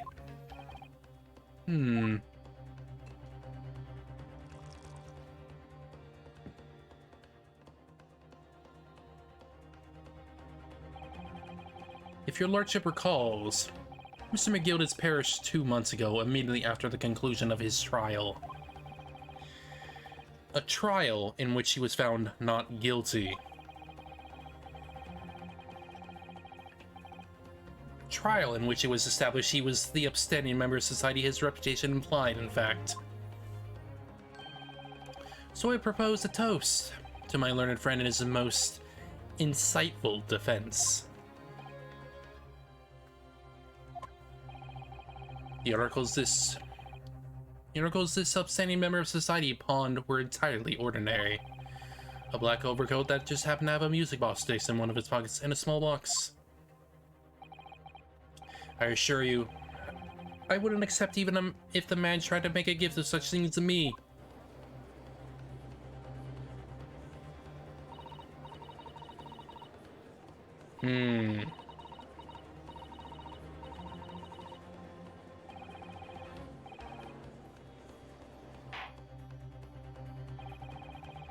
Prosecution's argument is undeniably compelling. It is incumbent on the defense now to bolster its argument. To explain what possible significance these commonplace articles pawned by the fine citizen could have. Well, counsel, is your argument in fact demonstrable? Are you able to show proof that the disc or the box are in any tangible way related to the case? Well, what's the matter, Runo? We know that they're related, don't we? They're both vital pieces of evidence. We know Miguel's true character, we know that this is significant, and we know even if we don't know why. To explain all that to the court at this point, we'll have to acknowledge that McGilded's acquittal 2 months ago was a mistake. The defense's argument was flawed, based on false information. Oh no. And that would mean admitting that Gina committed perjury. But Ginny, could it be that Van Zeeks knows? Is that why he's doing this now? Because he's anticipated everything? But maybe this could be a great opportunity for us. Sorry? What do you mean, Iris? Well, what is it that you always say, Runo? Sooner or later, the truth comes out. Every time. Alright, the exact significance of the things that Mr. Begino deposited with Mr. Winniebank. It's something that only Gina can explain to the court.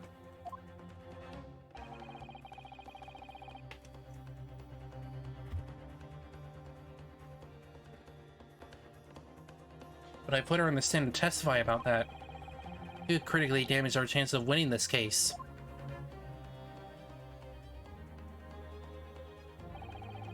What's the right thing to do here? Have her testify. Obviously. My lord, defense would like to make a proposal. Oh, what proposal, counsel? Well, the court awaits the arrival of Mr. McGill's small box. I would like to call the defendant, Miss Gina Lestrade, to the witness stand. The defendant? To what end? To do with the various articles deposited at Winniebanks by Mr. McGill, my lord. Miss Lestrade has information related to them. I believe it would be beneficial for the court to hear what she has to say. It will prove the significance of the articles in question once and for all. Well, well. Things are becoming interesting.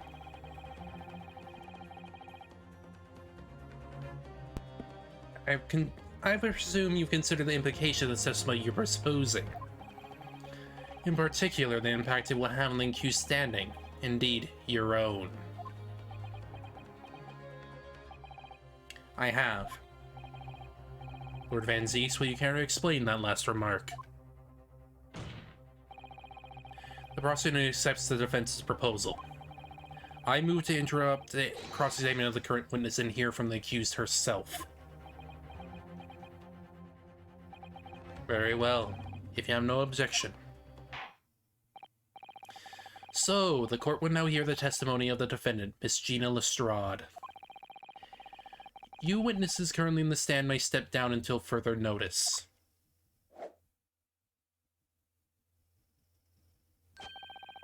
Then I shall bid you good day. Wait. You, sir, shall remain in the stand while Miss Lestrade testifies. As you wish. Alright then, Gina, it's time. I know this will be hard, but please, put your faith in me here. Good luck, Runo.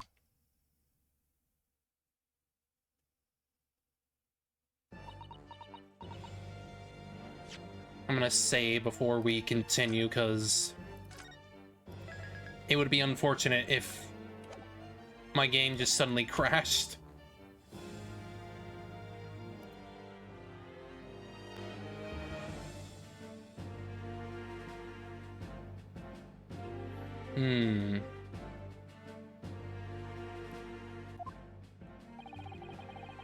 The articles that Mr. McGill had deposited in Winniebank's pawnbrokery are intimately related with the omnibus case, the trial of which was heard in this courtroom 2 months ago. Yes, and I remember this young lady being brought before me in the trial as well. That's right, my lord. Her testimony helped to establish the innocence of the defendant, Mr. McGilded. The omnibus case was intriguing, to say the least. And now here we are all again, the same players in that trial facing each other once more. A twist of fate, perhaps, my Nipponese friend.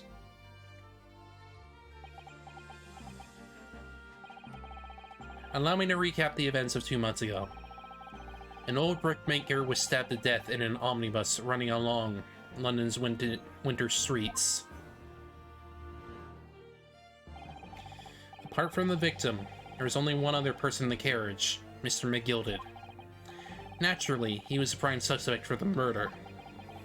As our trial progressed, another possibility emerged. That the murder in fact took place above the defendant's head on the roof deck, with the body then being dropped through the skylight into the carriage below. It was Mr. Strand whose testimony brought that possibility to light. At the time of the incident, Mr. Strahd was concealed under a seat in the carriage, hoping to pick the pockets of unsuspecting strangers. Then, immediately after trial, having been acquitted of the murder, Mr. McGilda died in this very courtroom, in the most extraordinary of circumstances. A mystery that remains unsolved, even now, 2 months on. As indeed does the omnibus murder itself. Be that as it may, I recall neither the disc nor the small buffs being mentioned in the course of those proceedings. Mrs. Strahd? Would you tell the court now, please? What really happened at Omnibus 2 months ago, I mean. I don't know what you mean. I already said all of what I know. And what about everything you told us yesterday from inside your prison cell? Please, Mr. Strahd. This is extremely important. But remember, little girl, it is just, if it transpires that you willfully withheld information in the trial 2 months ago, the Home Office will seek to prosecute you for perjury. And naturally, you will lose all credibility as a witness. Although, let's face facts, you will have little credibility to lose. Ginny, don't listen to him. Please, you have to trust Runo now. Iris? We're on your side.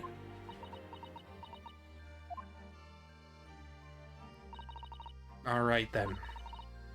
I'll talk. The right choice, Gina. Well, it would seem that my learned friend is hell-bent on bringing the entire courtroom about his ears. So be it. I must confess that I'm struggling to understand what on earth is happening here.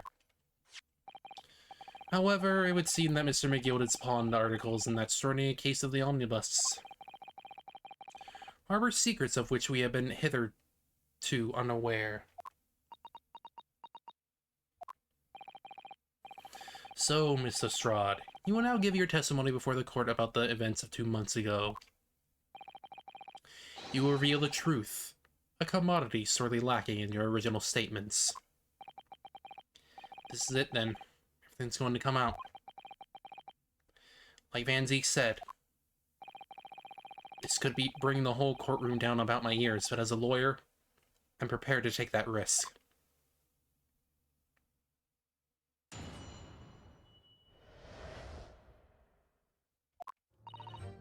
Truth is that Brigner Cove was in the cabin of the omnibus the whole time. When the Irishman dragged me out from another seat, I saw that disc on the floor. All of a sudden, I heard a scream from me over me head, and then that pair on the roof deck went off to call us slops. That's when McGilded slipped the driver some tin to do run some pawn shop roundabout. He threatened me not to snitch, not to say nothing to no one about what I seen or heard. Good grief, this is outrageous. We've just told the court bears almost no resemblance to your testimony 2 months ago. As you say, my lord, there's every chance I may have adjudicated an error in McGilded's trial. Sounds very much as me, yet the man deliberately deceived this court, in an effort to cover up the most wicked of schemes.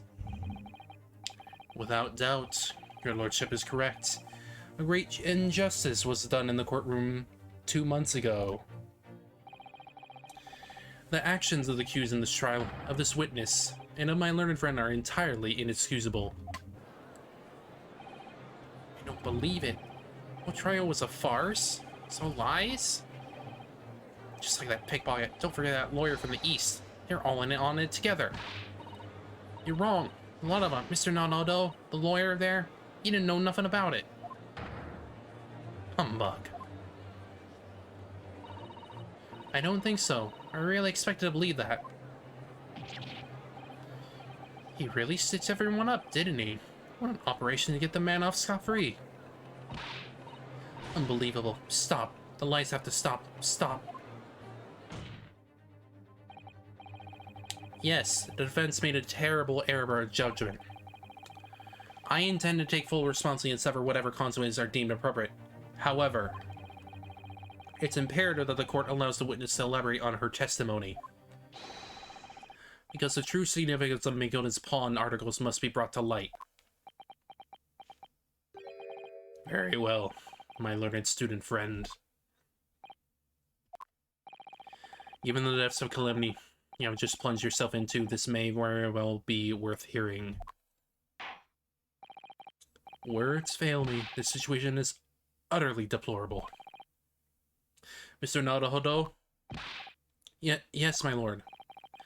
I will decide upon your fate following the conclusion of this trial. Of course, my lord. Blimey, Mr. Naruhodo. Now, counsel, proceed with the cross-examination.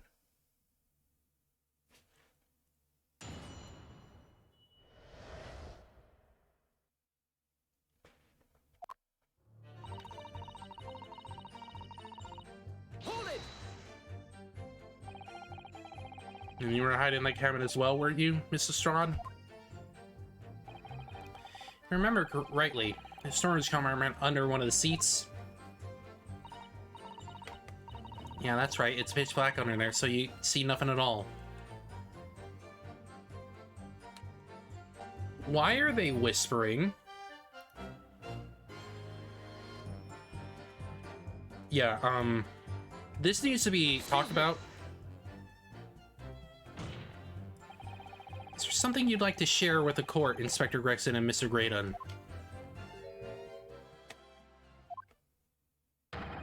Inspector, Mr. Graydon. Blimey, you're trying to give me a heart attack? You have been whispering each other for quite some time now. Tell us, what is the discussion about? Discussion? With this fella? Pull the other one, Sunshine. You think I've got anything to talk about with this shady gent like this? And I have nothing to say to this uncouth detective after he deprived me of that disc that was rightfully mine. But they clearly been talking the entire time when I've been cross-examining Gina. It says they've been negotiating.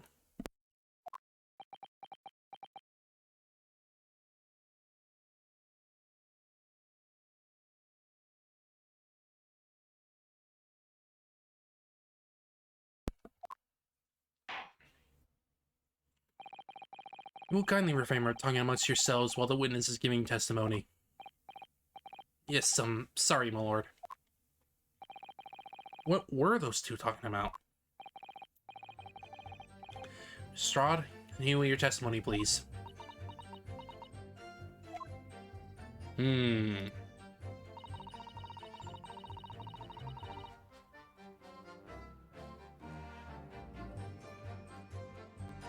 Alright.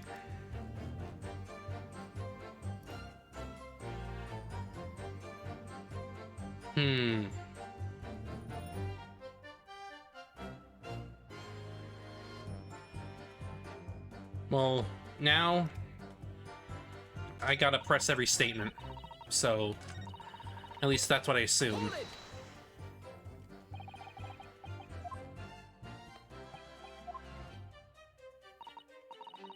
Yeah, that's right. It's pitch back under there, so you can't see nothing at all.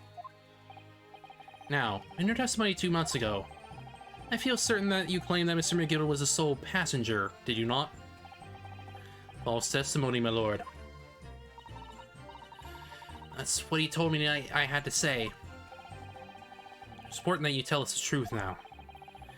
Were Mr. McGill and the victim acquaintances? I don't know. But I did hear him talking a lot. What are they talking about? Well, I couldn't hear too well, but I had to say.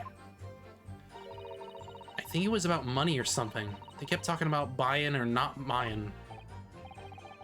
Perhaps business dealings of some kind? Well, anyway, they got louder and louder. It started to sound like a proper fight. I was pretty scared by them. I was hardly dared to breathe, and then all of a sudden, I heard a noise like someone keeling over on the floor. It was bleeding loud and all. And I believe you let out an involuntary scream. Yeah. That's what gave me away.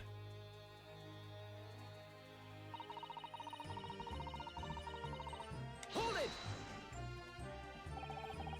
Was the disc you saw this disc? Yeah. I reckon it probably was. It was right next to the cove lying on the floor. Could this disc have belonged to the victim, perhaps? I don't know, but McGilda picked it up pretty smartish. And then he sat the cove with the knife in his belly up on the seat. What did he say to you at that time? He told me not to say a word about what I've seen or heard about to no one. About the disc and all.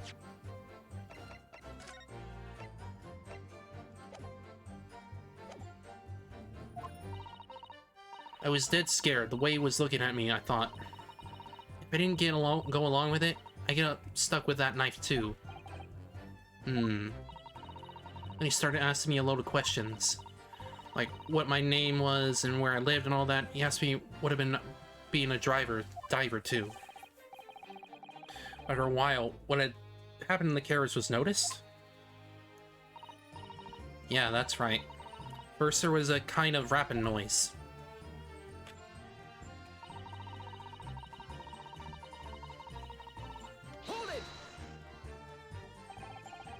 There were two gentlemen occupying the seats on the roof deck, I believe. That's right. They must have looked down through the skyline and noticed the cove with the knife in his guts. When they screamed, the driver pulled the horses and McGilda got me out of sight. Out of sight? Where? Back under the seat where it started off. Once the carriage came to an halt, the two coves from the roof ran off to fetch the slops.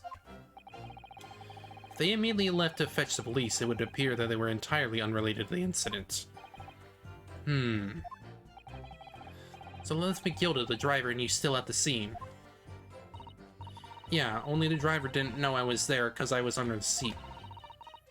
I heard the cabin door open and a voice from outside. The driver, yes. He also testified in the trial, I believe. A fellow who went by the name of Beppo, if memory serves. What did Miss McGilda and the driver say to each other? I don't know what happened, and stuff like that, mainly.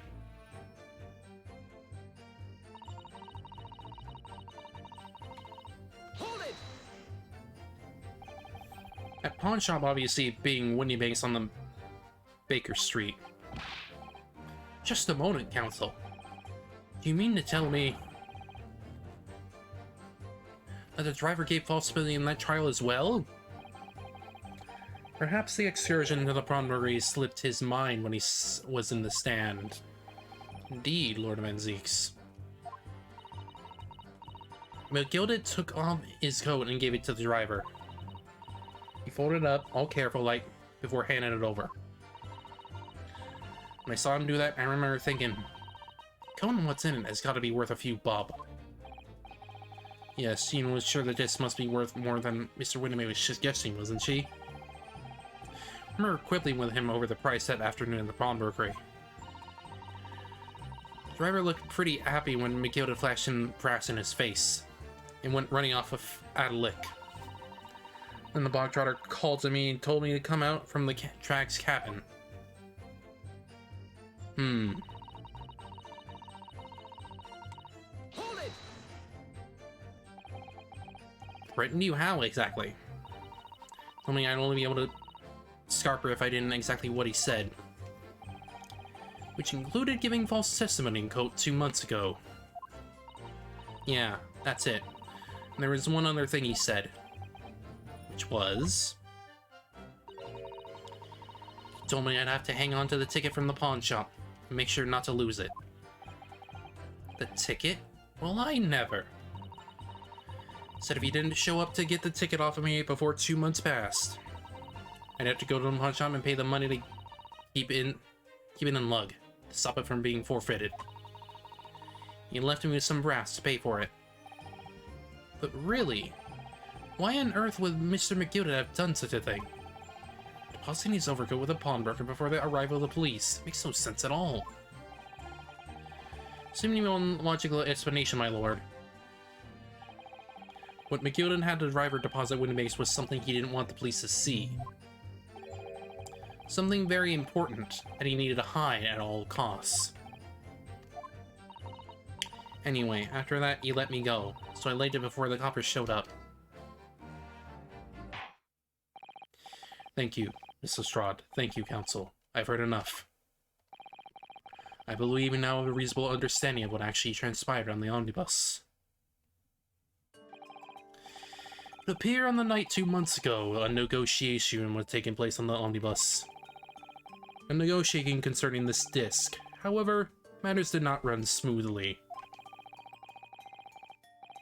When the parties involved began to quarrel over price, McGilda took what he wanted by force, at the expense of the other man's life. Which proves my point. That disc is clearly extremely valuable in some way, though I don't understand why as yet. And 2 days ago, precisely 2 months after the omnibus incident, McGilda's coat and his clothes were due to be forfeited. I don't know what I should do with the ticket. I mean, the Cove died right after its trial, I know that.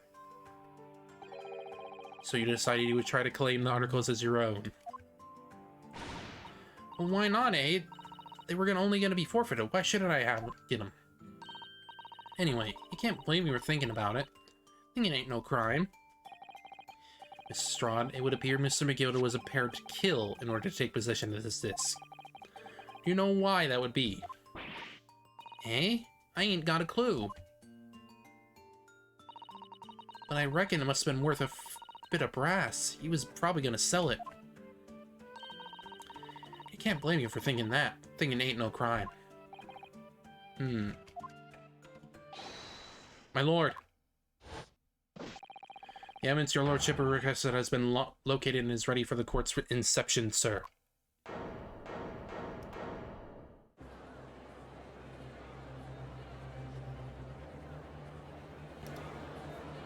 Well, here we go. Serious little box, deposited by McGilda 2 months ago. There's no doubt in my mind that it's the key in this far-reaching puzzle.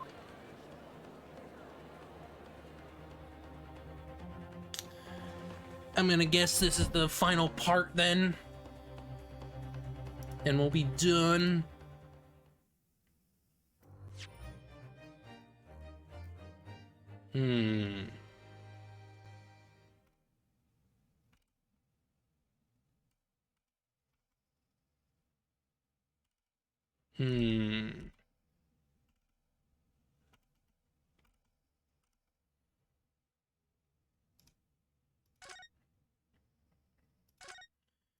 Well, let's go. Let's do it. Let's get it over with.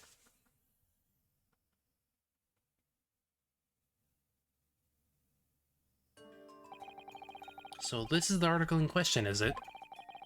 Small box deposited with the pawnbroker by Mr. McGilda 2 months ago. And on the night of Mr. Winnimax's murder, the only item on the shelves that was touched by whoever broke into the shop. Quick, quick, let's open it and see what's inside.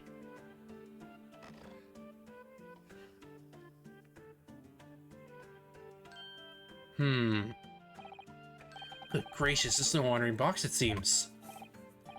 Wow, although in truth I had an inkling that might be the case. It would appear that the box houses a miniature music box movement. And perhaps... Is it too much to expect?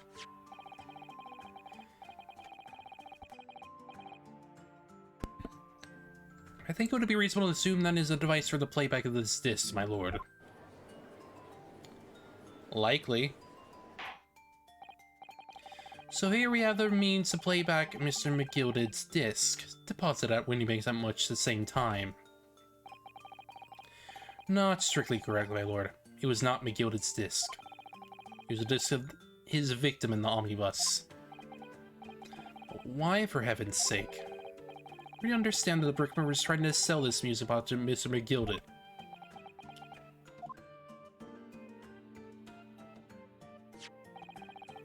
I believe the answer will become clear if you listen to the music on the disc, my lord. Yes, very well. Let the court now listen to this court's curious disc at least. Wait, my lord. Good grief, what is the meaning of this, Inspector? The music box and disc are, well, they're unrelated to the case. No need to spoil the summer atmosphere in the courtroom with some silly bit of old music. Objection. This disc may very well have been motivated the culprit in this case to commit murder. Clearly, there's every chance that it's fundamentally important to understand what happened. Prosecution has no objection. But no! The piece of evidence is police property! Clearly, Scotland Yard has some vested interest here. But it's policy of this prosecutor to leave no avenues unexplored. And you, Inspector, have no jurisdiction here to prevent that from happening.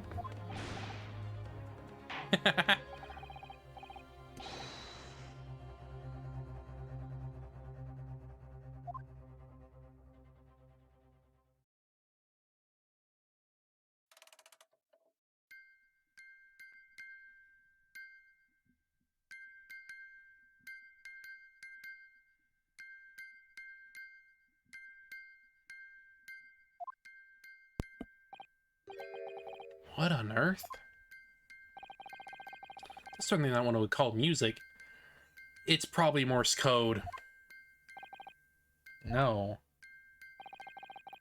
It's just the same note playing over and over again in a regular sequence. That's because it's a message.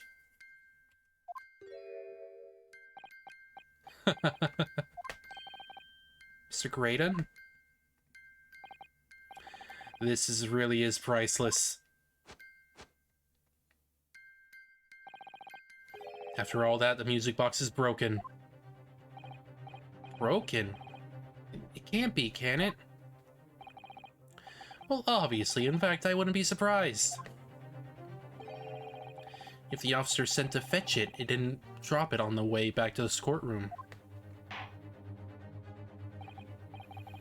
Well, with much regret, I feel the court must accept that this music box offers little in way of clues. Are you ready to move on, counsel? No, I don't think he's correct.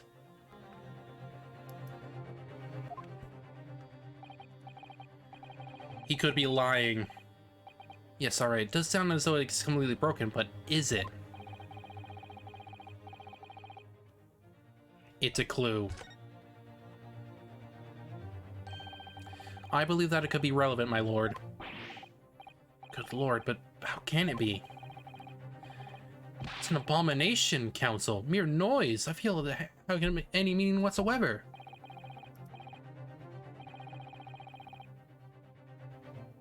It's not supposed to be music. That sounds strange, I agree, but there's no one thing bothering me. Graydon stands there chortling victoriously. The inspector beside him has a rather telling expression on his face. It's as if Gregson recognizes the sound, as if he's familiar with it somehow. And that's making him appear extremely on edge. If that's the sense of defense, my Nipponese friend, answer me this.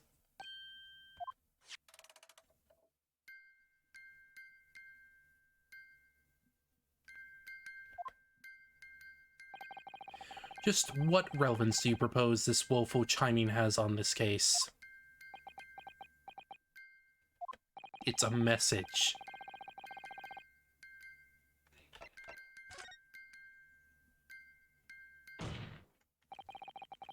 Just because this is a music box, it doesn't necessarily mean the sounds we're hearing are music.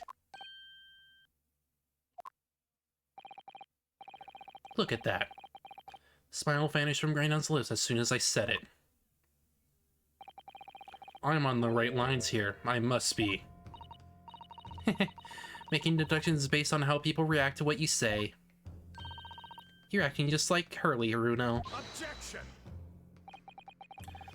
Sounds we're hearing aren't necessarily music. Well, now that you told us what they're not. I'm sure the court would like to hear what they are. Do enlighten us, my Nipponese friend. Well, surely you have an idea in mind, because if not, it will be the death of your ill-informed argument. Exactly. The music box is clearly broken, refusing to accept that fact is pure foolishness. You've got me. I don't know what the answer is. Yet. Bruno? I've just examined the music box very thoroughly. I'm fairly certain that it's not broken at all. Really? Really? The way it's been made, it can clearly produce a single note anyway. Thank you, Iris.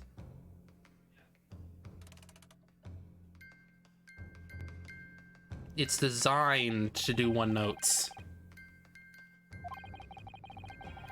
Just mean that sounds like it's producing some significant that it isn't musical.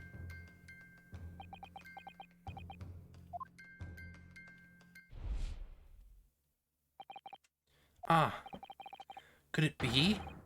Is that what these sounds are? Something just struck me, Bruno. I feel like recently in the past few hours, even. I've heard another sound very much like this one this music box makes. Yes, it's a familiar sound. Actually, Iris, I was just thinking exactly the same thing. I'm gonna have to press the defense for an answer. If your assertion is the sound produced by this is not in fact music at all, then what the devil is it, Counsel? All the evidence we've seen so far, all the testimony we've heard, it's all pointing to one single answer now. The prosecution demands that my learned Nipponese friend presents proof now.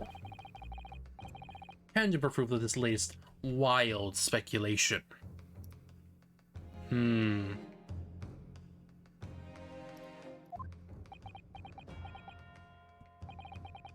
Alright then. This could be the best chance I'm going to get a fight back in this trial. And if I'm right, I'm going to join all the dots together. The evidence that explains the true nature of the sound of this music box is... today's paper. Take that! Today's paper, Counsel? The headline is Pawnbroker Perishes in Paper's Plunder, hardly sportive your cause. No, my lord. I was hoping you'd look a little further down the page. Further down? Ministry Mole? Classified secrets may have been leaked overseas from Ministry of Justice? Yes, this is a very serious matter being investigated at the highest level, I understand.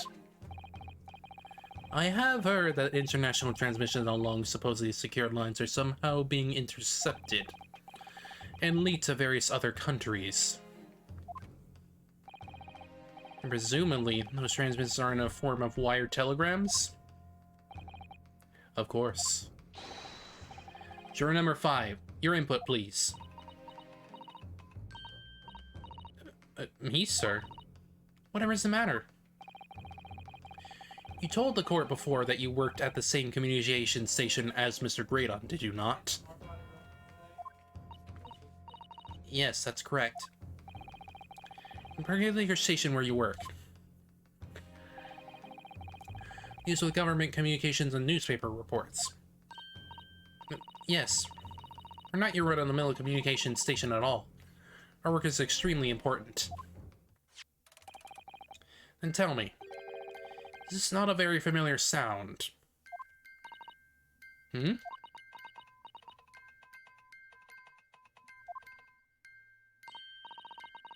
don't mean to say, is it? That's right, madam. It bears more than a passing resemblance to the sound made by your telegraph machine as you tap it. I believe it's called Morse code.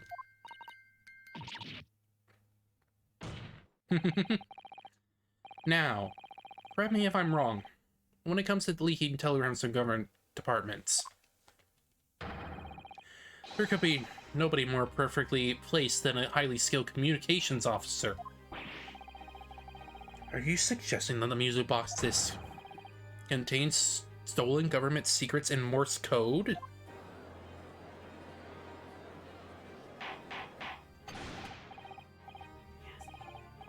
But this... what?